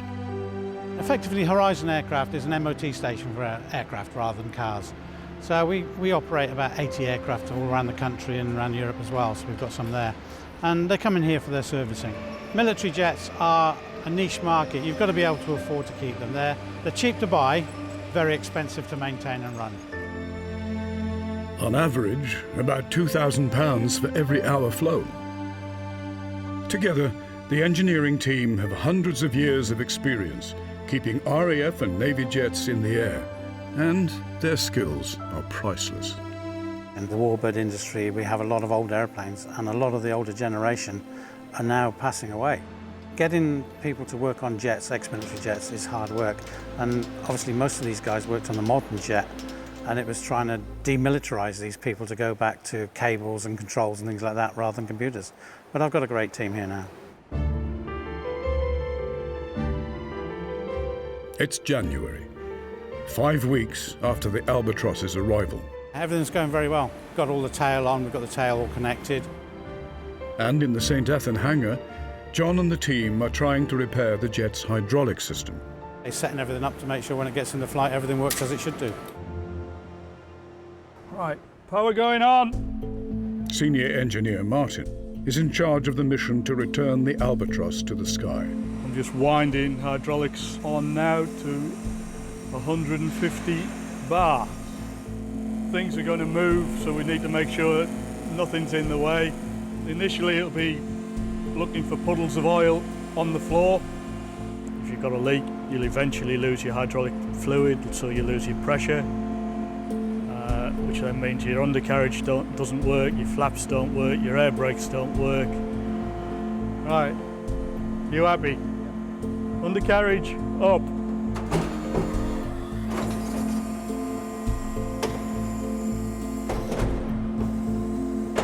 Right, thanks, hands off.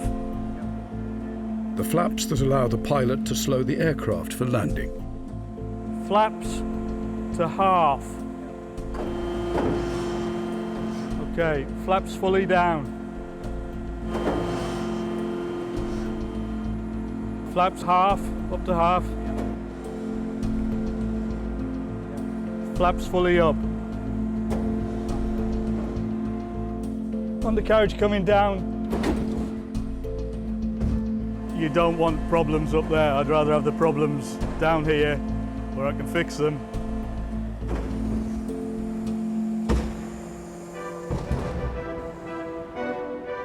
The Albatross works much like any Western jet, but its cockpit contains some confusing indications for its new owners. A red light to a British engineer is up and travelling, gears moving or unsafe.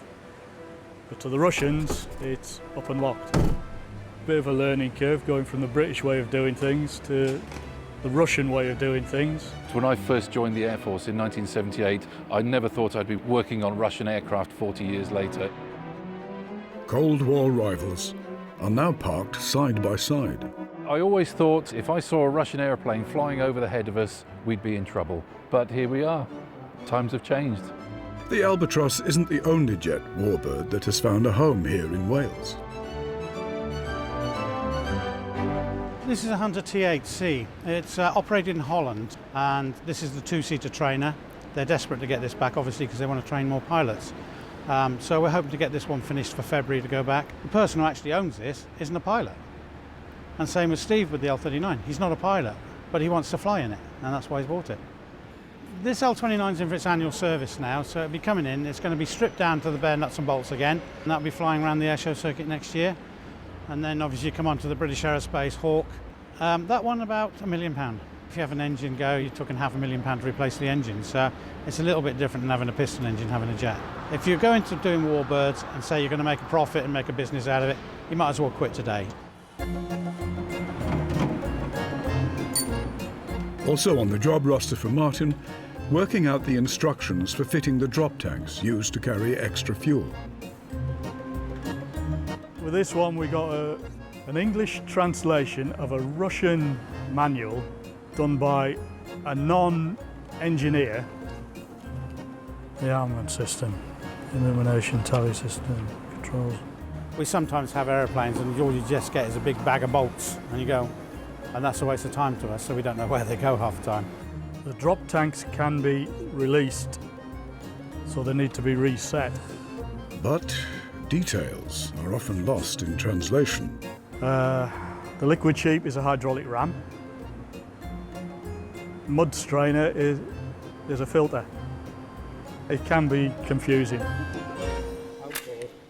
And sometimes trial and error is the only way. It's not over centre, is it? I bet that's something to do with there. They're always different. So this one could be exactly the same day built as another L39, but it won't be the same. In a month or so, I'm going to ask for a pilot to jump in this and take it flying. So I've got to be 100% confident that everything's going to work. There's no laybys in the sky, you can't just pull over. That's it, there's only one way and it's down. Danger is part of the thrill of owning and flying a Warbird. And Steve likes risk. What I've done with the brake, Steve, I've left the brake pedal, so when you're flat on brakes, you can just move across to the throttle. Today in North Wales, he's indulging another of his hobbies, racing vintage Formula One cars. When you buy these cars, people say they're ready to go, but they're so complicated. When you actually strip them down and go through them, you realise that what's changing, this what's changing. I suppose it's the ultimate, isn't it? If someone says Formula One and you get in one, you know you're in the fastest thing you can play in.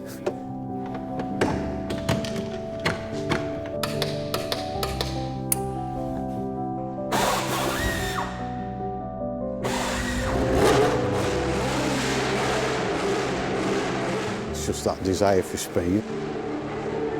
There's an element of competitiveness.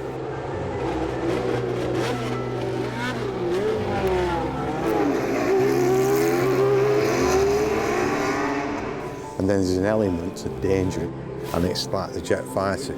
You shouldn't really be up there, should you?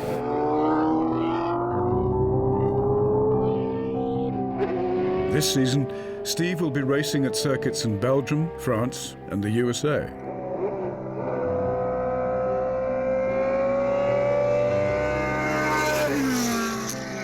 And if he's lucky, he could be flying there in his own personal fighter jet.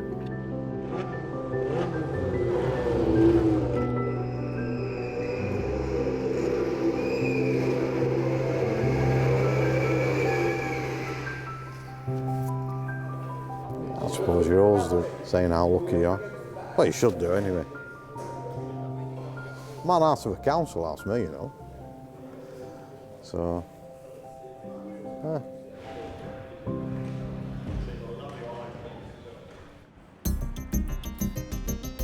Back at St. Athan, it's time to check the emergency systems on the Albatross. You never want the pilots to use the emergency systems. They're there for a reason, but you never want a pilot to use it.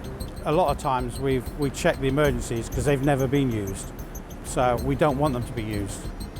What we'll do is an emergency down for the undercarriage, emergency down for the flaps. We'll extend the ram air turbine, starting with the undercarriage, which is the round one, pull it up and back. The plan is for an experienced test pilot to be brought in for Steve's first flight. I see the dangers of it. Flap, second lever, full flap. But I want to learn to fly it, land it, do everything that you can with it. But in essence, you don't really want to do it on your own.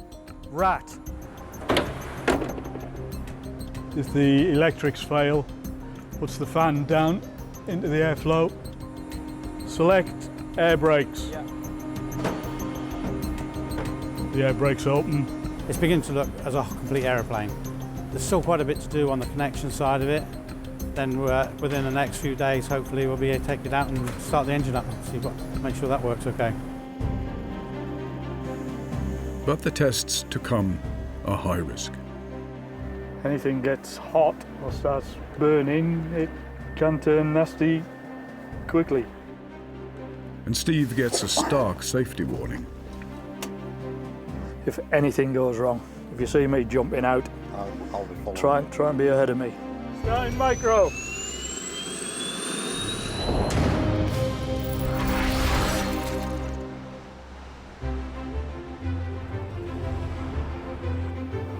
All clear my side, totally clear it off. It's spring, and Steve is heading south to St. Athan in one of his 2 helicopters. Clear to Blackpool 119 and 95. Today, if all goes well, his L-39 jet will be started for the first time. I started learning to fly a helicopter, loved every bloody minute of it. But this is like a mode of transport, where the jet is something that you should have some fun in.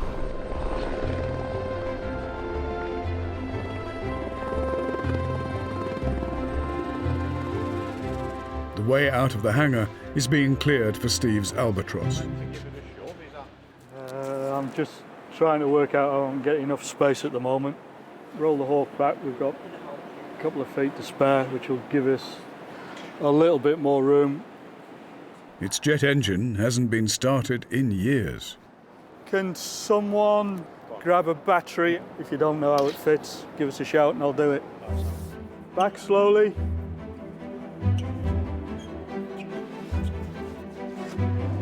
Steady. Ground runs today. We'll clear that rig. So we'll be shoving 500 litres of fuel in and hopefully everything goes sweet as a nut. But there are no guarantees.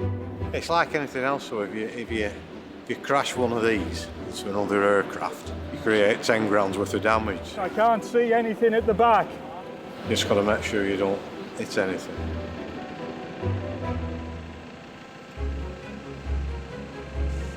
Today is a landmark moment for Steve. A big step nearer to fulfilling a lifelong ambition. About 13 years of age, my dad says, "What are you going to do when you leave school?" And I tell him what I wanted to be. I want to be a fast jet fighter pilot. And he went, "Nah, forget it, Steve. You're not good enough. You're not clever enough." As time goes on, you think, that's doable, is that?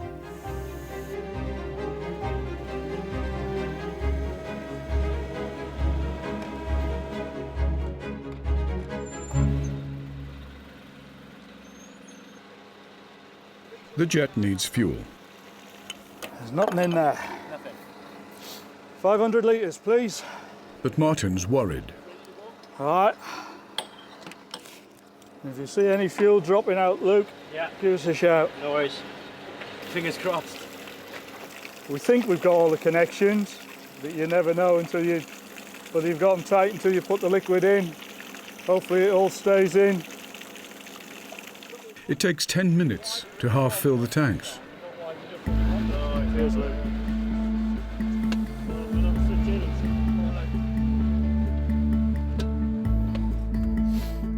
EGT front, that's off. Engine don't need. Brakes are off. All forward. Checking all the switches are selected for the front cockpit. Just making sure virtually everything is good to go. It's easy for jet engines to have like a leaking pipe near the engine. And that's the big danger with jets like this. It sets a fire, really easy. Not nervous, just wary of what can go wrong. Anything gets hot or starts burning, it can turn nasty quickly. So as it's the first run for a few years, we're getting a fire truck over, just as a precaution. Hopefully it's going to go very well. You can never tell with aircraft, not when they've been sat on the ground for a while. They can be temperamental, but hopefully she will light up in the correct sense.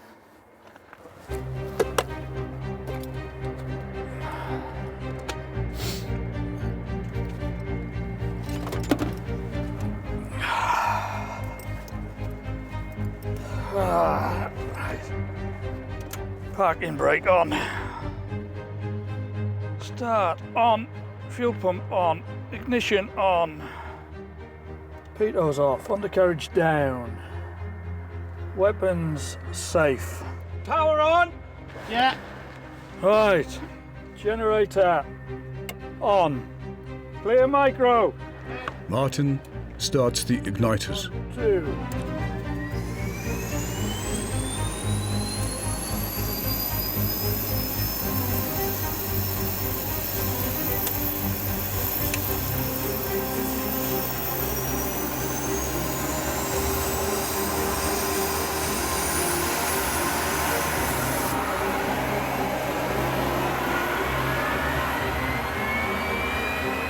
Within seconds, the jet is at 80% thrust.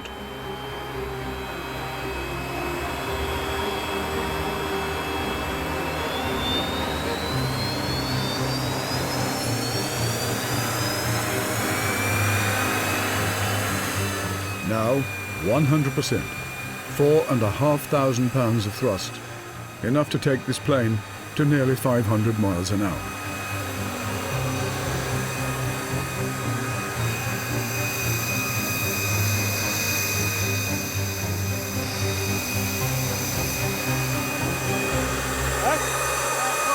Aircon and canopy. Yeah.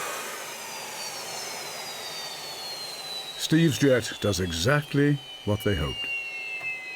You doing well? Sorry? Good? Yeah. The Albatross is almost ready for takeoff. Oh, brilliant. Very pleased, yeah, very pleased. Now what we'll do, let it cool down, let the guys have some lunch, and then you can come out and jump in the back and we'll start it again. Good day's work. Yeah. Good day.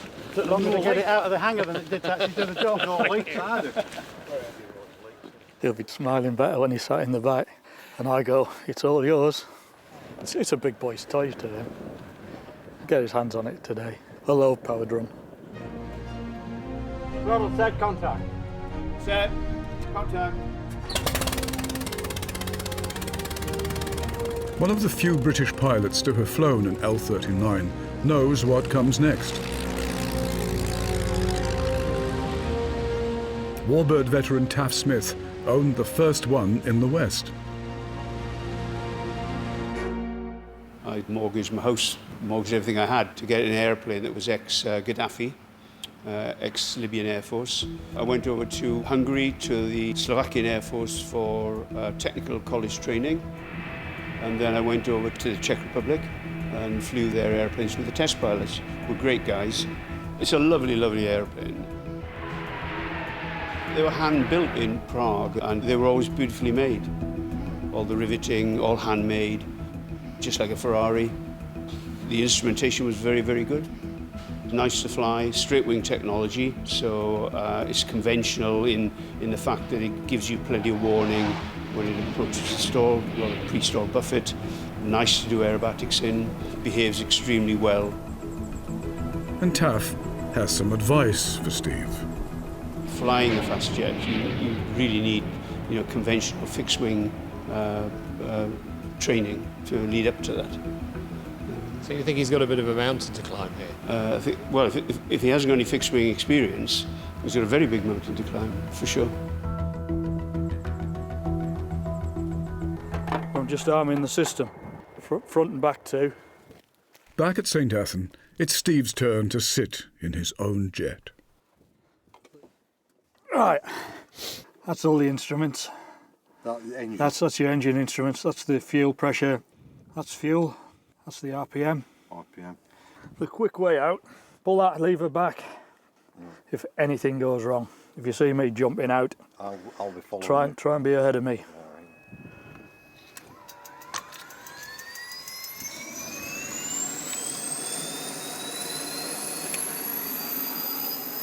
Clear main.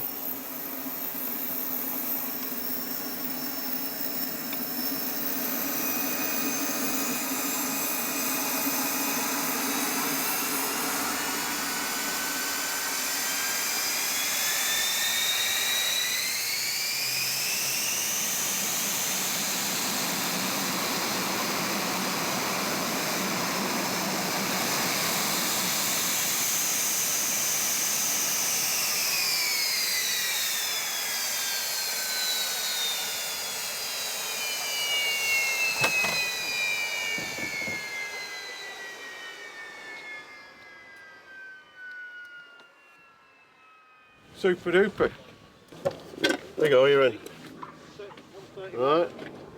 Then there's another one there.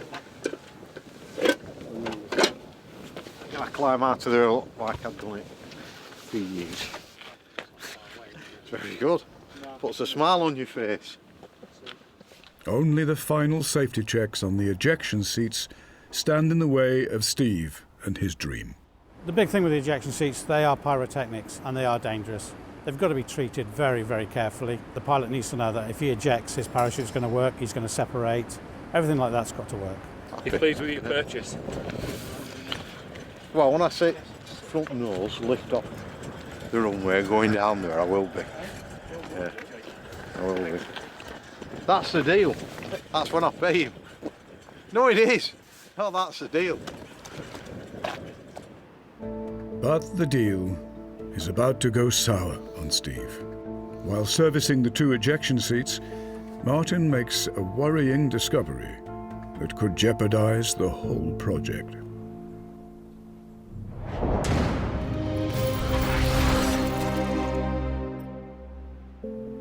After nearly 7 months of work on the L-39, Chief Engineer Martin and the team at St. Athan have made a discovery about one of the ejector seats that is so serious it could put an end to the project.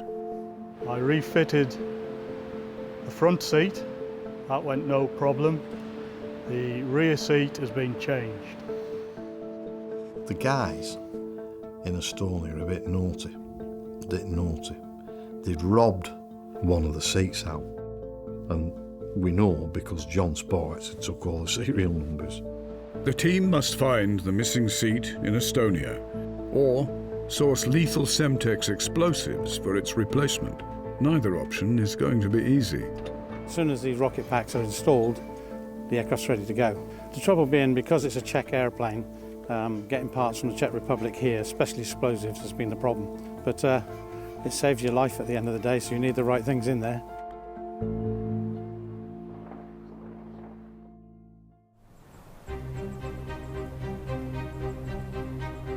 It's July, the fruitless search for the lost seat has been abandoned. For 2 months, John and Steve had been scouring Europe for explosives and someone who can supply them legally to the UK. Unfortunately, there's a waiting time for the cartridges that detonate the seat out, and then when you find people that will deal with you, then you need a special explosive licence to transport them. You may need an import licence for importing explosives. So that's the frustration. After all the hard work rebuilding and testing the L-39, the project has stalled.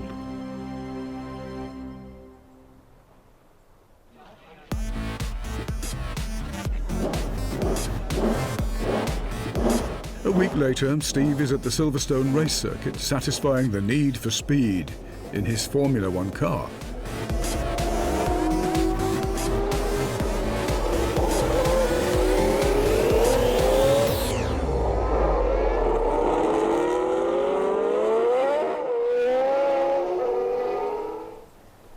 As for the L-39, he's made a big decision. The L-39, where are we? It's been 5 months now, and I've been trying to organise completing on the deal. But unfortunately, it became such a pain, and I never ever thought we'd sort it out. I bought another aircraft. Whilst I was trying to locate somebody in the Czech Republic to send the seats to, this guy said, would you like to buy an L-39? A real top-notch, out of the factory, fantastic L-39, but it's not cheap. But when I saw the aircraft, I went, wow. So, unfortunately, I bought it. Steve's jet has stood gathering dust in the hangar for more than 6 months. It's about to be replaced by a newer model. It's being flown from Prague. I had to send her some money over, uninsured, to people you don't know, and in exchange, you trust them to send the aeroplane over. But everybody stuck to their word, and all being well, it's nearly here. Good afternoon. Continue visual approach at runway 25. QNH is 1015. Hey, sweetheart. Back home in Lancashire, Steve's wife, Moira, is understandably concerned. I know. I mean, I'm on ground. We just literally stood on runway waiting for it to land. Right, sorry, love. I know it is. Hey, sun shines out here. I'm out of the front of QNH. Oh, he's here.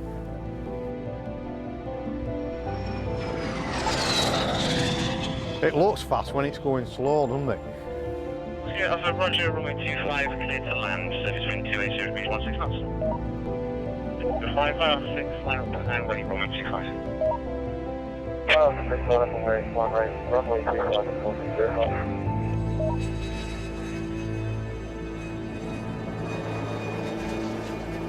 Fantastic, absolutely fantastic. You'll have to get noise of this when it goes past.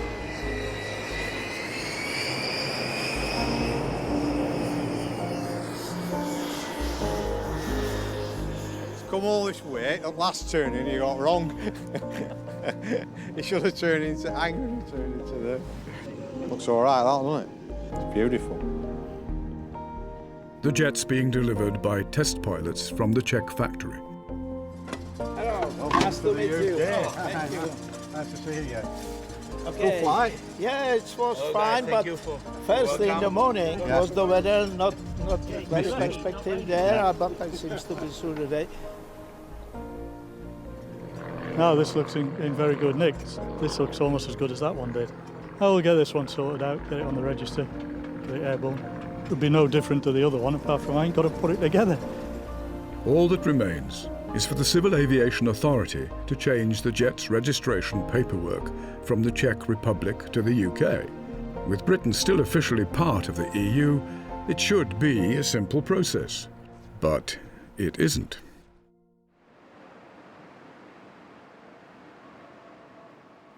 It takes 2 months to translate the jet's records. We need the whole history of the airplane, from the day it was built. Because this one's come from the Czech Republic, most of the paperwork is in Czech. So a lot of the time has been deciphering lots of hours and pilots' names and things to get it. And this is the sort of thing we get. So we've had to take all this information from these books, which are very good. A lot of them are in foreign languages, so we have to decipher all that, make up what they call an airworthiness notice, which tells the CAA the history of the aircraft, what modifications it's gotten, and that's been the delay. The paperwork has taken longer than the aircraft to build on the modification, really.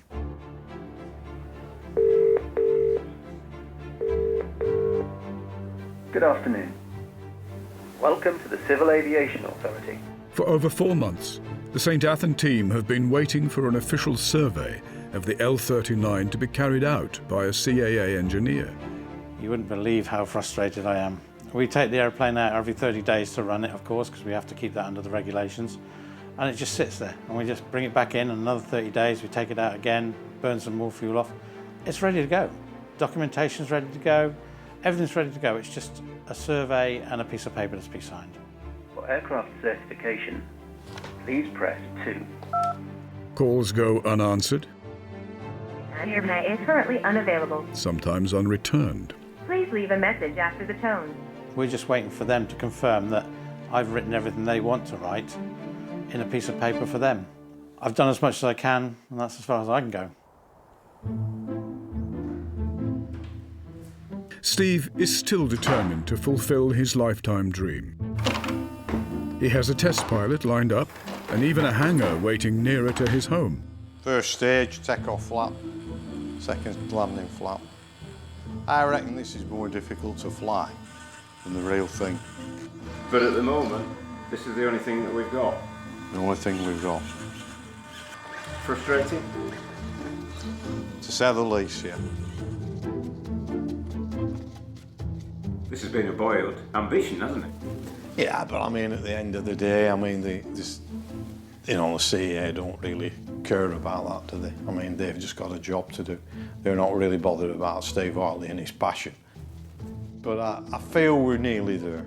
I feel we're nearly there. His first jet is up for sale and destined for a buyer in the USA, where owning a Warbird is somewhat simpler.